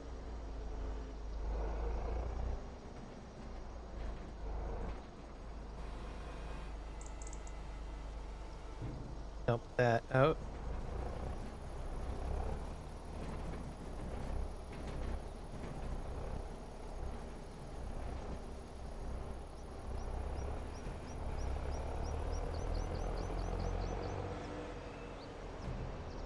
Or lower. Okay.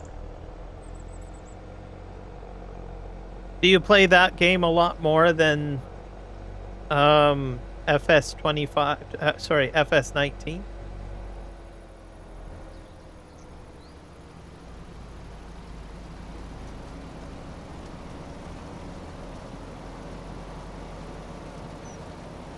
Probably play it more because you can have the phone. You can take the phone everywhere, right? Imagine you can probably play that a lot more. Just move over here. Doo-doo-doo-doo. Spin around.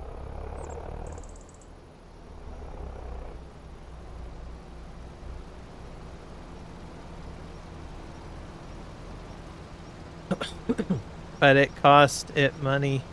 But I use Android to go on happy mode. Everything is free. Oh, okay. An hour. The other one is like 10 hours. Oh, okay. So you play 19 a lot more then.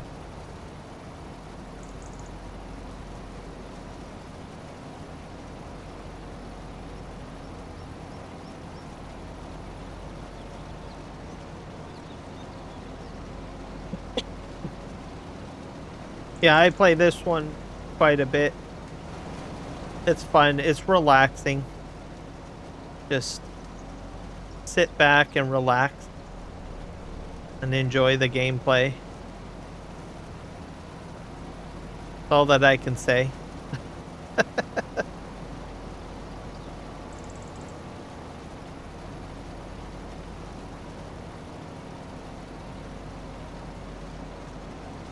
Yeah, this one had, yeah, the 19 and, oops,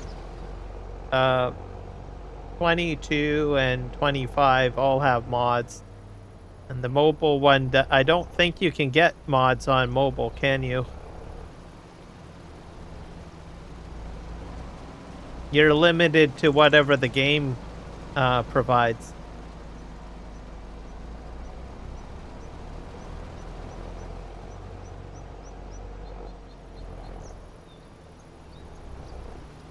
See, I like to play with a lot of mods, so that's probably why I wouldn't play mobile very much.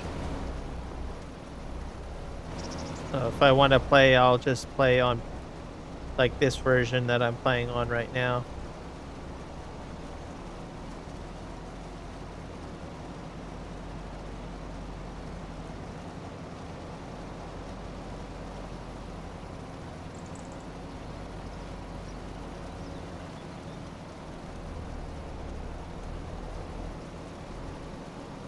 Get this out over here.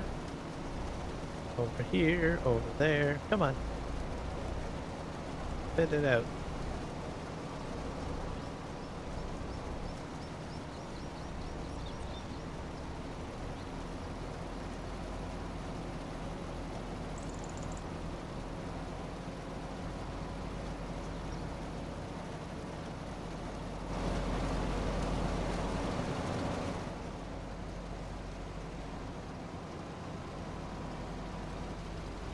Oh, how dare you? How rude.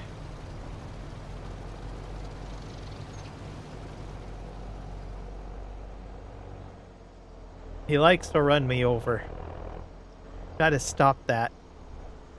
No, but you can download mods. Oh, okay.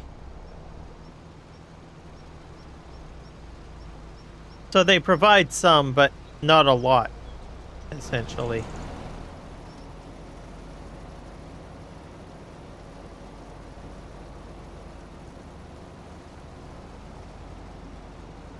I play like SnowRunner on a PC.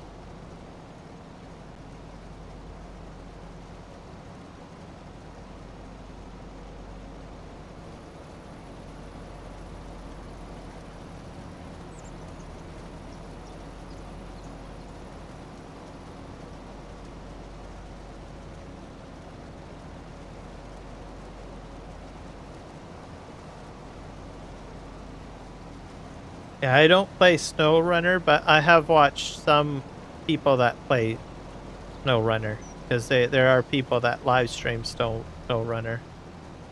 I have watched a bit of that.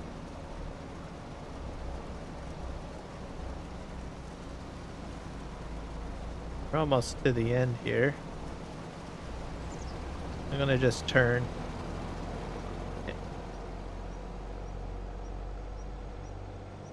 Empty this out. And I've even seen some people play Mud Runner too. I've seen Mud Runner.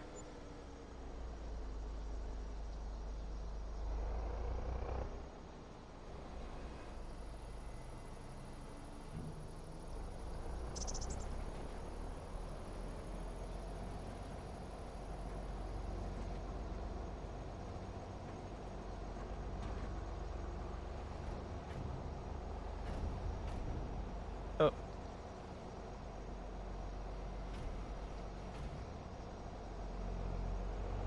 I'm gonna run back to the field. Only a few more rows to do.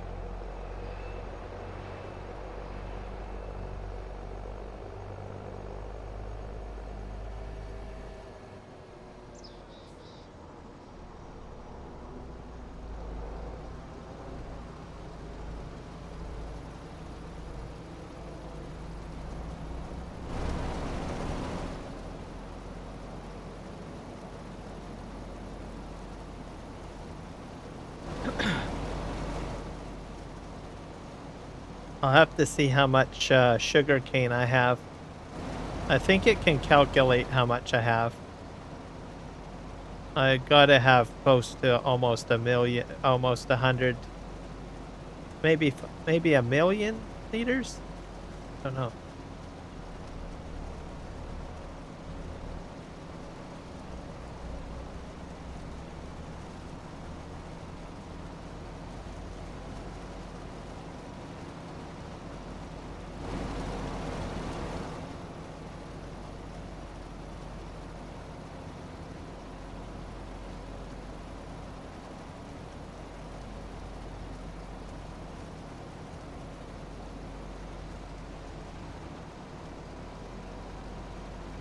Oh, he almost hit me.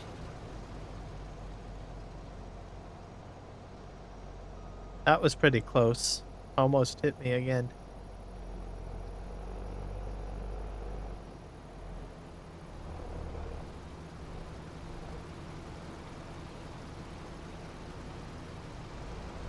So what kind of crops are you growing on your farm at the moment? Or are you still just doing logging? Have you got any crops going? Because I know that you said you have a log Massey and you have a axe, I think you said.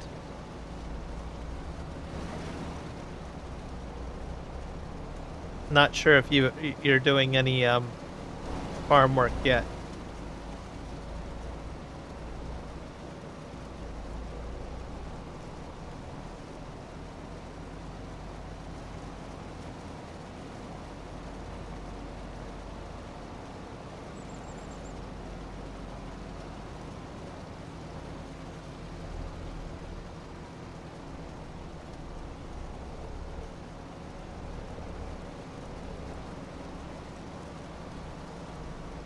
You have corn? Oh, okay. Yeah, corn's a good harvest to do. It hit me. Oh, missed me. Ha ha ha.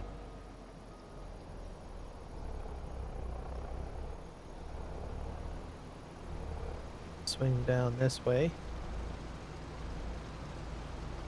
I do, and I have corn. Do you just sell the corn, or do you like put it into a production, or do you do anything with it? You get corn's always a good harvest to do. That was probably one of my first harvests that I did on here. Actually, wheat was my first. I usually start off with wheat, and I eventually do corn.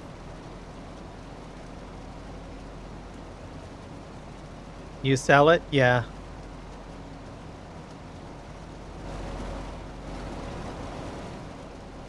Like, before this year's harvest, I had corn.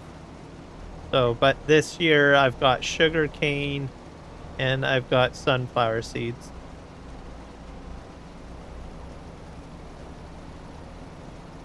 So are you going to plant corn again, or are you going to do a different one, a different harvest?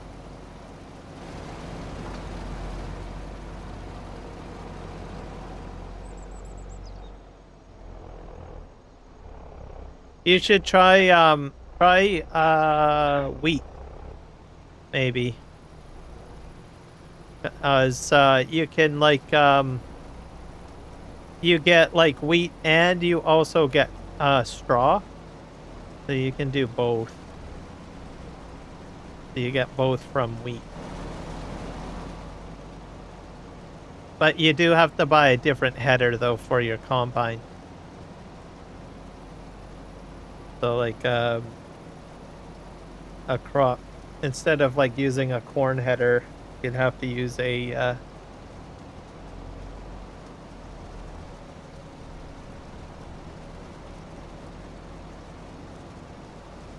I think I'm wasting my crop. I'm gonna move over here. Oh, you use your hands. How the heck do you use your hands?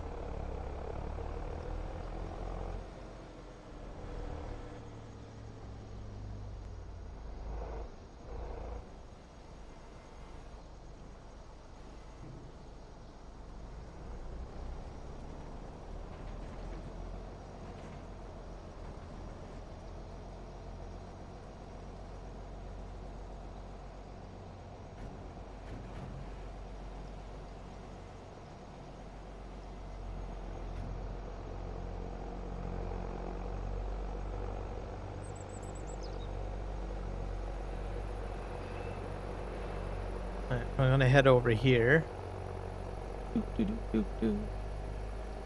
There's a mod with like, I don't know how to tell you, but you move it and like with a saw make it into bales. Oh, I wonder if it's like a sickle. I have seen people, like I know that there's a mod that uses a sickle. Maybe that's what you're using.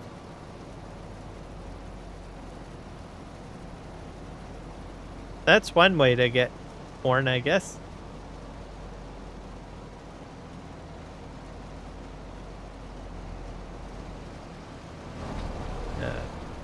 Get out of there.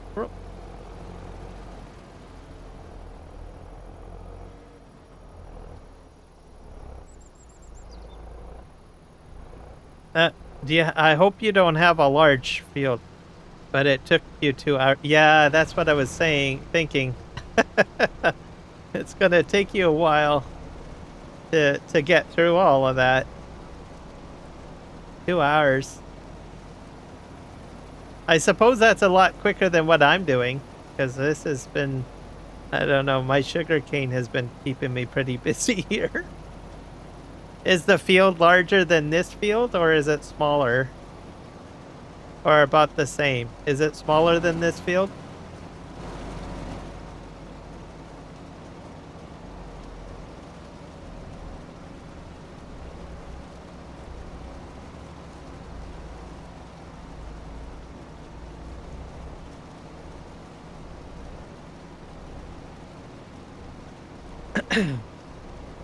Or is it about half? Oh, okay. Yeah.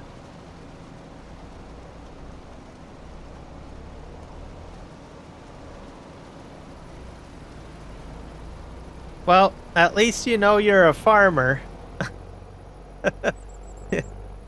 You're willing to put in the time to get all that crop cut down.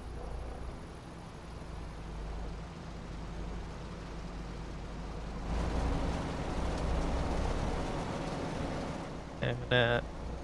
Here. Oh. Nope.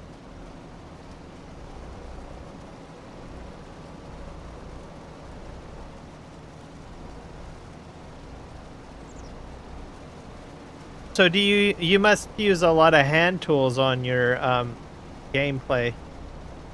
Are you going to just use hand tools throughout the gameplay, or are you kind of like starting from like basic tools and working your way up to larger tools?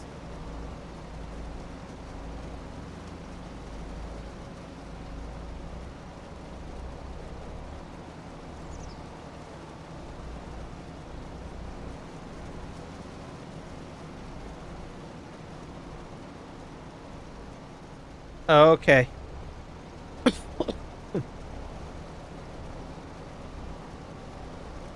So sort of tie it to what happens on your grandpa's farm. That makes sense. I think I'm at 61% full in the trailer. I think I'll go empty this here.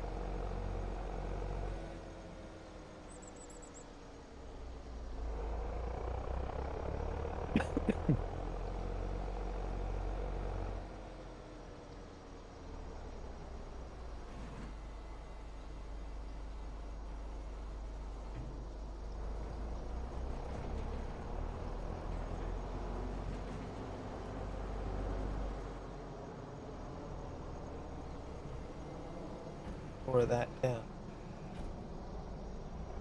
Now, I guess I could have bought another trailer. Like, trailer hitch on the back of this that I didn't realize.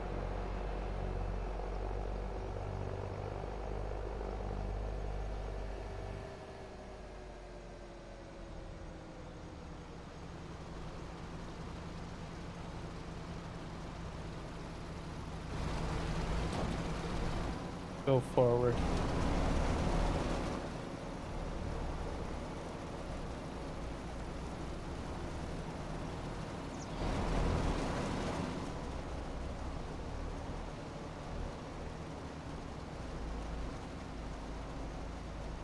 Okay, so your grandfather also plays? That's cool. Yeah, this is a game that's really family oriented, which I think is cool. Because people can, like, play with their family members and also work together on a project. That's the best part, I think, of Farming Simulator, that you can play with other people. Doing multiplayer, family-friendly type game. He's gonna hit me. Don't hit me. He still hit me. We've only got a few more rows to go. Isn't too bad.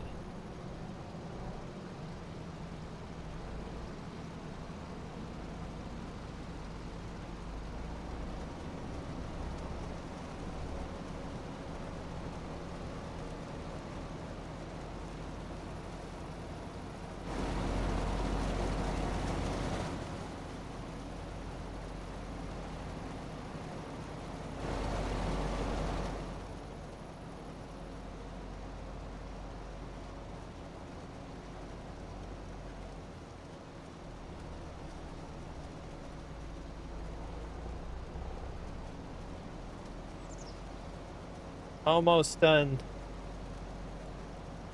We're at about 2 p.m. in the afternoon in my game. So, which will be good. That means I'll have to work extra hard to get the sunflower seeds done before the day is over with.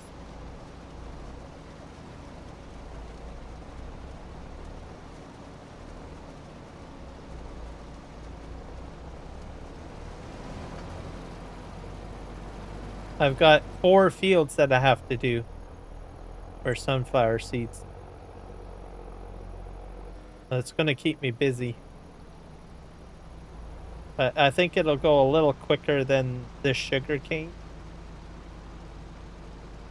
I bought like a huge tractor. A Massey, but huge, and I'm towing wood with it. You have a large wood trailer? Yeah.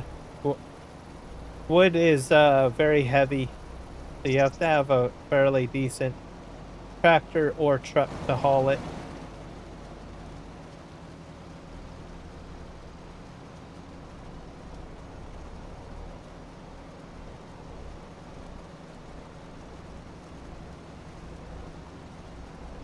And then do you just sell the lumber at the mill?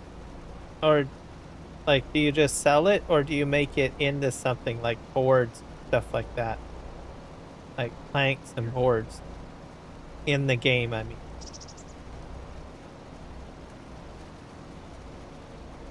Tractor is crouching. Oh, okay.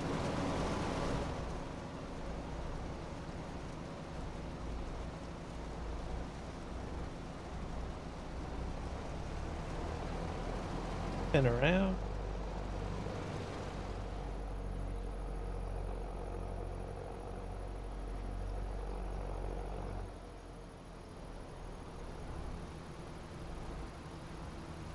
I cut it like a firewood and sell it. Oh, okay.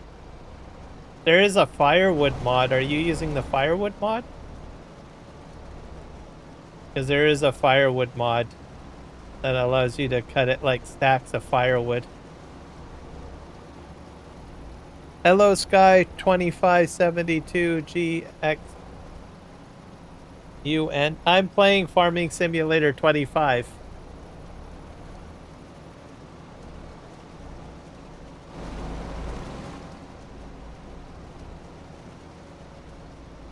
So you do use that one, that firewood lot? Yeah, I use that a bit too.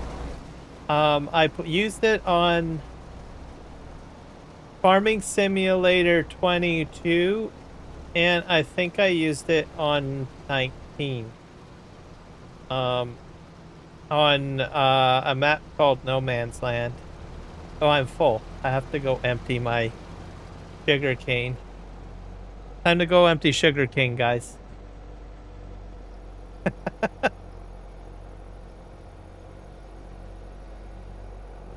But I had a lot of fun using the firewood mod. I thought it was great.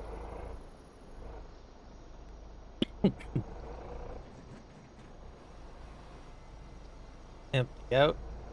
Go.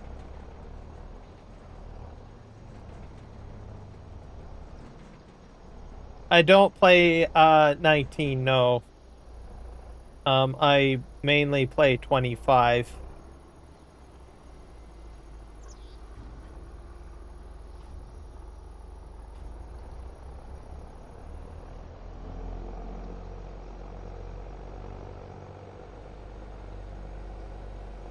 But there's a lot of similar mods back then.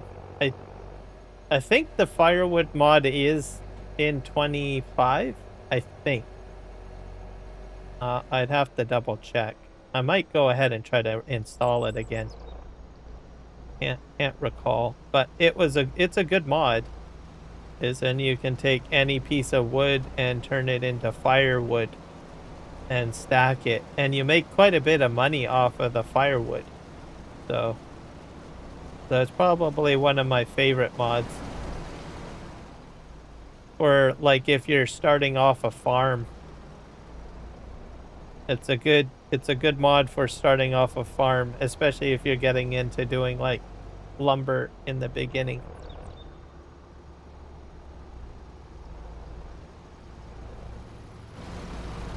Let's go this way.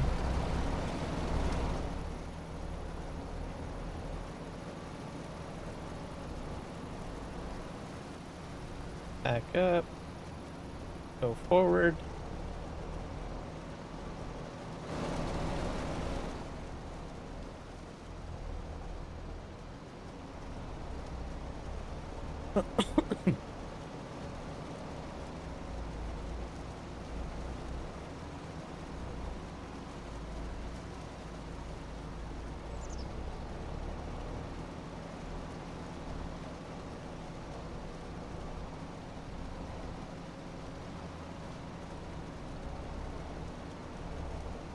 Well, it sounds like Zorik, you've got a pretty good start on your farm, so that's good.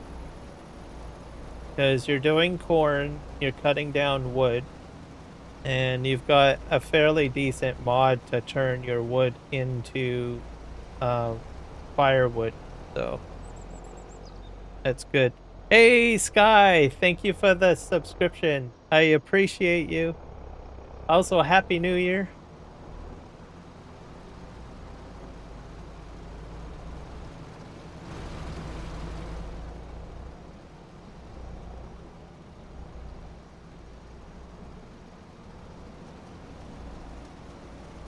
We're gonna find up here. I've only got a few more rows to do. Gonna be awesome. Yep. Which map are you playing on? I don't think I asked you which map you're playing on. Kind of curious what map.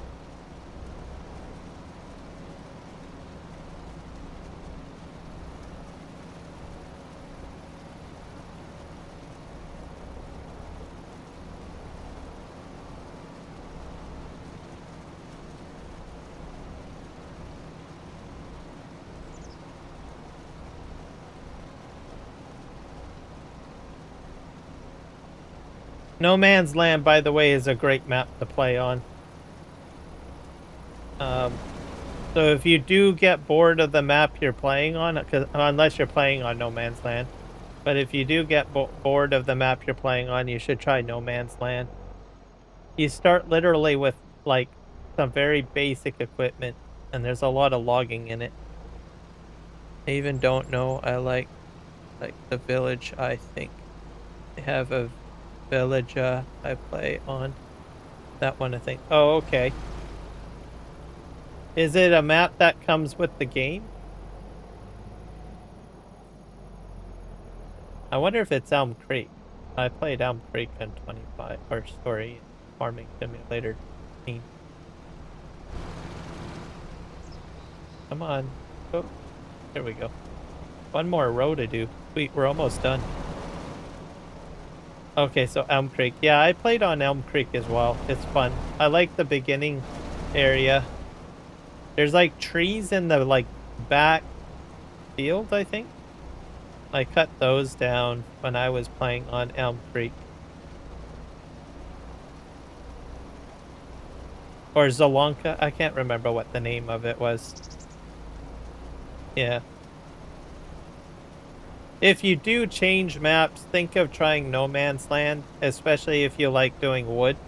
Because the map has like no city streets, and it's like big, it's kind of like a forest area, and you have to start off with cutting lumber, and you get like one field, I think. So, and it's available on 19, especially if you like doing the lumber stuff and the logging. So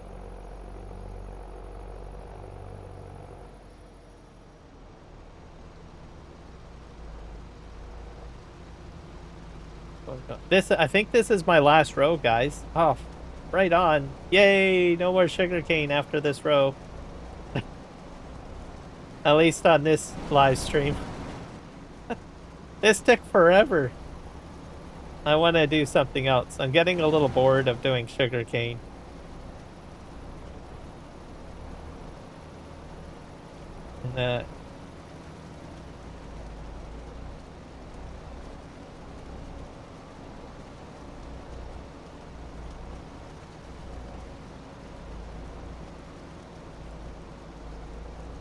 Yeah, it's a very popular map, so that's the only reason why I mention it. Oh, I'm full. Go empty this.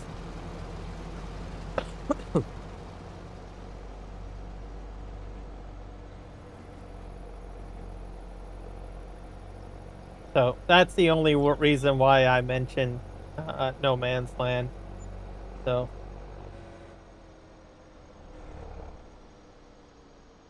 and also the type of style of gameplay you like. So that's why.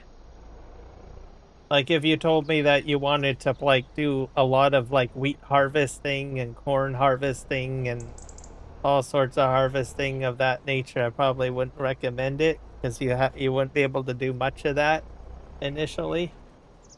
But because you like doing the wood stuff, that's why I mentioned it.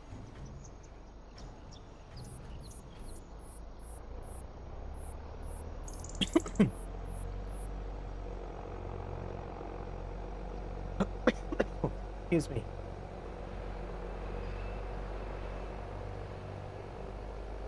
This is awesome, guys. I'm like done. Almost done anyways. There's sugar cane. I've got just to get to the end of the row here.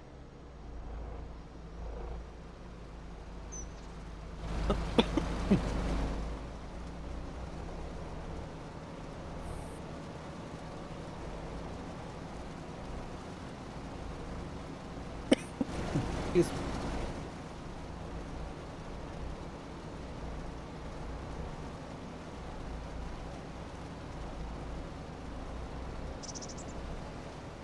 All right. I think we're empty. I don't know where he's going now. See what he does. Is he gonna finish? I have no clue what he's doing. There might be some hidden stuff over here. Let's see what he does.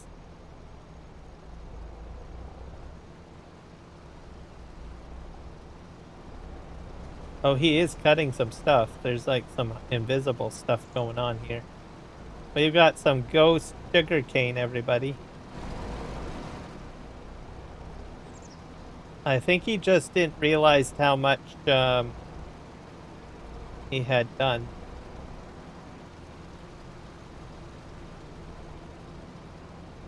Just get him to the end here.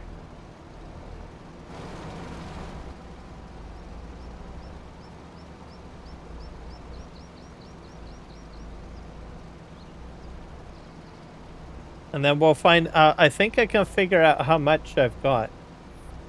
But do you know Buck like he does a no man's land a lot? I don't know Buck, no.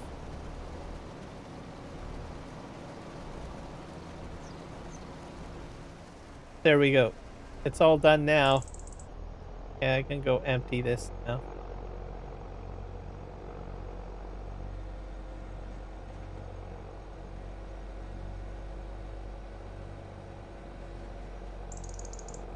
And then we're gonna have to start loading the truck, I guess, with sugarcane. That'll be next.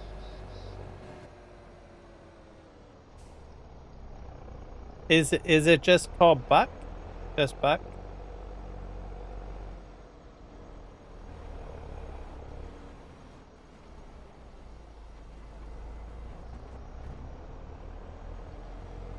I'll go park this.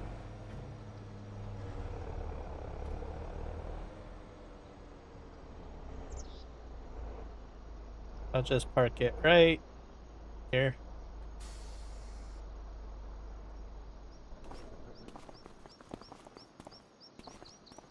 Take this guy out.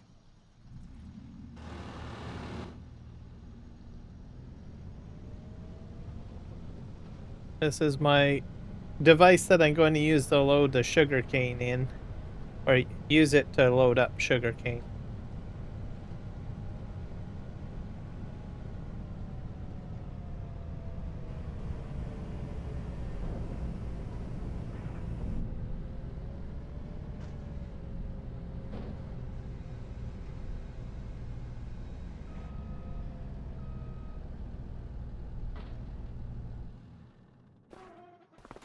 Need to get a truck over there. Yeah, it's huge.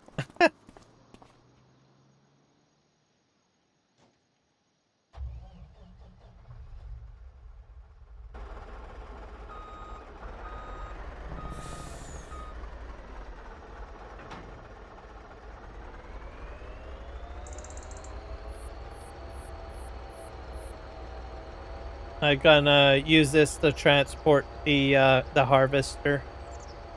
So we'll load it up on here.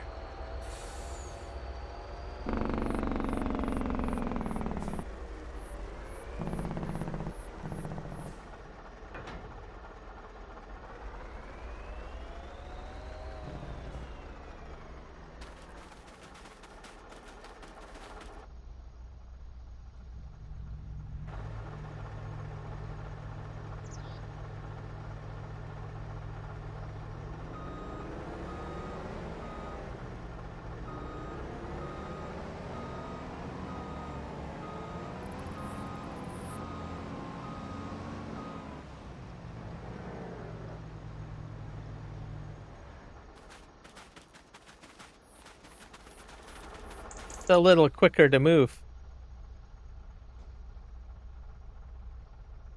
It does, yes. I got charged money. I think I'm probably hitting about maybe $300. I think. I'll probably hit about that much. I better strap that down. Move this over here. It's just, I could probably just drive it to where I want it, but I think it'll be just quicker if I just move it this way. Just, I'm gonna park this right here. Oh, it's saving. Yeah, so not too bad. But if I had a much larger field, probably would be very expensive. Because it took me like almost my entire live stream just to do that. Okay.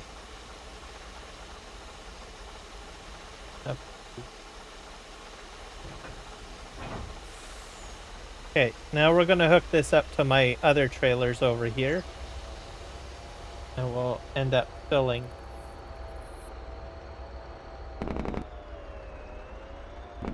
Put all of this into these trailers.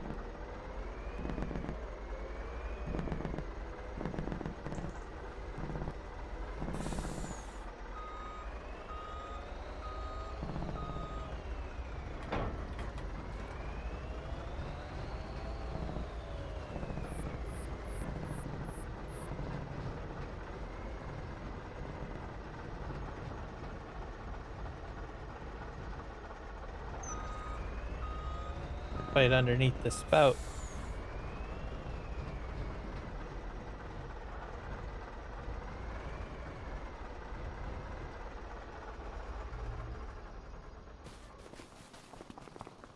I'm not sure if this is going to pick it up, but we're going to try. Oops.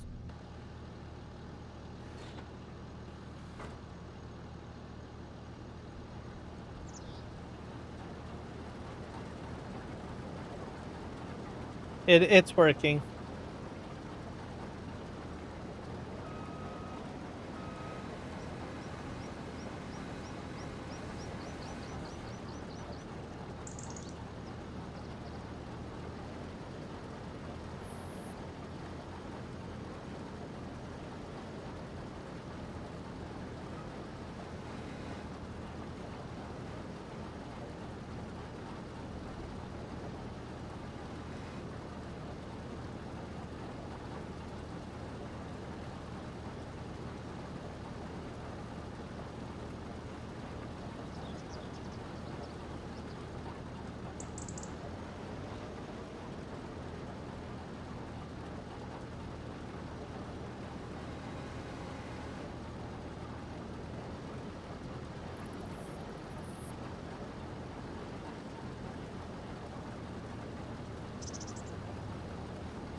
Yep, I do logging as well.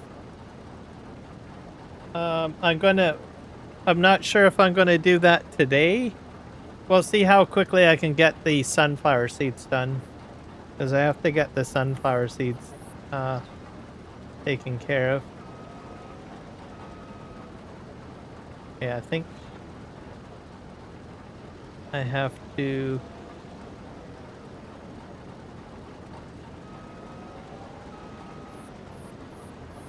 Because I have to get the crops done first. That's the top priority.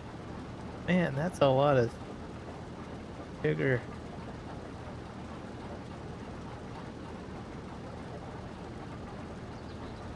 Okay.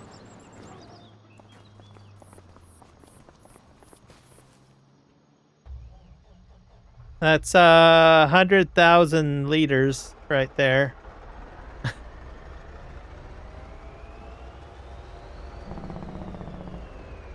Your time is 1 p.m.? Okay. You might see some logging. We'll see how this all goes. Okay, I gotta put... I think, can I dump sugar here? That's my sugar mill. Not sure how much I can fit in there. I'm gonna see if I can store... Yeah, that's a lot. So I think I probably got like roughly 1 million liters of sugar cane on the ground over there.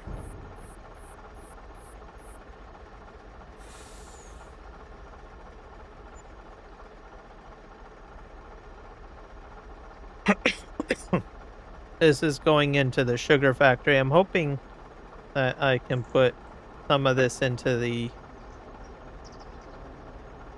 silo.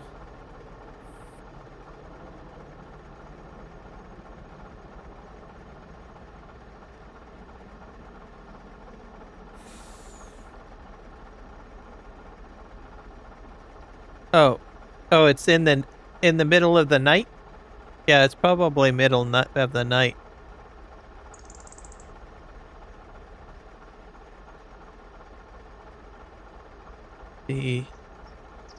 Yeah, and it's in the middle of the night for you. It's daytime for me. It's almost supper time. That's about as much sugar as I can put in there. Yeah, let's see if we can empty some of this stuff into...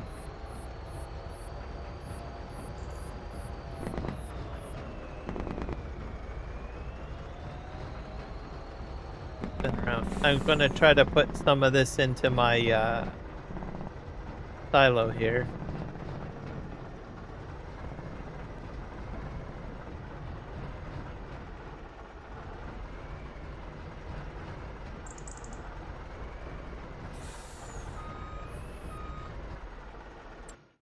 Oops, wrong button. Nope, it won't go into the silo. That's too bad.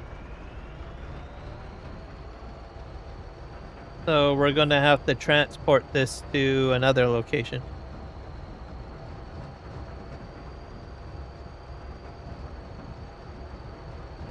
Does it snow and rain on this farm? Yeah, it can snow and rain. I just haven't had any bad weather. We're probably gonna get rain soon because my weather shows rain.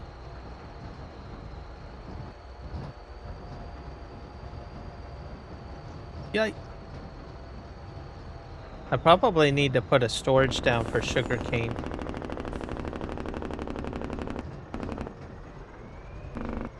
We're gonna dump a lot of it over here.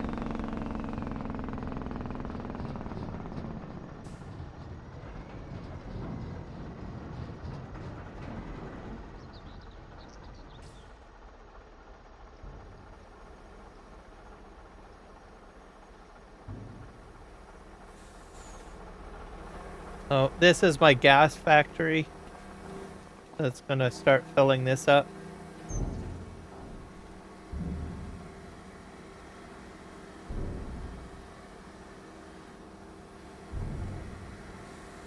This is where I get my gasoline, by the way. So this is corn in here. Now I'm filling it up with, so I've got corn from last year's harvest, making gasoline for me. I need to go over here and get, where's the, oh yeah. So I can put sorghum, sunflower seeds, which I've got sunflower seeds, and sugar cane. Probably activate that. And then I get diesel. So I got about 11,000 liters of diesel. So I have to make my own, gas on this map. I thought you would like that. So most of the sugar cane's probably going to go here.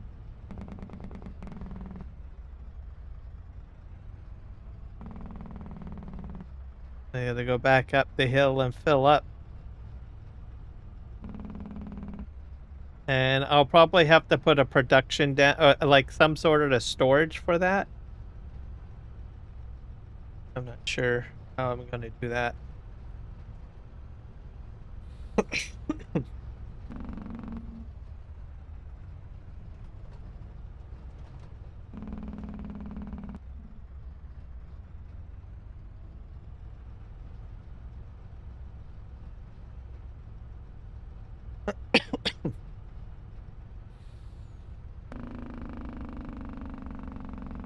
So that was 100,000 liters. Go ahead and fill up another load. I'm just gonna go around the building and we'll put the rest in.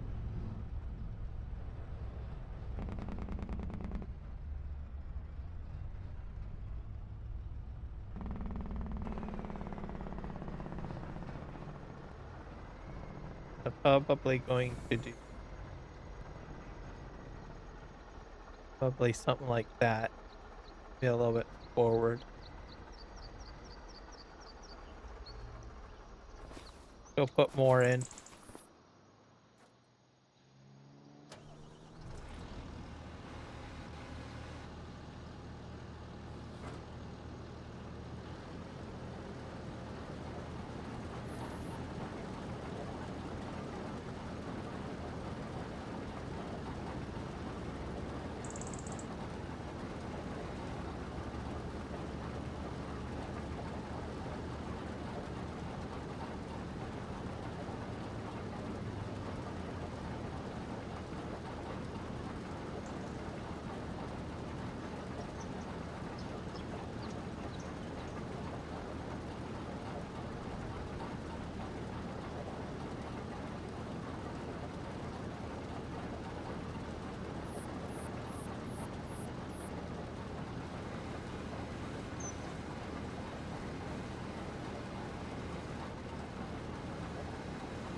I have to move the truck forward a bit more. Let's do that.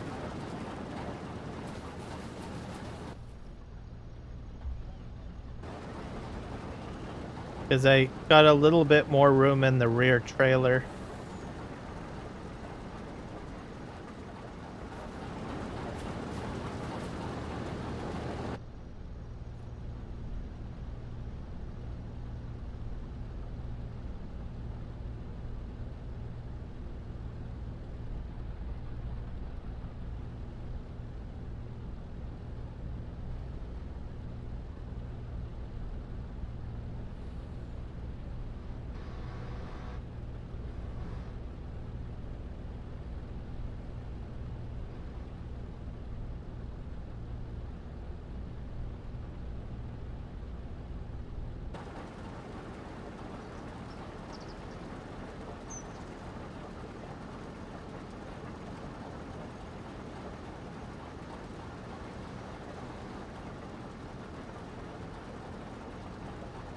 I think I'm full.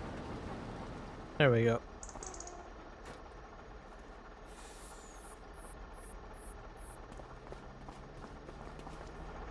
You like your farm?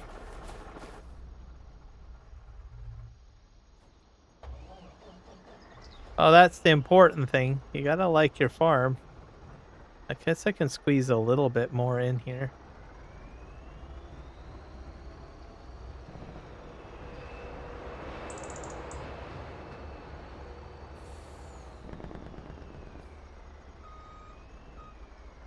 This is a lot, so this will be 200.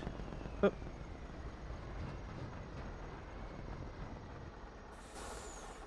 Elevate that up a bit.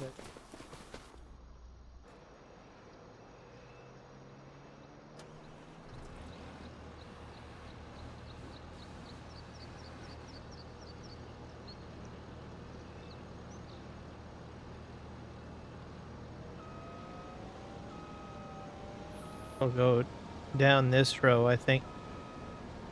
Like this.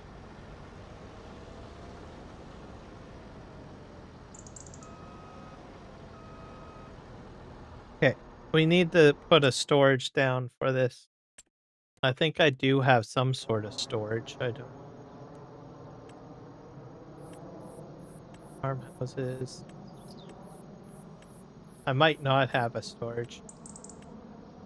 Silo?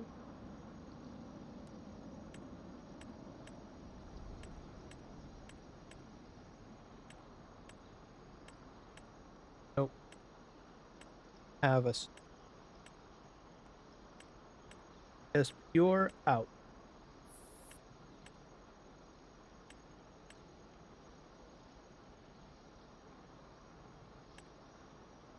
Small bunker style. I could probably put it in one of these. Harvest path.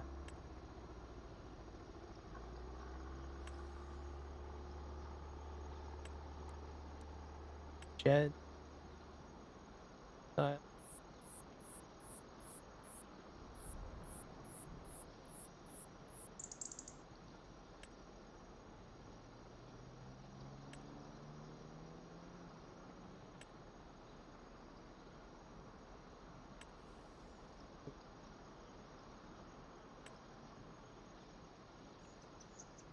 Houses.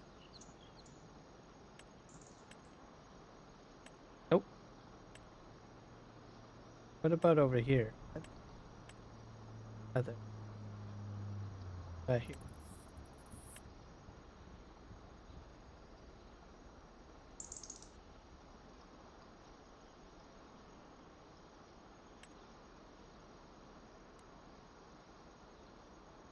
Break. Decorate.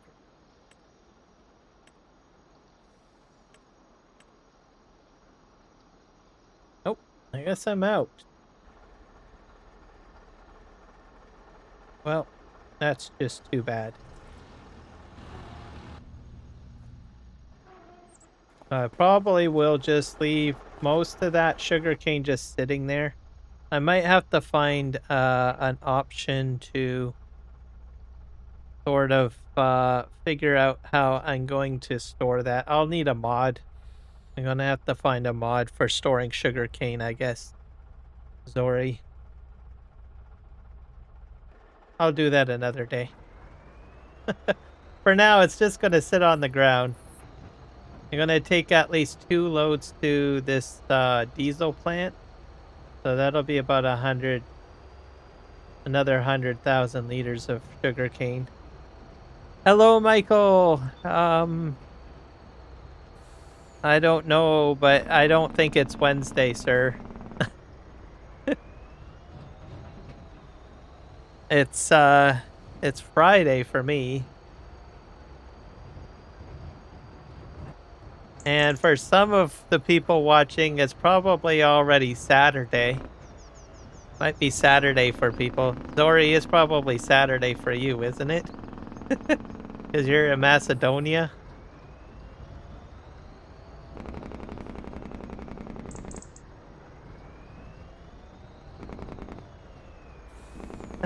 Is it Michael time? It's probably Michael time. The only explanation I have on the matter. Oh, for you it's Sunday? Oh, wow. Let me see. Maybe today is Saturday. Is today Saturday? I don't think it's Saturday. It's Friday. Let me look. I have to look that up. Today's date. I'm confused.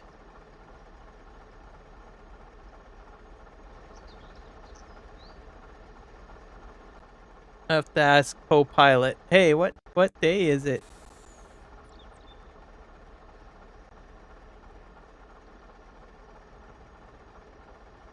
What day is it?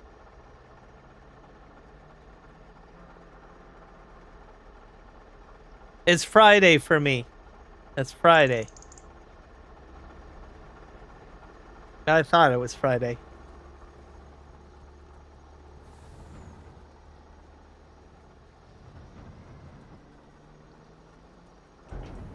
And for Michael, I guess it's Wednesday.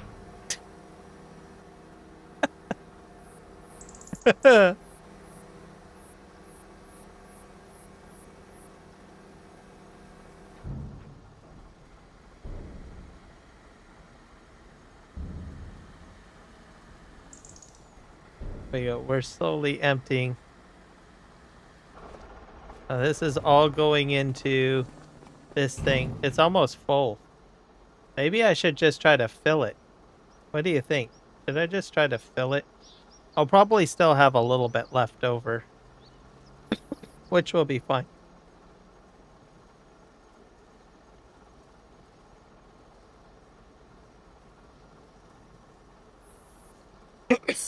Excuse me.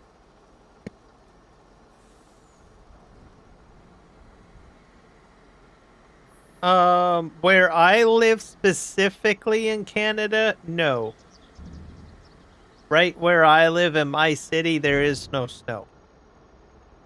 But Canada is a very large country, and there are other parts of Canada that, yes, does have snow.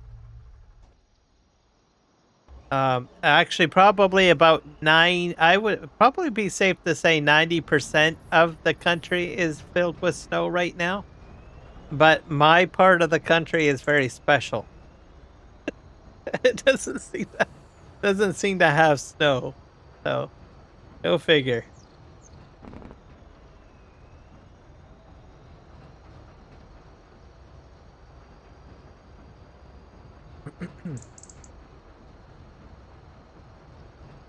We just haven't had the right recipe to make it snow. Like right now, it says what you can see on my weather widget. It's 3 degrees Celsius.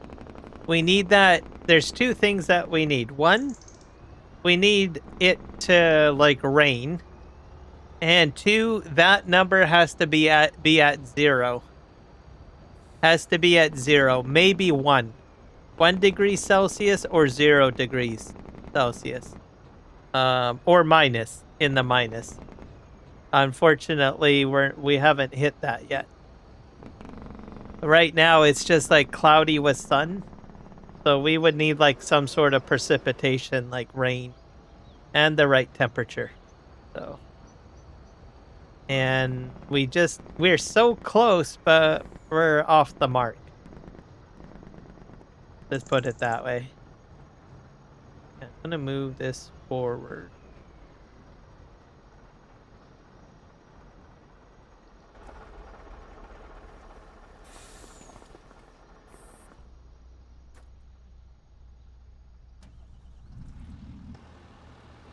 Fill this up.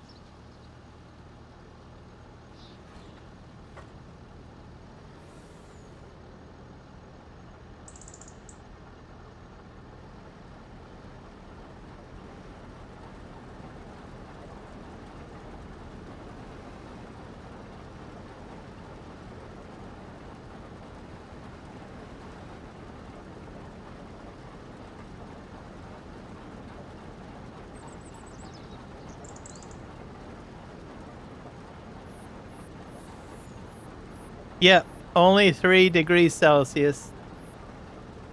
So I'm like in that one special part of the country, as the saying goes.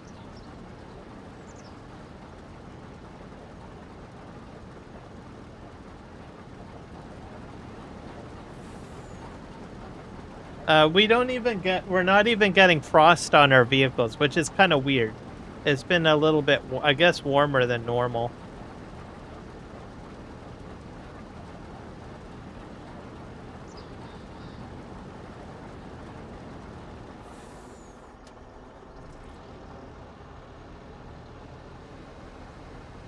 This over.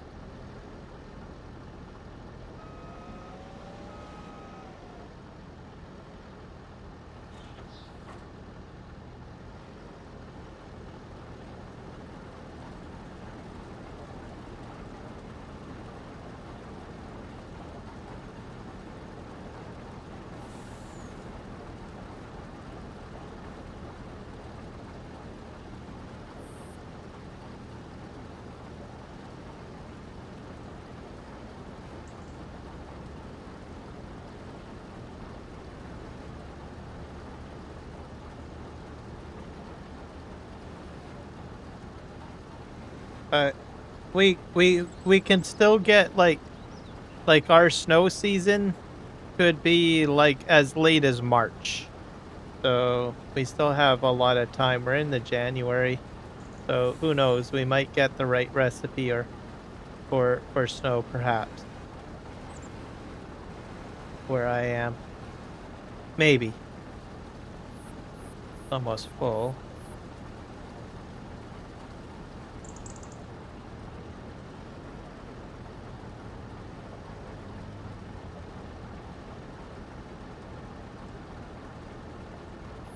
Sugar cane. Yep. I'm gonna fill up a smaller truck because then I can fill up my what do you call it? My other sugar mill. Because I do have another sugar mill.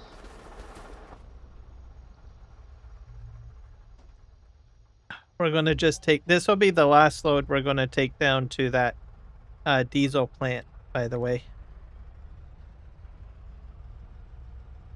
And then we'll fill up the mill, the last sugar mill, and then we'll switch to doing sunflower seeds, I guess, because I'm running out of time on the sunflower seeds. Maybe I'll do that next after I get this load undone, because I'm starting to run out of time. It's like 1,700 hours, so. And I don't want it to flip over to the next day because it might kill my crops, and I don't want my crops to die. Oh. Whoops. That's a crash. I just was fortunate enough to auto-correct myself. Crazy. Alright, let's go in here. Let's empty this out.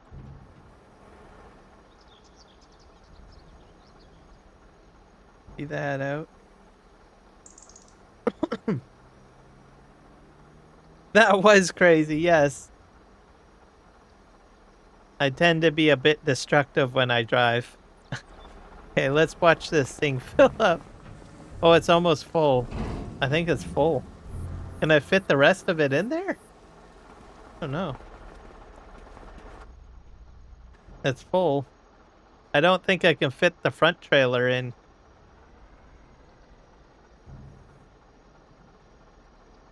Yeah, it's not going to take the front trailer. It's full. So I have to take this back to the farm and empty it out, I guess. You recorded it? Phenomenal.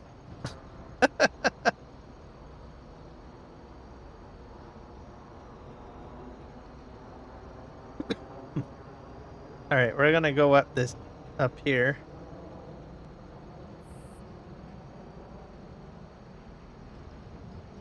I'm gonna empty probably this out. I'll have to dump it.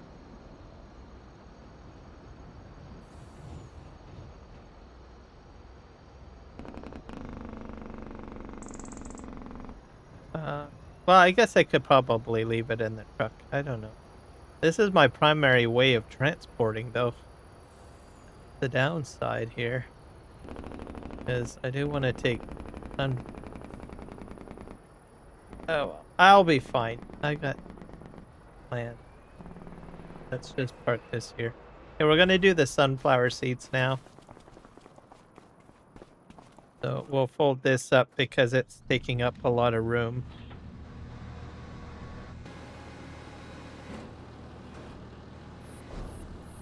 Make it a little bit more compact. There. But I can leave it here. And then we'll end up... We're gonna need... We need a tractor. And we need a trailer. Take this.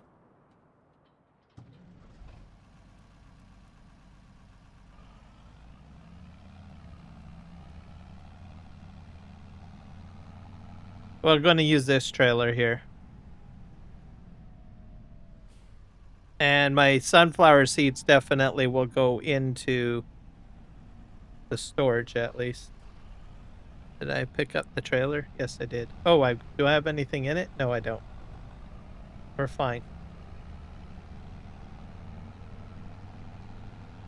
And we're going to just park this over here.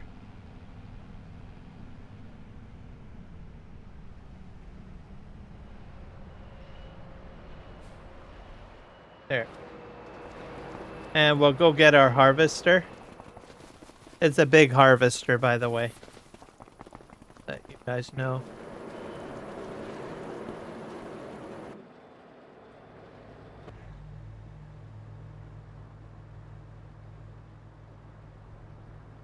And there we go. We got my logo on the side of it. Here I'm gaming. Thanks to Keith. Alright, we gotta go get a, we're gonna need to...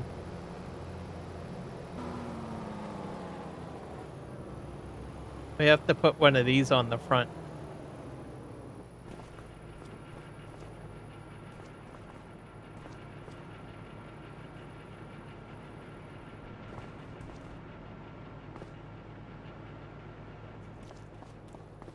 That over there.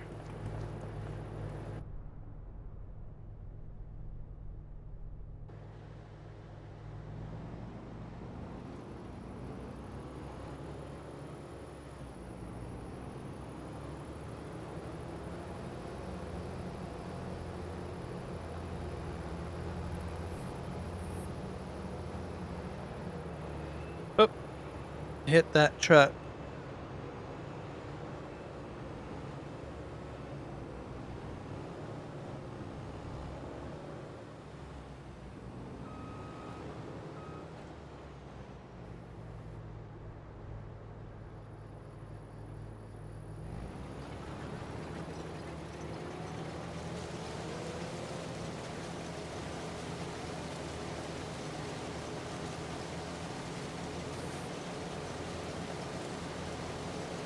I'll go right across the field, I guess.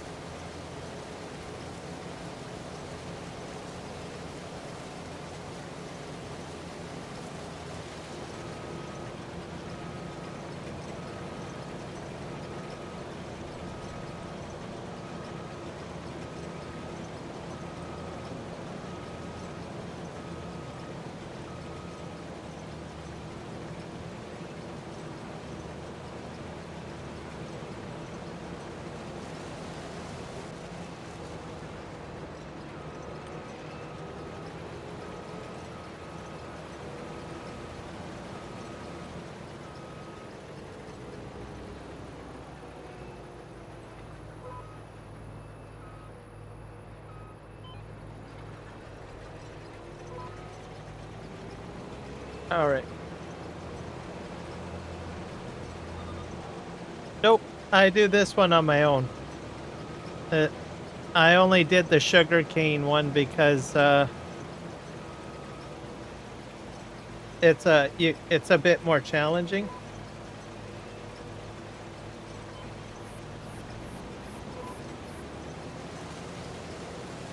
It's a more difficult to do both, whereas this has a hopper, so I can kind of do it on my own.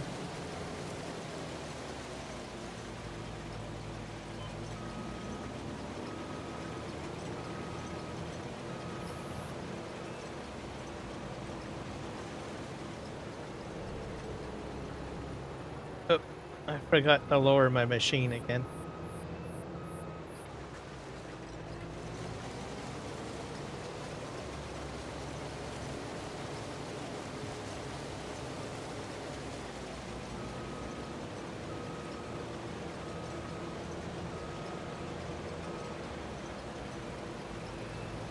Trying to clean up my corner here.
And this is sunflower seed, so it's going to go to the same large factory, but I'm going to be dumping it into my silo because I also have oil mills as well. Just to give you an idea.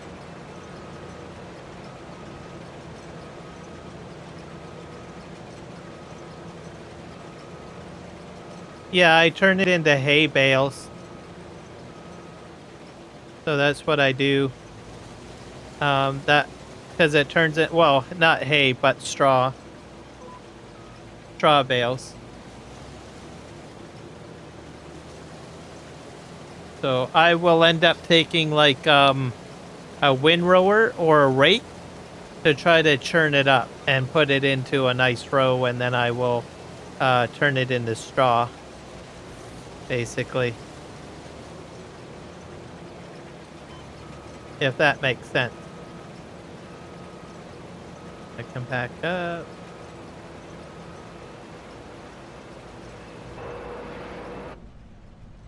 All right, now we can go in cab.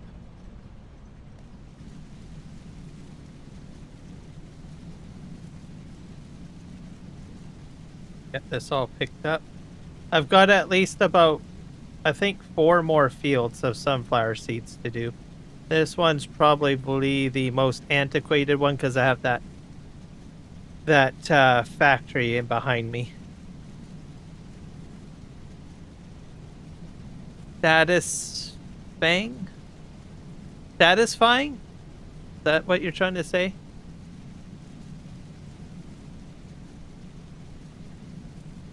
Satisfying? I don't know what satisfying is. Is that supposed to be satisfying? If that's satisfying, yes, it is. There you go.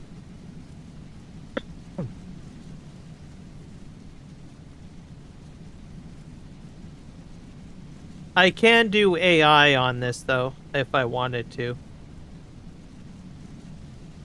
But this, I do this on my own simply because, well, I have a large storage tank on here, on this harvester. Whereas the sugarcane harvester has no storage. So that's why I had to do AI with that.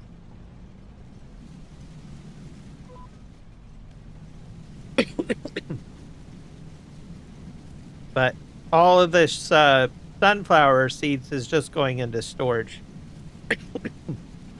Excuse me.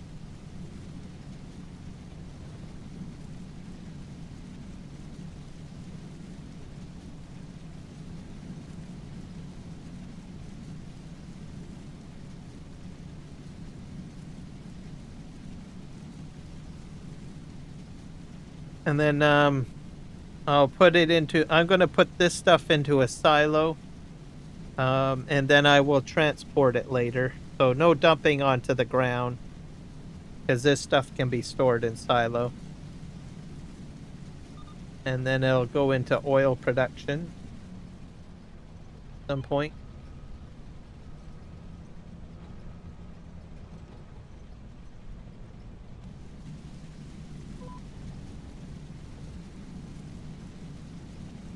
There we go. So some of it will go to the gas plant, and some of it will go to the miniature oil factory that I have. The miniature oil factory will make oil, and then it will transfer it over to my potato chip factory. Oh, thank you. So that's sort of the plan with that.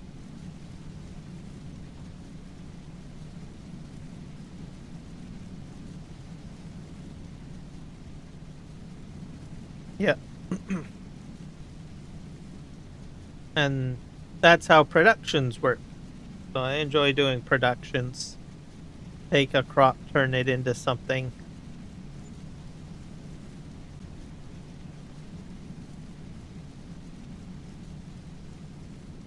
So I got about 4 in-game hours left before it turns over to the next day. Maybe I should probably turn the game speed down. I've got it at 5 times. I don't think I have enough time to get everything done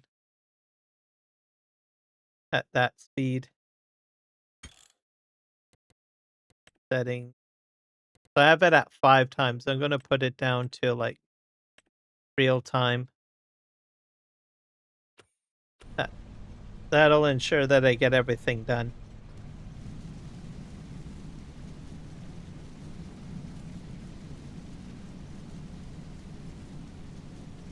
Do you think that's a good idea?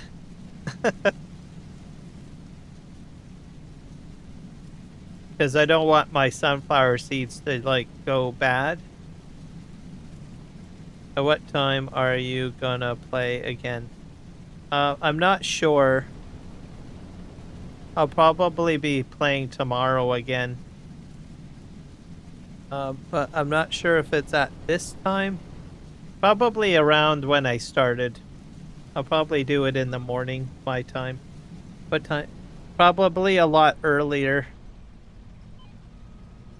Because it's like, what? It's really late for you, isn't it? Yeah, it's like really late for you. So I'll probably be a little bit earlier.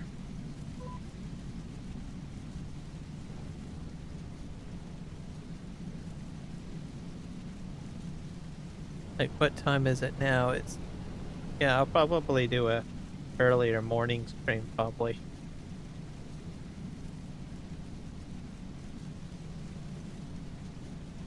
2, yeah.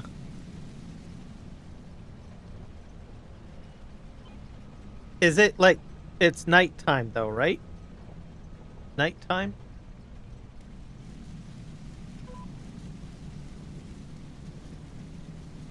I'm pretty sure it's like, it's really dark out, right?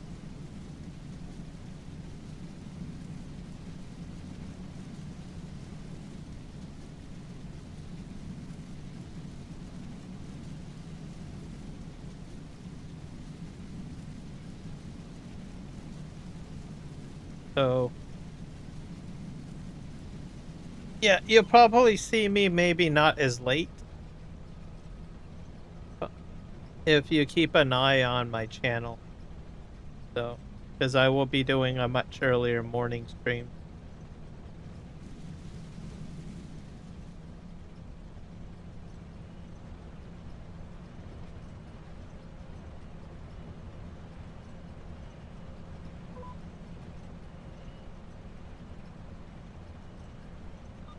Not so late. It's just that I think for you, you came into my live stream a little late, a little later. So.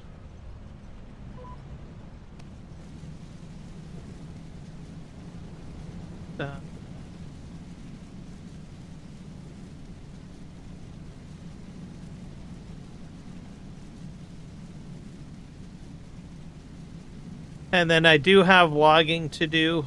Once the sunflower seeds are done, I'll be doing logging. I've got lots of logging to do. And I've got construction to do. I got lots of things to do. You'll probably see most of that tomorrow.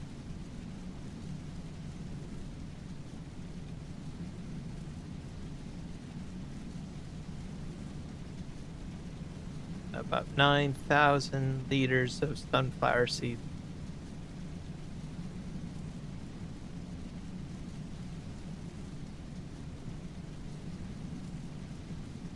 Yep.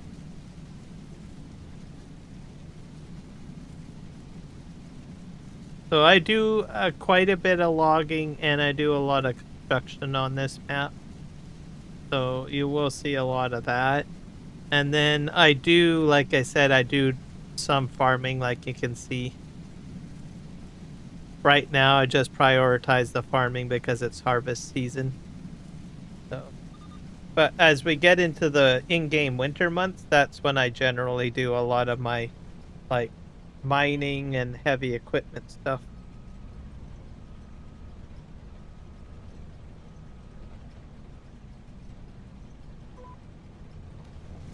Yep.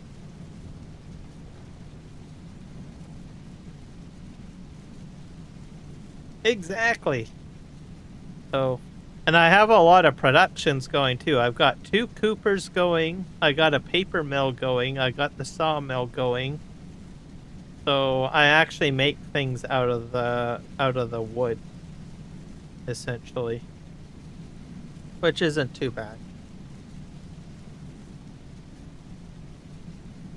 We're almost to the end.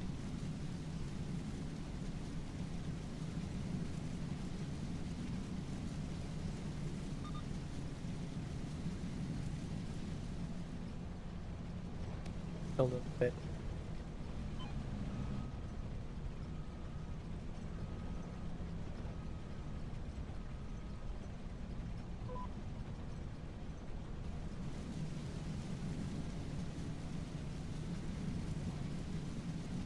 Scoop up all of this.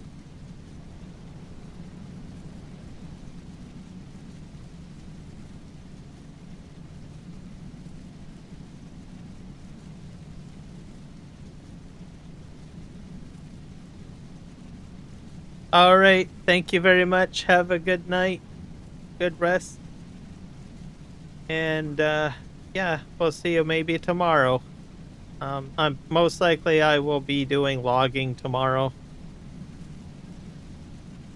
You can check that out.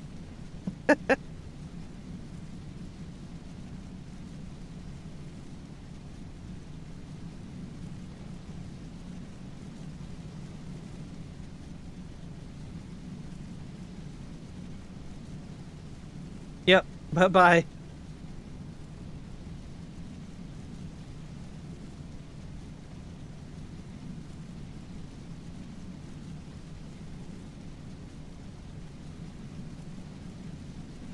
Wonder if I could get a bigger header put on this. Probably consider doing. This is probably quite small. I think that's what I'll do.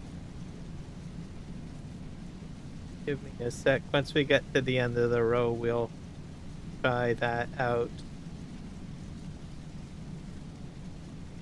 See if we can get a bigger header put on this. Because this is pretty small. Pretty sure I had a much larger header before.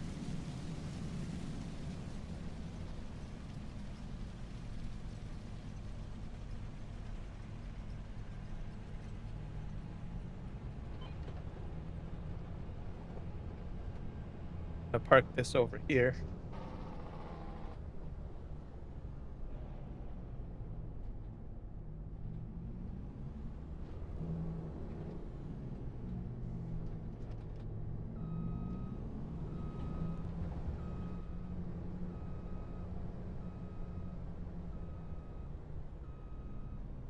Let's go take a look at headers.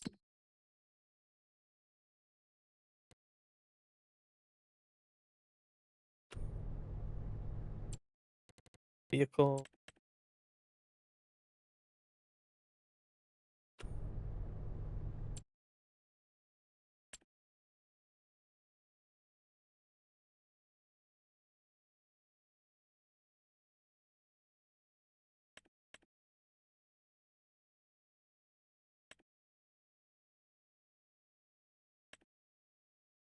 That's 9 meters. That's 10 meters.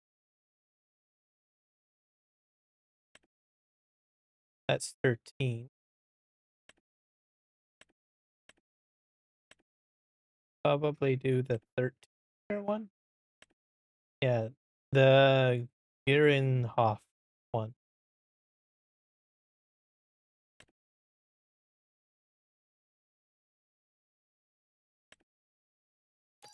That's pretty expensive header.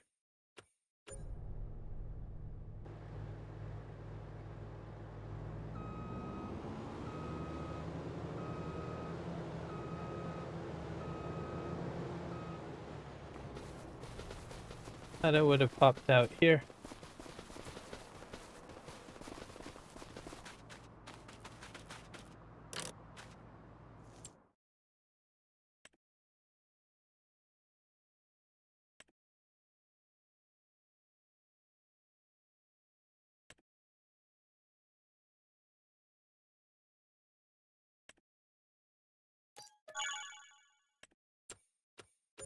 There it is.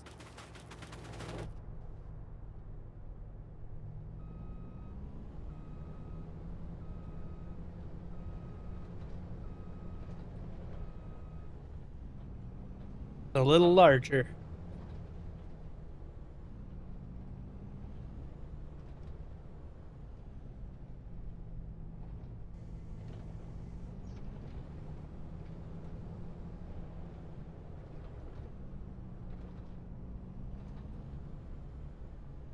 That should speed things up a little bit. So reset this down. 1.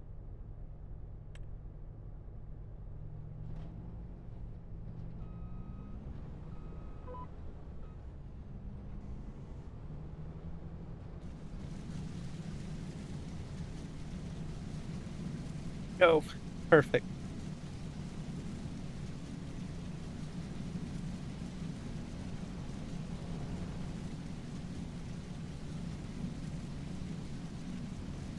This should get the crop down pretty quick. Or at least faster.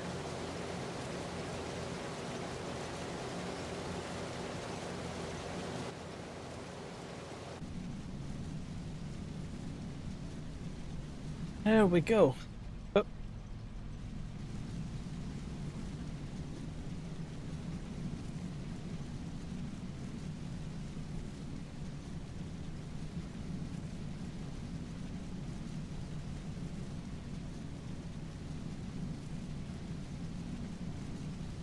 So yeah, we'll put this into the silo and we will... That should do it for storage. Which will be a good thing.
We'll be making some sunflower oil out of this.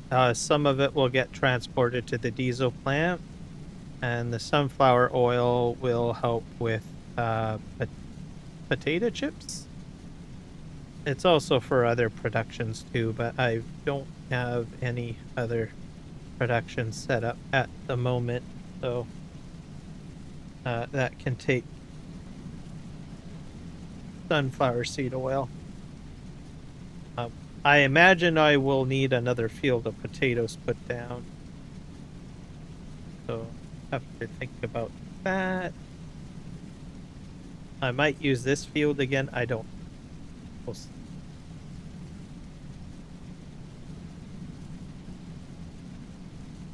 Hey there, it was 88 degrees Fahrenheit there. Oh wow. What is that in Celsius? That's like about 32 or something? 32? 34? Yeah, I still find it shocking that you're like summer weather. That's summer weather for me in the 80s.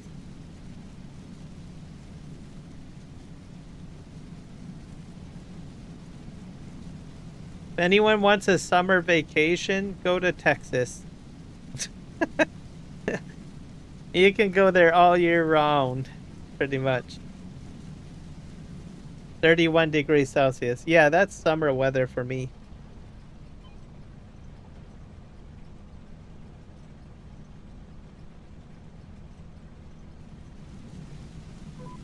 I just say go to Texas, especially if you like warm weather and you don't like cold weather. Right, Michael?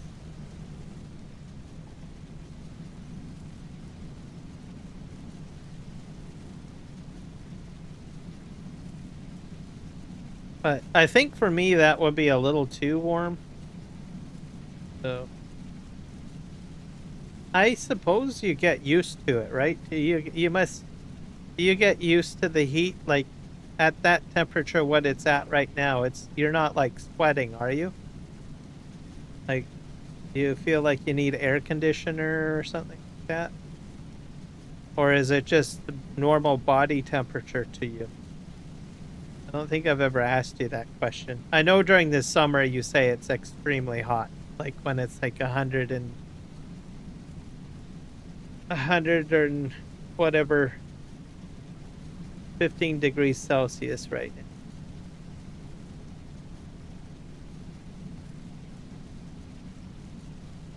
Yeah, for me it's 3 degrees Celsius at the moment. 8 degrees Celsius tonight. Okay, so it's gonna drop. Yeah, that's the thing, your temperature drops pretty quick.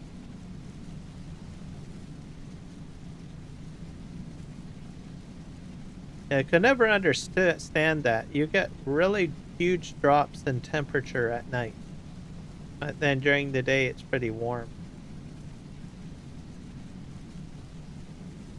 For me, it's not that. Usually we're pretty close. I mean, we do get somewhat of a drop, but not as much as of a drop change as what you experience. The churn. Oop.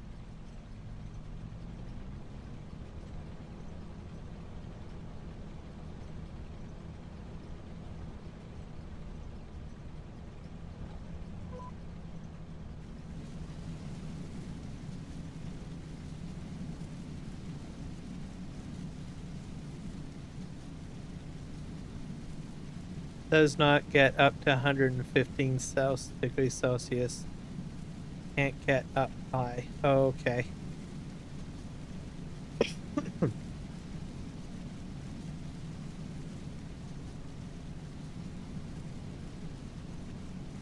Yeah, that's what I'm oh, okay. Yeah, that's what I'm thinking. 115 degrees Fahrenheit. Yeah, like when you tell me that it's really hot. That's during your summer.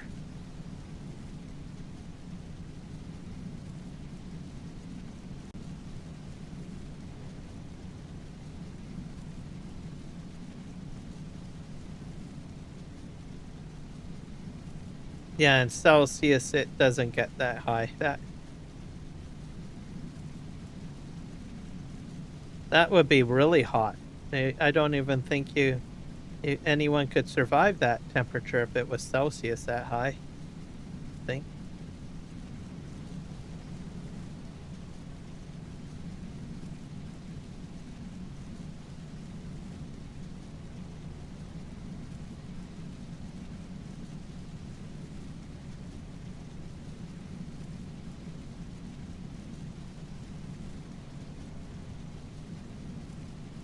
We're up to the here. My winters are 30 degrees Celsius and -5 degrees Celsius.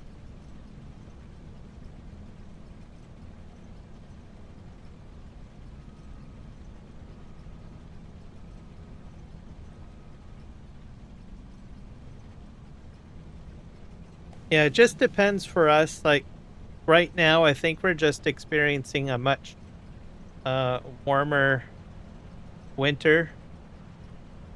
It's like some sort of El Nino effect or whatever you want to call it. So that's what seems to be coming in at the moment. We're getting a lot of hot, warm weather from Hawaii. And the Arctic cold air is just not strong enough to push that out of the way. So that's kind of why we're a little bit warmer. This is a lot warmer this year. But we could still get like cold weather. I mean, we could get significant amount of cold weather because our winter lasts till like I think I've told you, like up to like late March and the first week of April. So we still have plenty of months left in it, at least in our winter season, to bring on some significant cold weather. But we'll see. Hard to say what will happen.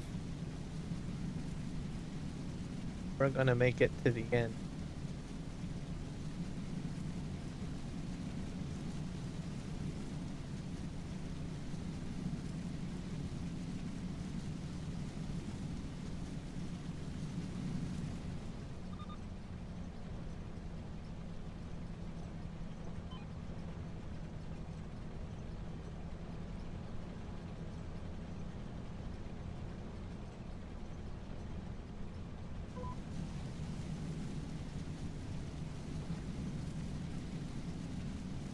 Once I get to the end of this row, I have to take a quick break. So, just to let you guys know, I'll be back shortly. We get to the end of this row here.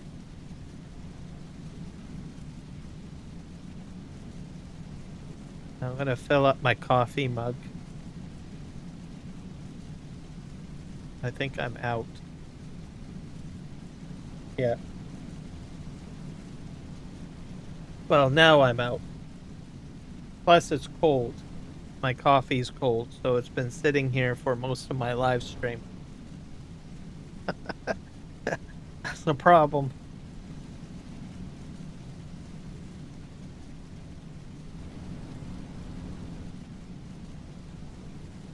Yeah, I'm gonna throw it, get some of my coffee and put it in the mug, and then I'm gonna throw it in the microwave.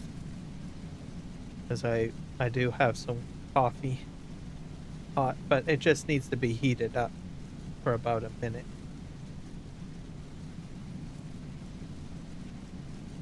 All good.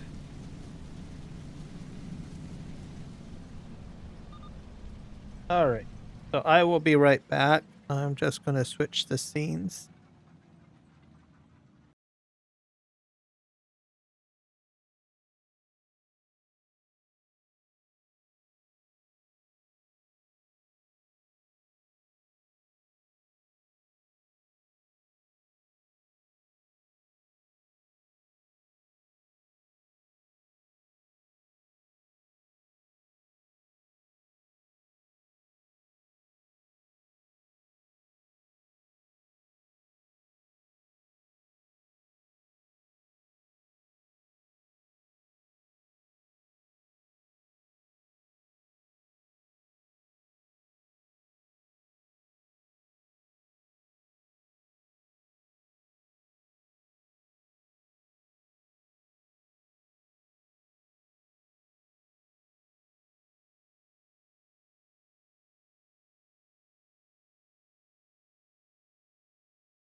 Okay, I'm back.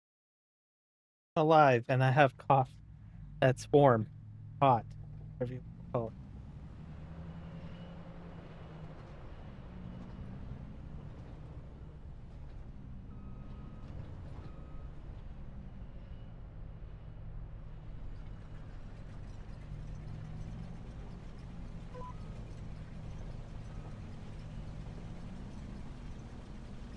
Sure if I'm cutting this though. Nope. There we go. Alright, we're back.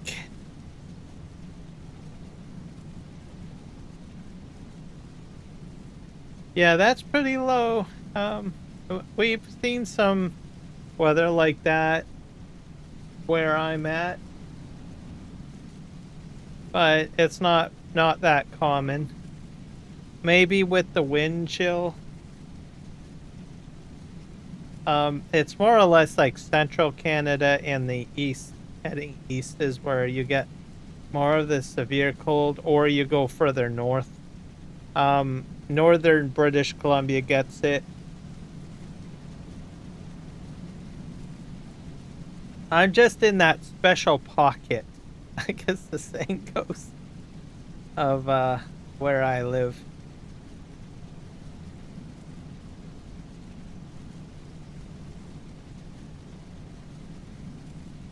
For the most part, yeah.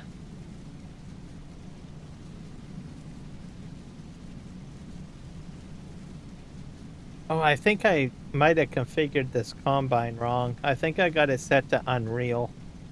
Because I got about 33,000 liters of flower seeds here.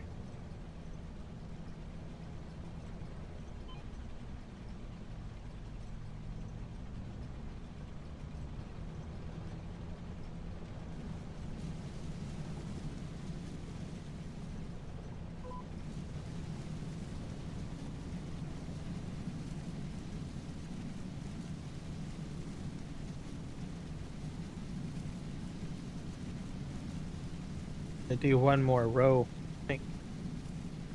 One gets more colder. Yeah.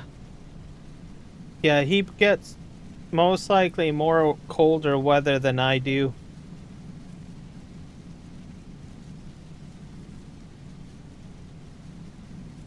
The reason because is that one, he's actually in the mountains and he's at a higher elevation. And he's not coastal, so he gets more of the Arctic weather blast than what I do. So whereas myself, I'm more coastal and I'm more southern and I'm more at like sea level, and parts of the lower mainland are actually below sea level, so we're kind of like in that climate zone, whereas he is higher up and he can get hit a little higher with kind of colder weather. So we got one more row to do. Back up. I think I'm gonna need to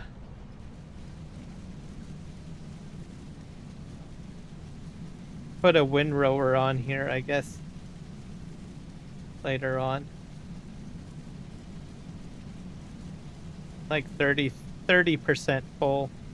Yeah, I think I'm on unrealistic storage capacity on this thing. Yeah, he's getting snow already. Yeah, I can believe that.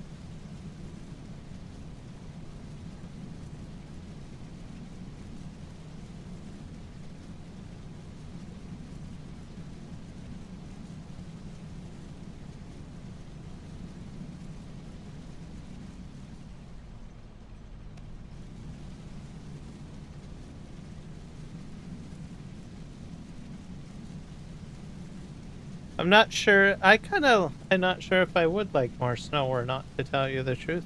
I do like. I kind of am disappointed that we didn't get any snow during Christmas.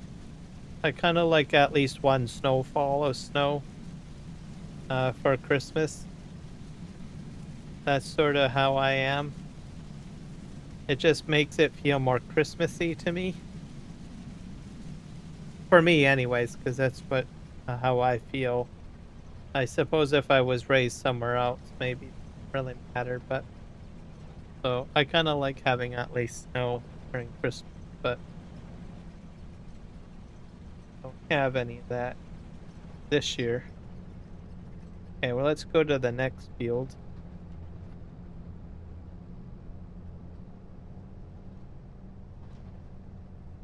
But to be truthful, we've got like about like an hour or 30 minutes away from where I live. I could get the snow if I really wanted to, I suppose. So just have to go on the highway and travel somewhere.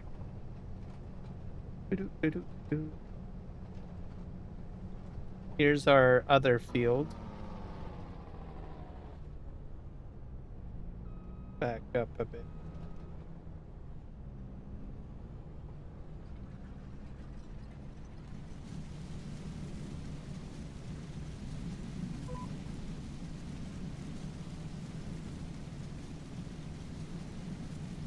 Now we're really filling up.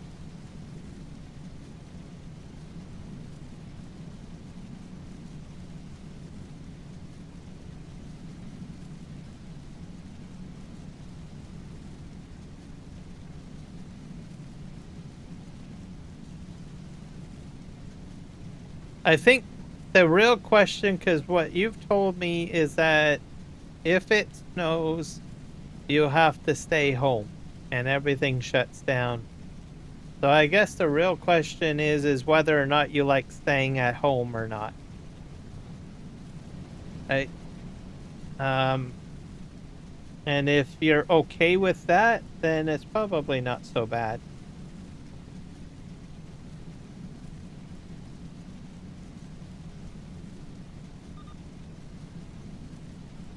Yeah, that's probably maybe the craziest thing.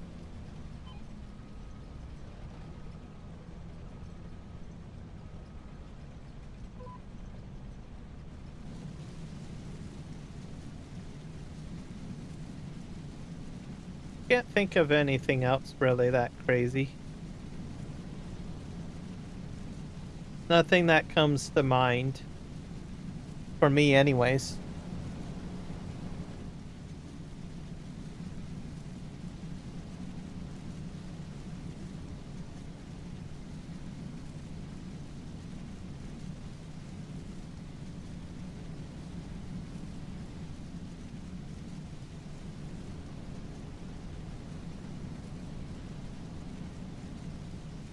Oh, I've always wondered about Texas. Like, is there like a lot of rattlesnakes in Texas?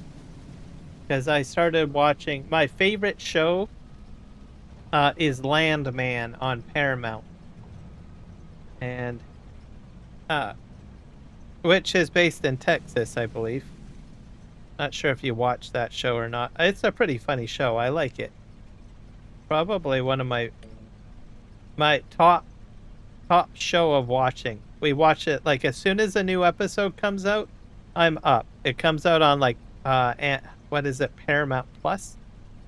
I always watch that show. I love it. It's like the best show ever. Everybody should watch it. And it's about Texas oil, and it follows a Texas family. And it's just hilarious. I like it. But there's usually a rattlesnake in the show. I think the David Sheridan, I think, is the director, and he always likes to put like rattlesnakes in his shows.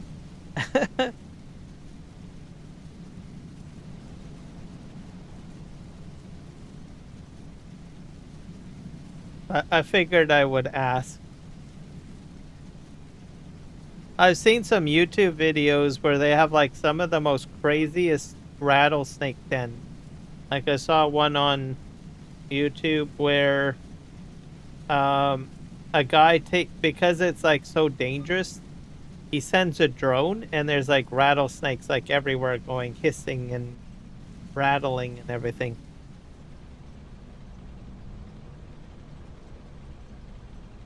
No, I do have to go say hi. Give me a sec here. Shut down my machine.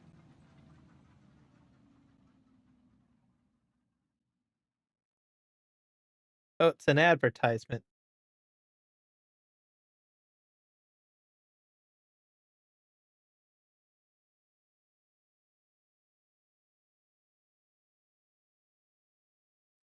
Oh, oh no. Why is it doing that?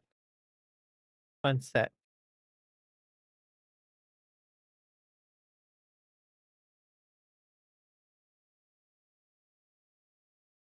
What the heck is he doing? There we go.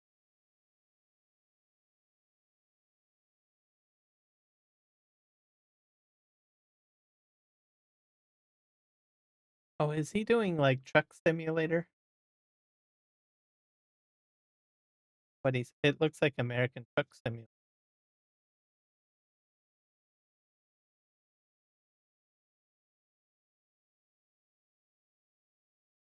I think I'll probably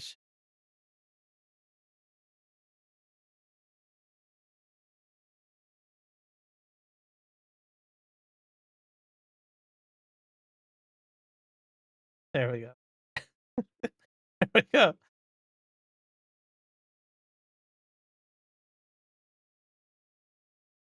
Yeah, I listened to Michael.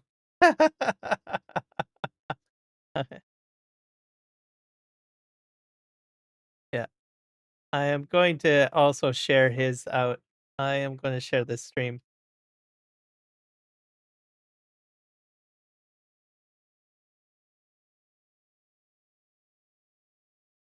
There we go. I'll probably just mute his live stream and let it run in the background. There we go. That'll work. All right.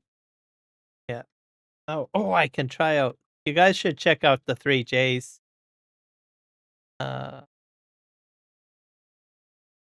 that's my command. That it? Yeah, there we go. So go check that out.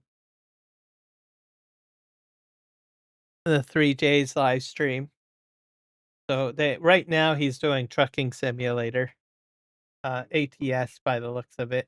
So check it out. I'll probably be forwarding you guys over to there. That's the actual video that he's live streaming at the moment. But I'm gonna try to get my sunflower seeds done and then probably forward folks over there.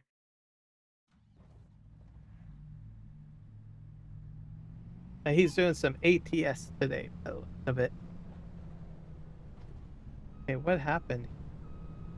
I miss a row? Oh, I missed a row on the edge. Fix.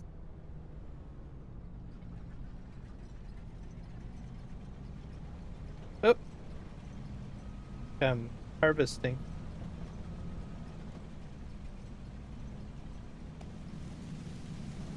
I did figure out how to fix my situation with my commands a little bit. So I just need to program more commands in. But the 3Js one is working, which is a good thing. Happy about that. I'll have to add some more channels in at some point. I put the primary ones that usually show up, so I got like Kiwi in there. I've got Eric the Crazy Viking. Got those in there. I really need to I have to create a command that gives a list of the commands though, because I don't have that set up quite yet.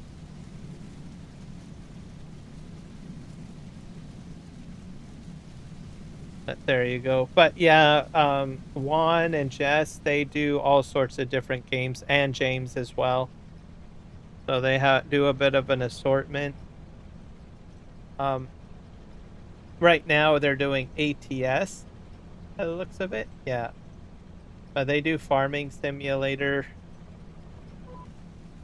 And Jess does a few different games. I can't remember which game. Power World. She's done some Power World. She's done. James does also different games too. They do a lot of Farming Simulator, though. I will mention that. So.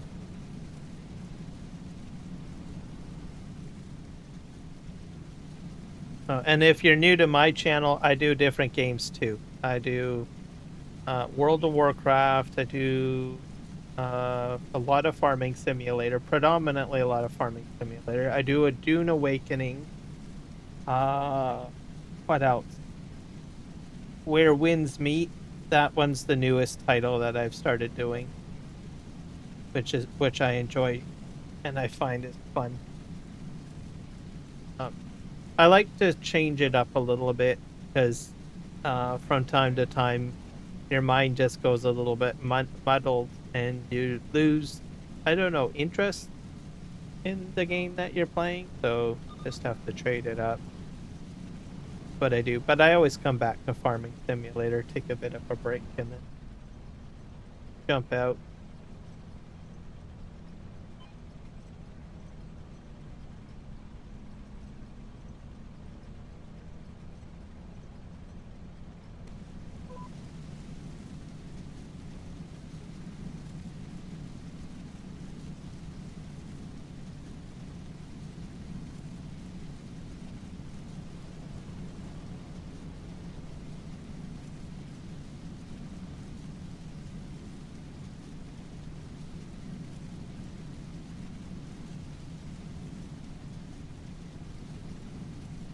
I've got at least 2 more fields to do, and then we'll sort out my production, and we'll probably call it a live stream.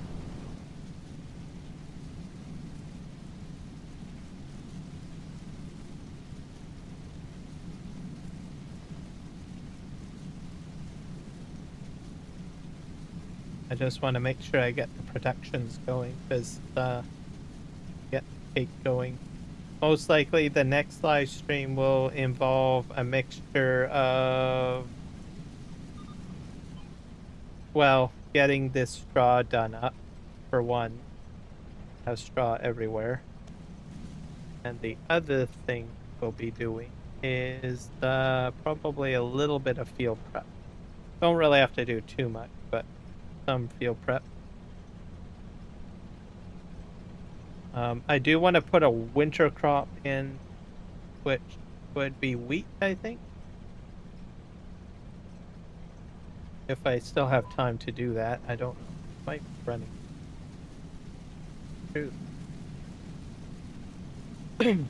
I'll have to take a look.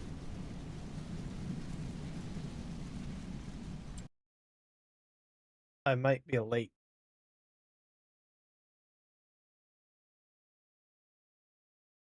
I might need to put sorghum in. Might do sorghum if I am. Yeah, so I probably won't have time to put wheat in. So I'll probably do sorghum. And then I can probably put in a winter crop. I think I can. There's barley. Yeah. Wheat and barley I won't be able to do, but I can do sorghum next year. So I'll probably do sorghum. So I won't have to do any field prep. I might do a little bit, like I'll get the straw off and maybe do one field task throughout the winter months. Is sort of what I end up doing. Then I need to do potatoes, and we've got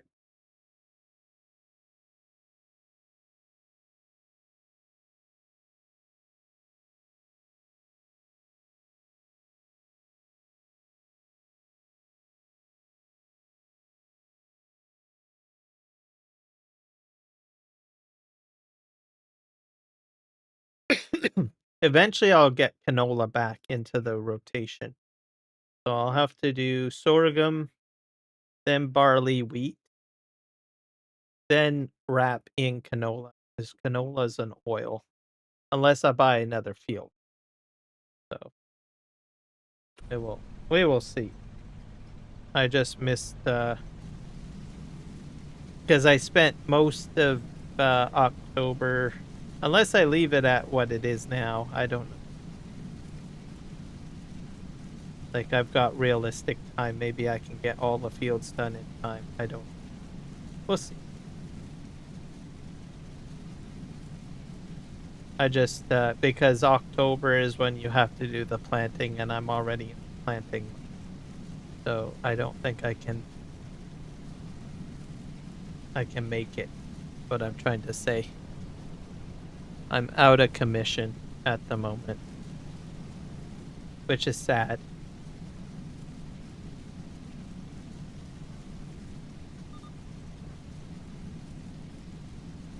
We'll just have to see.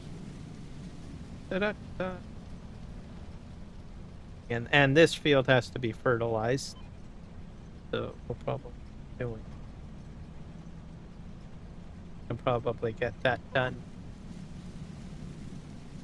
before time runs out, because it's a small field. So I'll probably do that on the next stream as a priority. If I leave it as realistic mode or real-time mode or whatever it is on right now.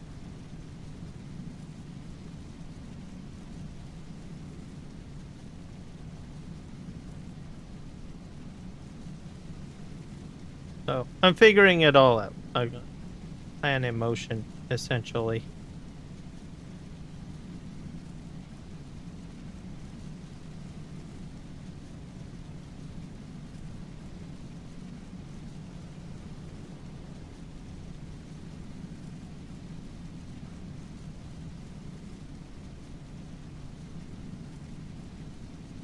Lots of things to do, as the saying goes.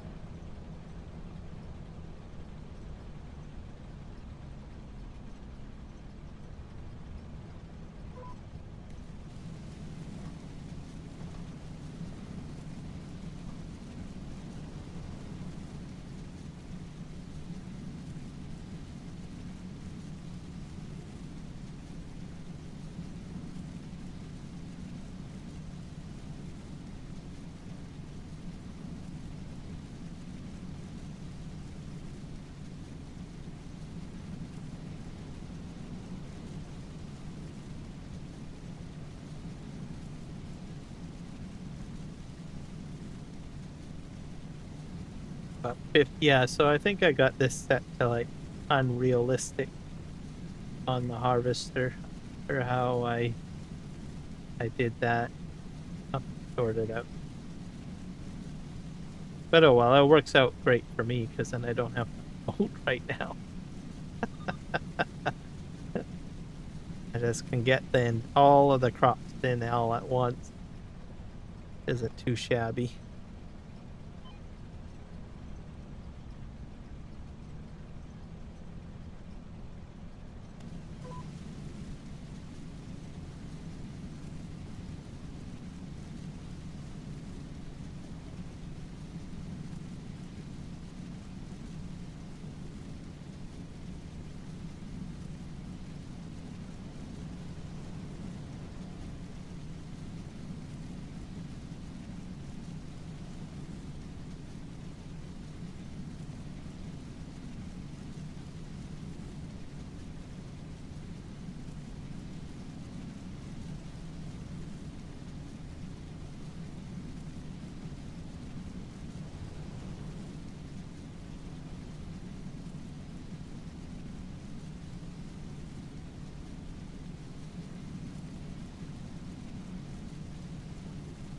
I'm gonna have to test out the straw harvest DLC on the map again.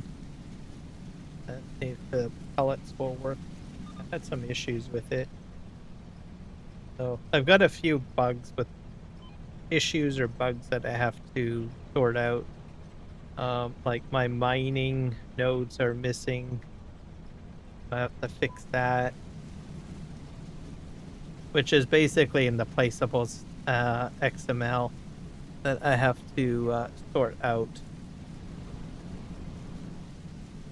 Well, we'll figure that out later.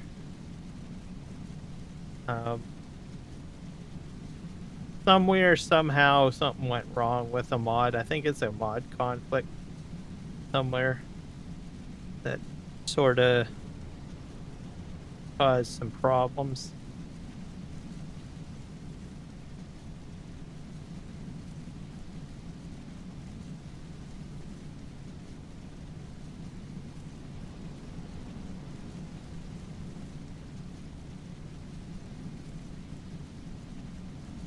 It's to the end here.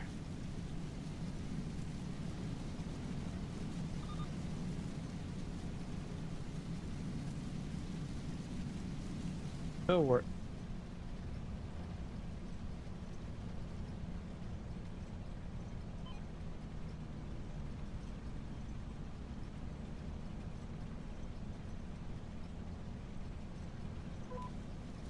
I left some on the side there.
Alright.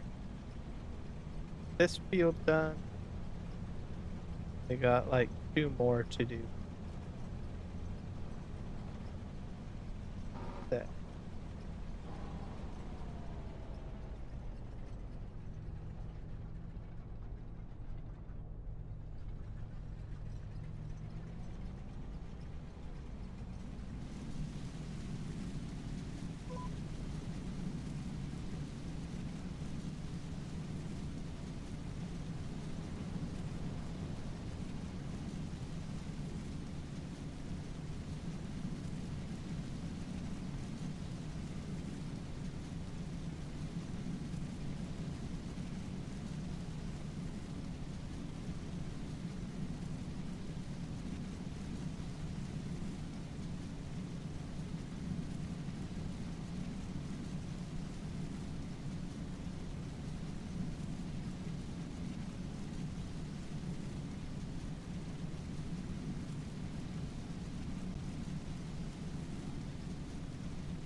Alright, we're almost to the end.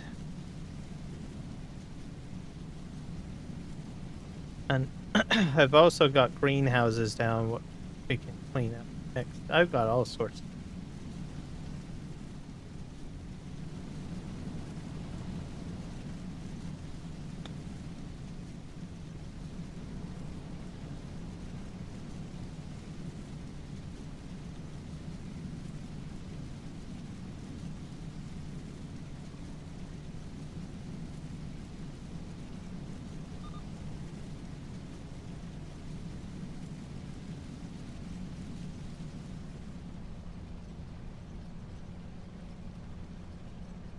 Alright.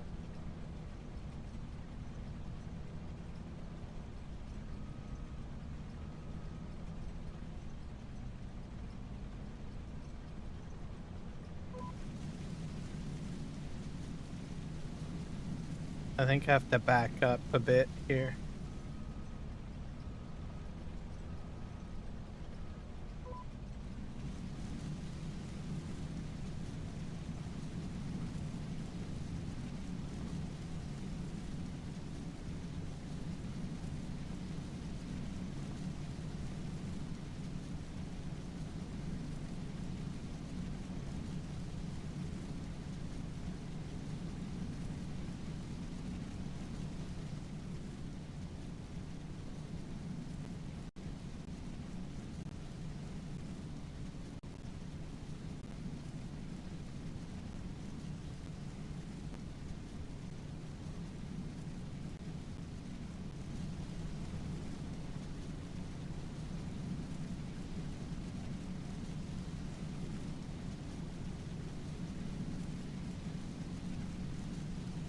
Yeah, I think I'll have this. I guess there is a fold option.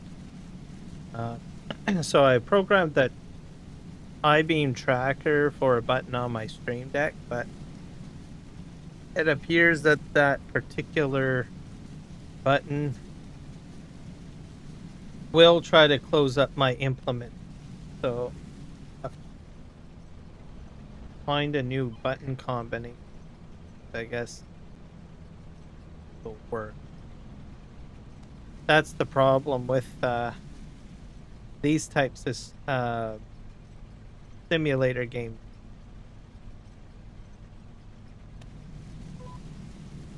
You, especially farming simulator, because there is a huge list of different keybinds, right? For realism. So trying to find the right button to program something for. So for the I-beam tracker, it is, I believe, Alt X or Control X. So I'm gonna have to try. I can change it in the I-beam tracker. I'll have to find a button key that will work. Maybe I have to. I'm wondering if I can program it with 3 buttons, like Control Alt X, because I don't think there is a keybind for that in Farming Simulator. If there is, it's probably quite complicated. Or maybe I'll use a different key altogether. Z. And then program the Stream Deck with that particular key setup. And it should be fine.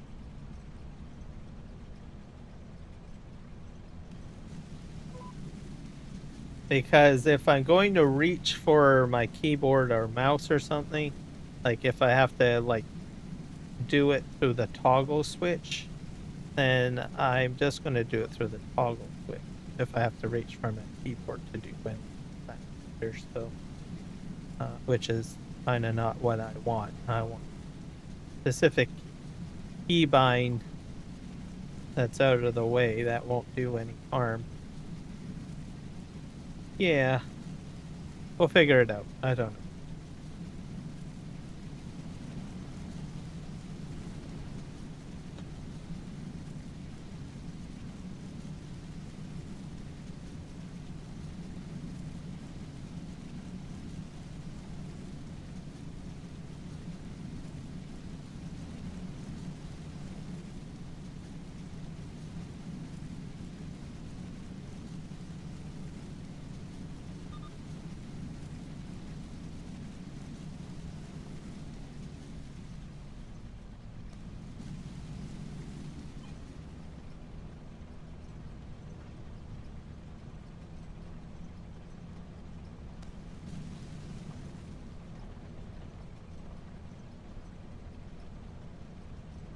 Gonna cut off ends here.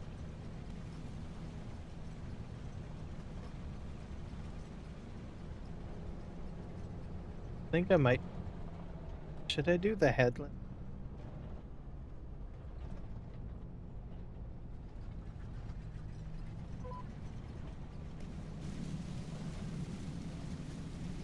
doesn't really matter because I'll be windrowing all anyway. So I think I have a large one. Yes.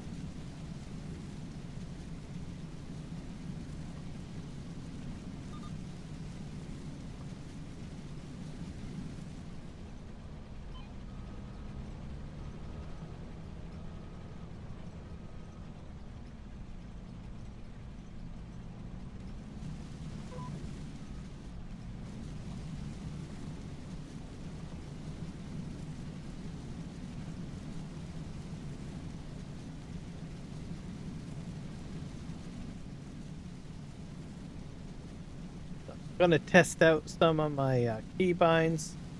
They work. Here's some other content creators you might want to check out. See if they work.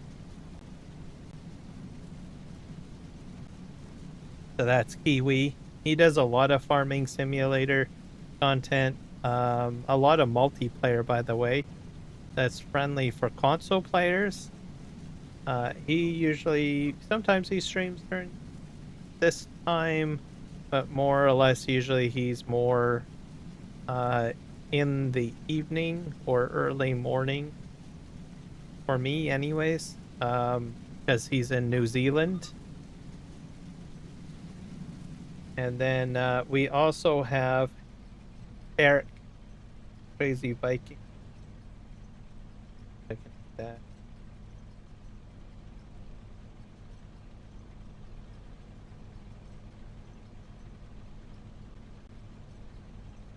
That comes up. You guys can check out his channel. He does a lot of logging and construction, and he does multiplayer streams as well.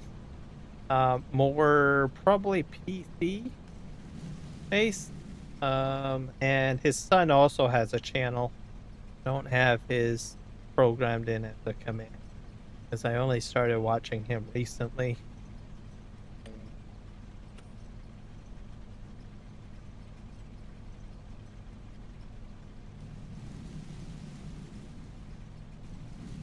Those are working.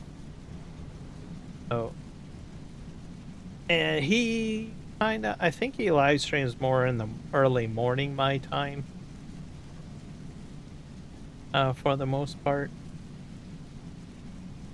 Oh, there you go. You content creators.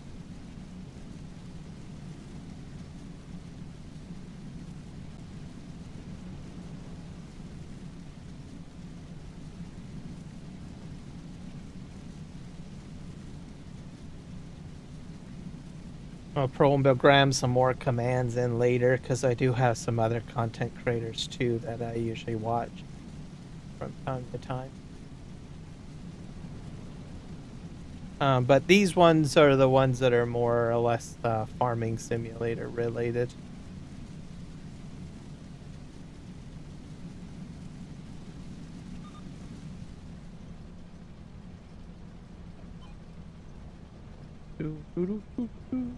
Dinner.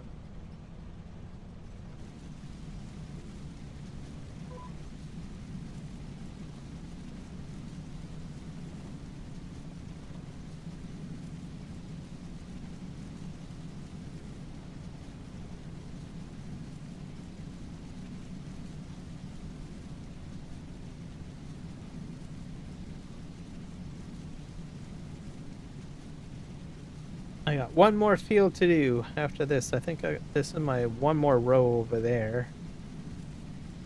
The last, I think, last row field to do, which is a much smaller field. Shouldn't be too bad.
Right to the end.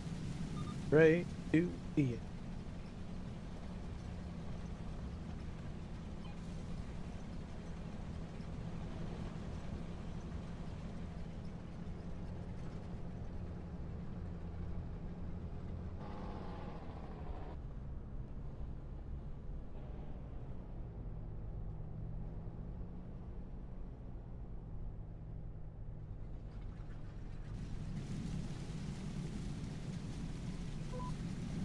This is the last field, guys. Yeah, I do have unrealistic mode on. I'm up to like 75,000.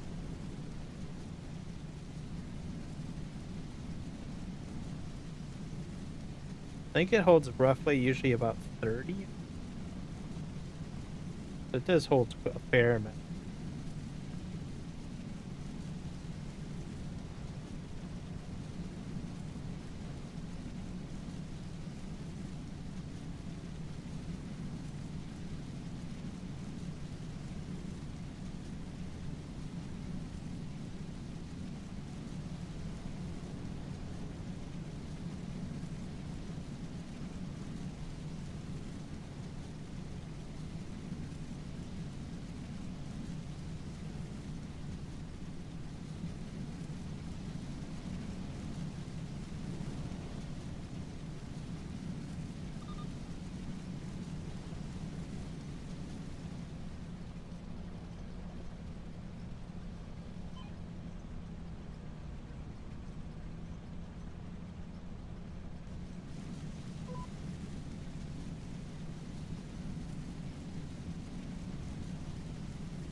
I got like a little bit over here. Just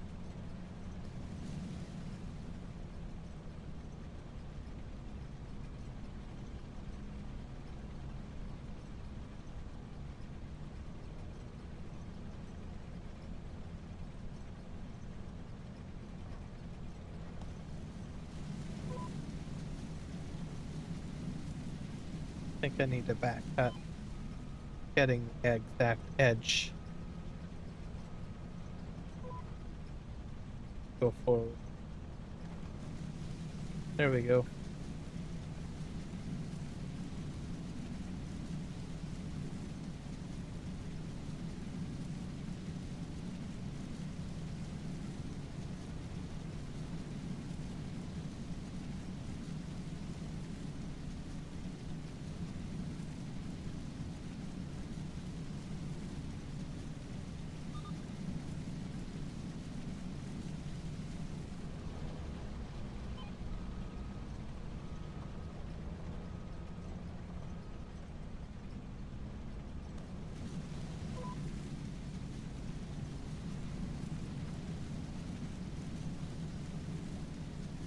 I do the headland at the end as well. Should be good. Well, eventually we'll be doing cotton or sheep or something. I'm gonna need a spinnery to get cloth going, because I do have the wagon production, and I need rope, and I don't have fabric, so Yeah, we'll be going there. Right now, I'm concentrating on getting the dairy done, which we sort of just started going in. Then we'll get cake. I'm sort of all over the place. There's a cotton field in front of me. I'll probably do a large field for cotton. So I might buy a brand new field to get to that point. Like, that's a huge field there.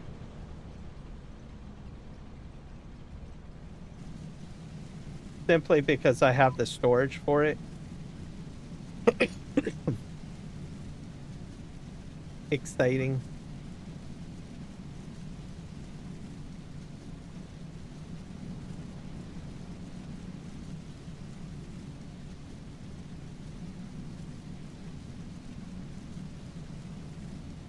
So, but we're getting there. We're growing, expanding.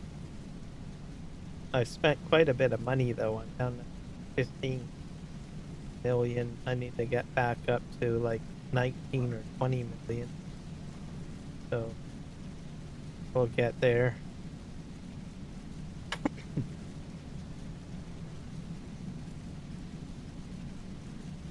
We need to get potatoes planted again to list the thing.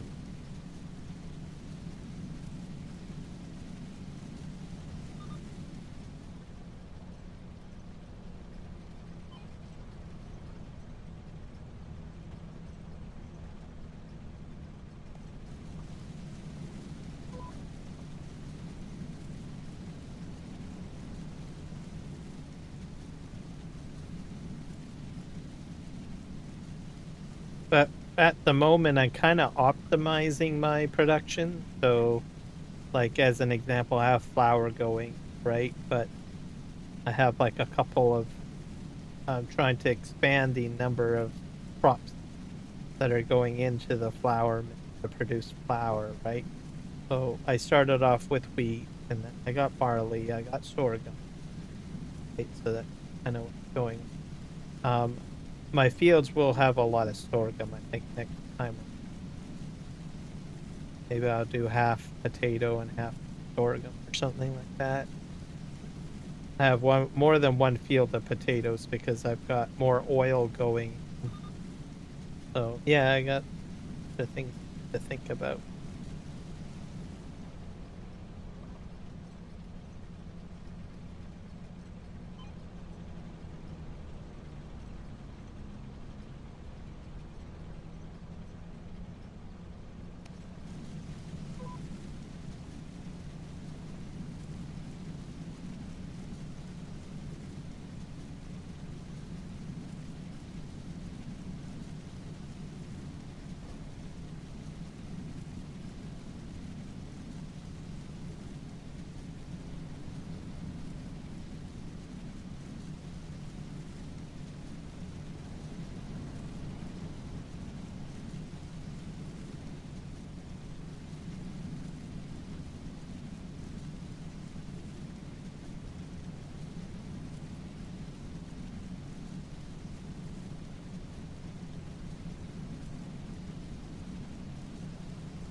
Go.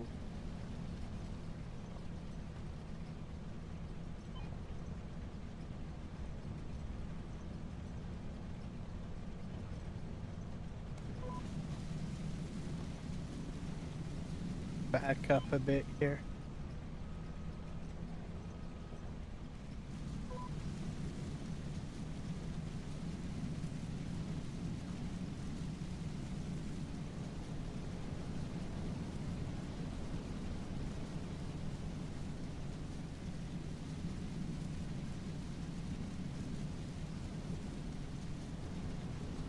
Looks like we're in for rain, I guess, in Chilliwack. By the looks of my weather widget. So I guess we'll get. I wonder if we might get snow. No, just depends on if it stays at 3. If it dips down to 0, then we do get rain. maybe it might turn to snow. It's hard to say.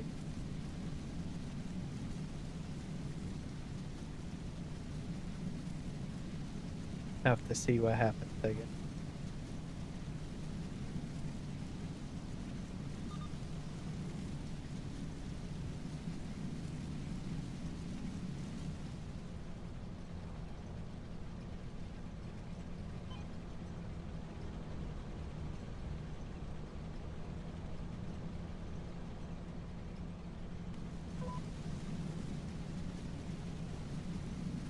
Back up a bit.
Perfect.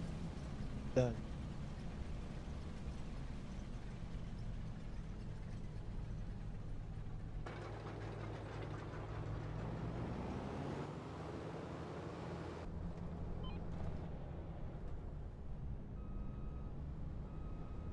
This head does not fold up, fortunately. I'll leave it down. Right.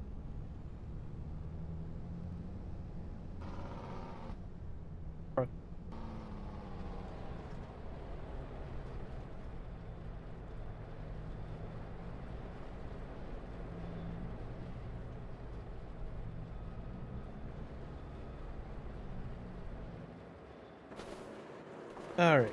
Perfect. Here. Oh my gosh. I guess I should start stacking up. I'm making a lot of cement, by the way. Or one. I got building projects. But over here, I got garlic, chilies, tomatoes, some sort of cabbage, onions. All of that can get sold to have a hauling. Oh, I do. Right there. Alright, I need to hook up a tractor to it, though. Tractor. Here it is. I didn't even need this guy.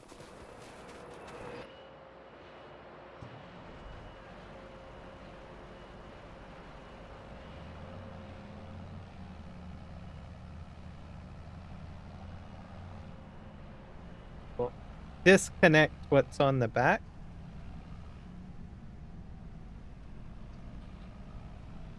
Should do it. I'll have to get that scooted out of here, I guess.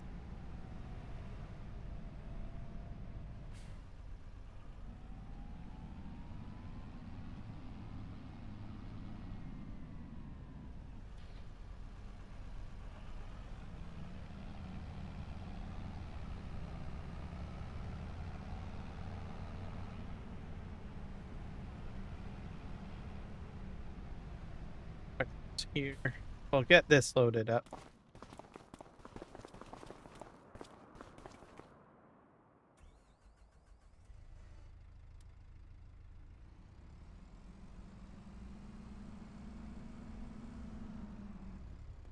This will mean I'll have a lot of stuff to sell.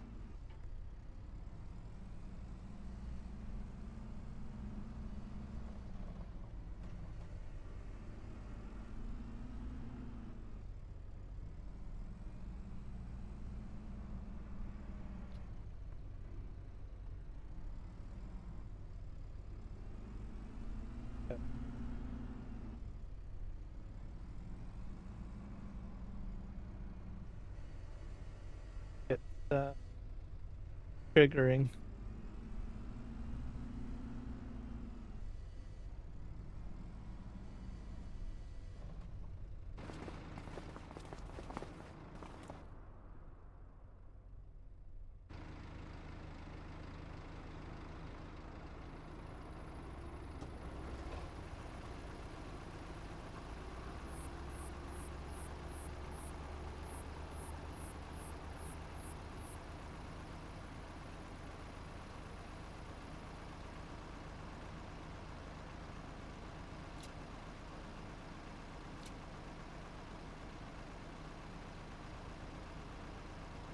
Control, left, shift.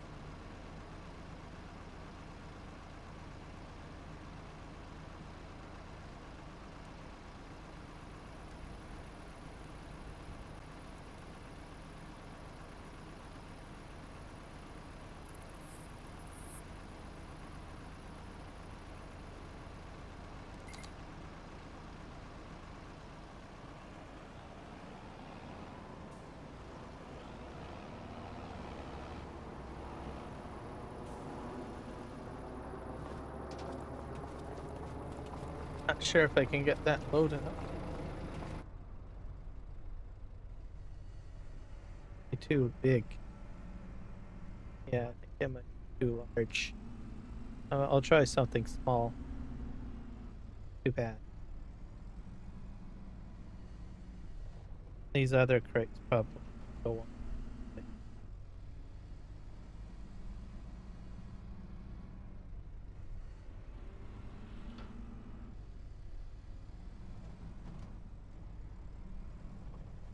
Ta-da! Oh.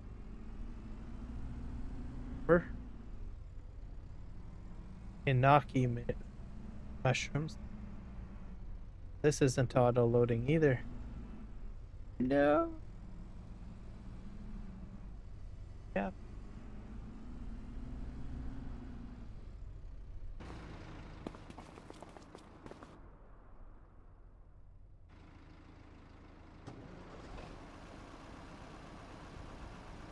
Wonder if it'll allow me to pick things up if I drive up beside them. Oh, well, I guess we'll have to find out. Some stuff I can auto-load here.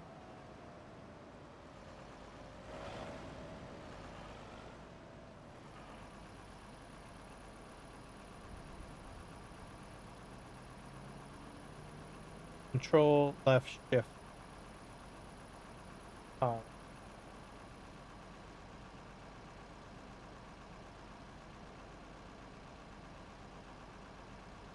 Shift. There we go.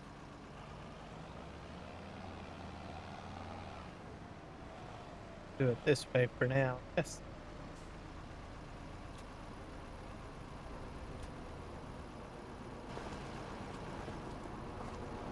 Load that on.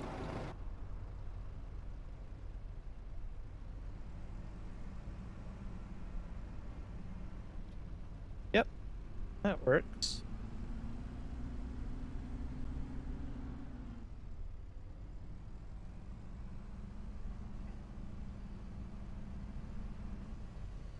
Sure if I can put this one on. Oh. So. Nope.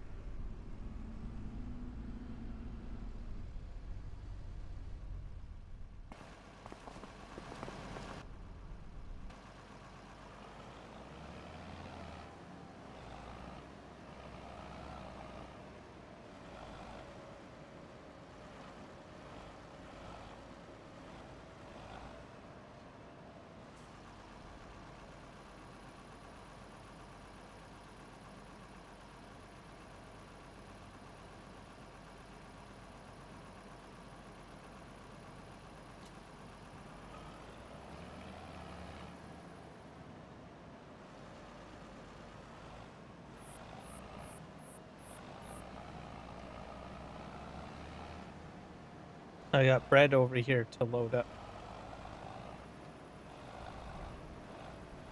And then chipped. Nope.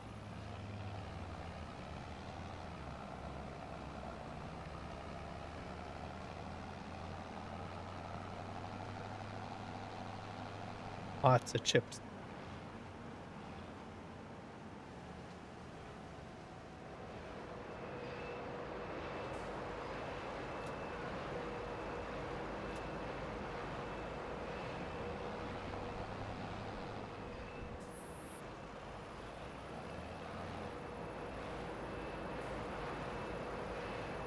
I think that's about as much as I can fit on here.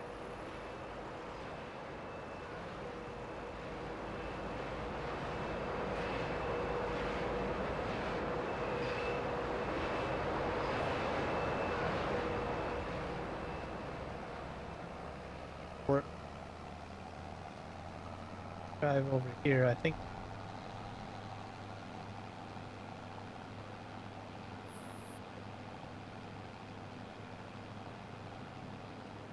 Back. All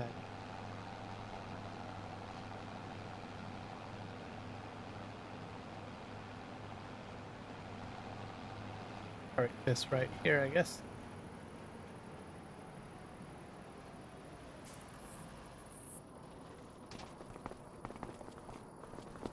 Come in. There.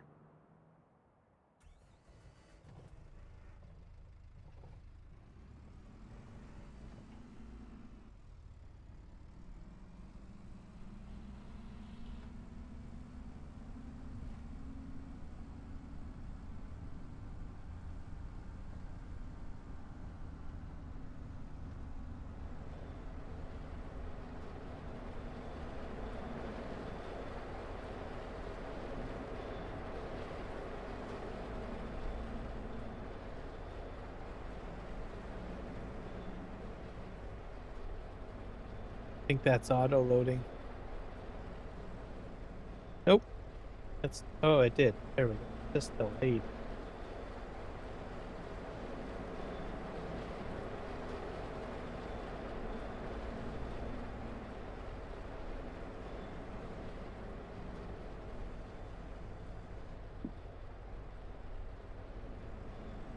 This.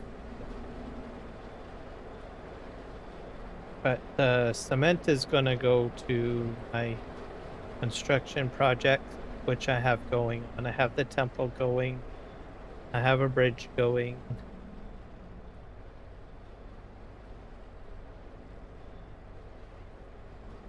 Need a lot of.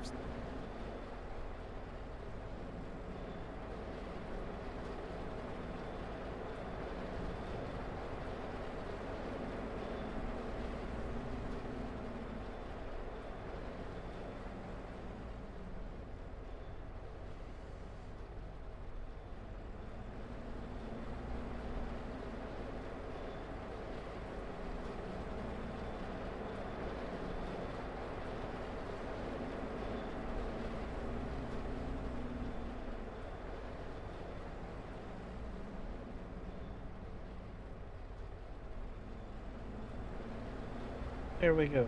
That should do that. Alright, next. Let's just sort out the productions because we got sugar finally going. Yeah. Oh yeah. I wonder if I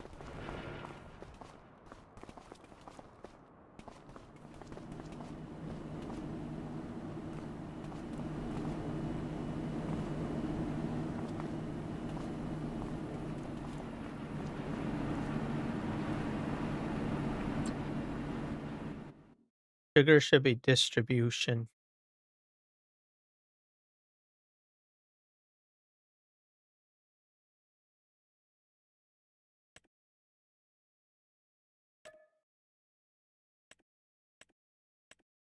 Dist-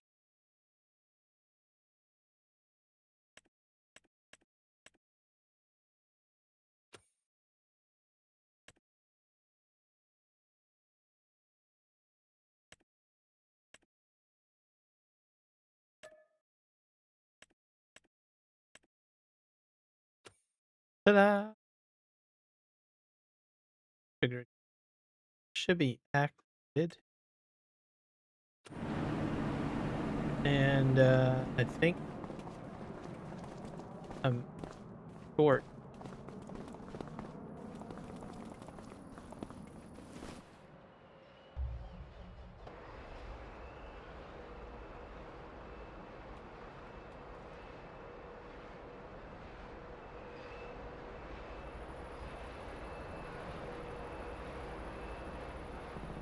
Just do one of these.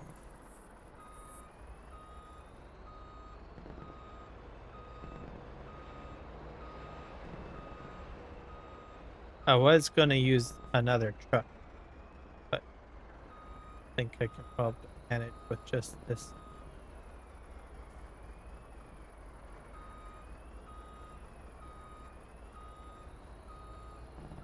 And then some of it's gonna go to the bakery. I'll have to bring a shipment of eggs over here too, I guess, to my bakery.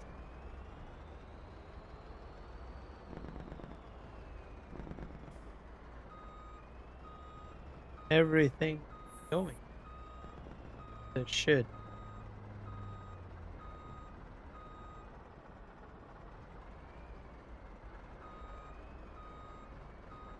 Okay. I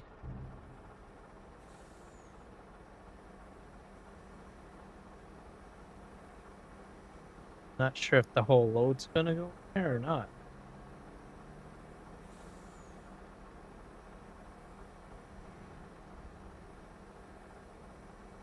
Tempting. Tempting for sure, that's for sure.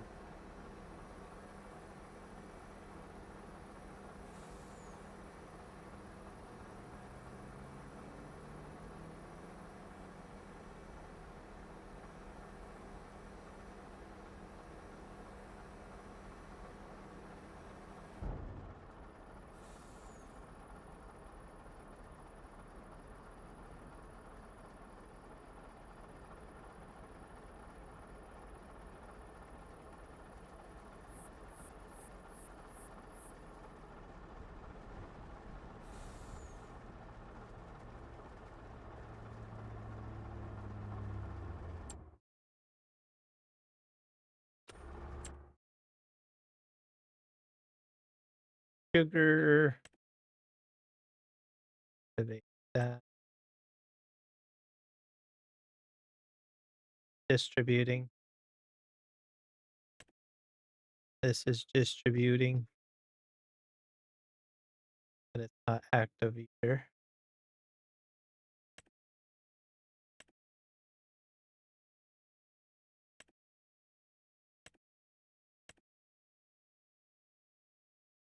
Run. Okay, that'll distribute.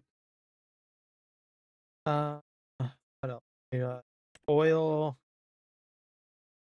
We got sunflower seed oil going pretty. I got. I guess I should probably empty out my harvester to work that pallet. Okay, the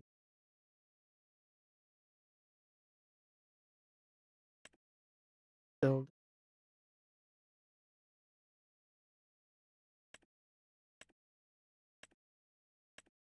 and then we have our dairy.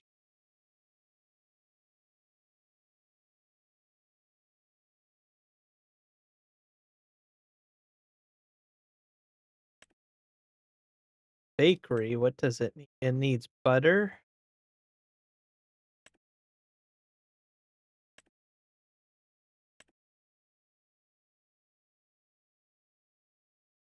Sugar, milk, eggs, and butter. So I probably set the butter and the milk to distribution.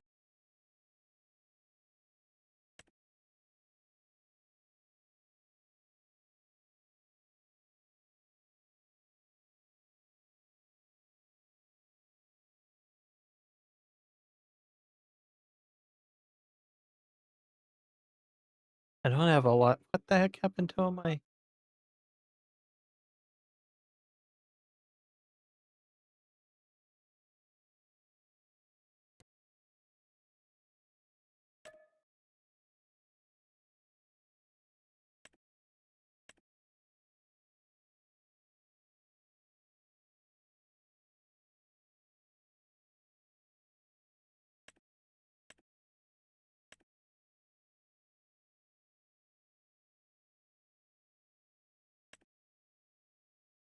will spawn. Cheese will spawn. So milk.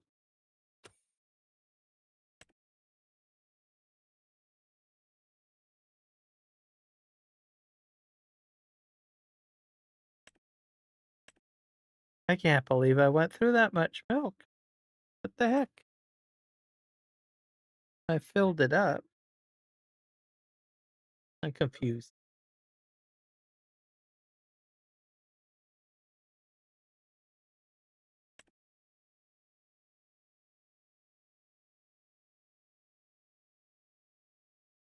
Oh, the milk's up there. Duh.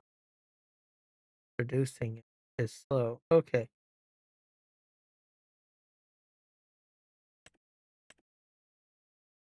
So this should be set to distribution.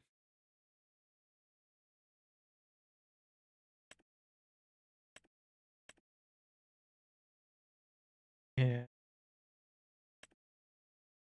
the buffalo.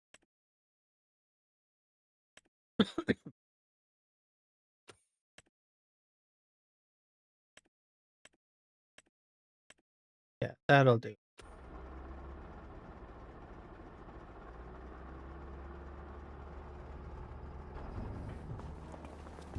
We'll just see how our bakeries are doing.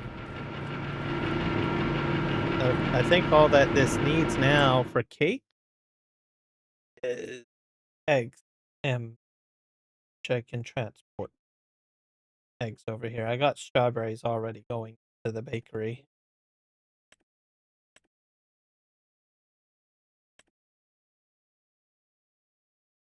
And then milk's going in.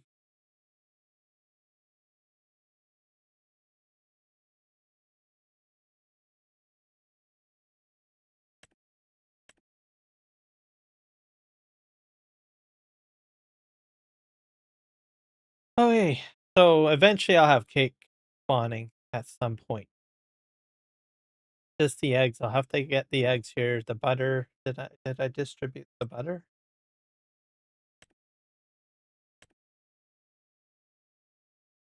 Going. All right. So we're fine on the butter. All right. So eventually it'll go through all of that stuff. The productions. I just have to get eggs over here.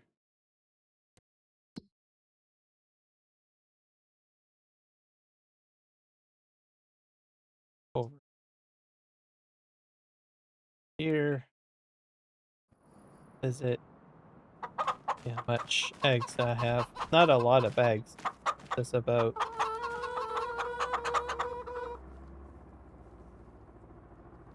1,000 pieces of eggs. So we're getting there. They'll mature and we'll get more. How's this thing doing? I'm low on hay. I'll have to bring where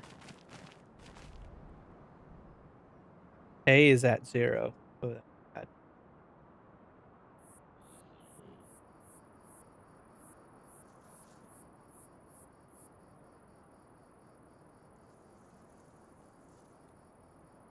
I have to bring straw over to buffalo milk is growing.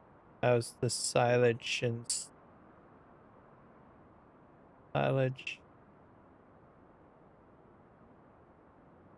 Manure. Yeah, those are getting high too. Anyway, well, we'll figure that another.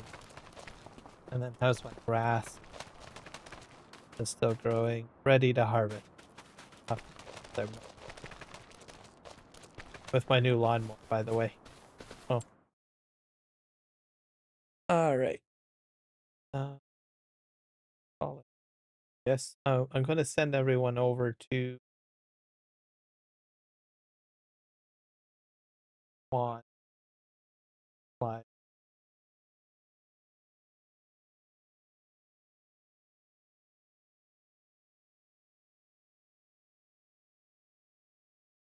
ATS.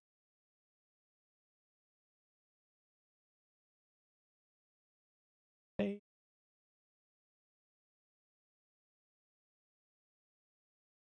So he's a fellow Canadian too, in case you didn't.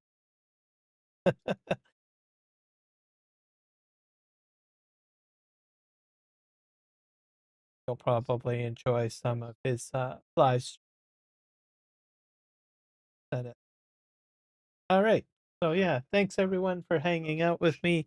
Hopefully you guys have a fantastic day. I'll probably be live streaming tomorrow in the morning back on this map because I've got some stuff to do on this map still and I'm worried that I'm going to forget. So don't want to forget. All right. We'll see you guys later and have a good one.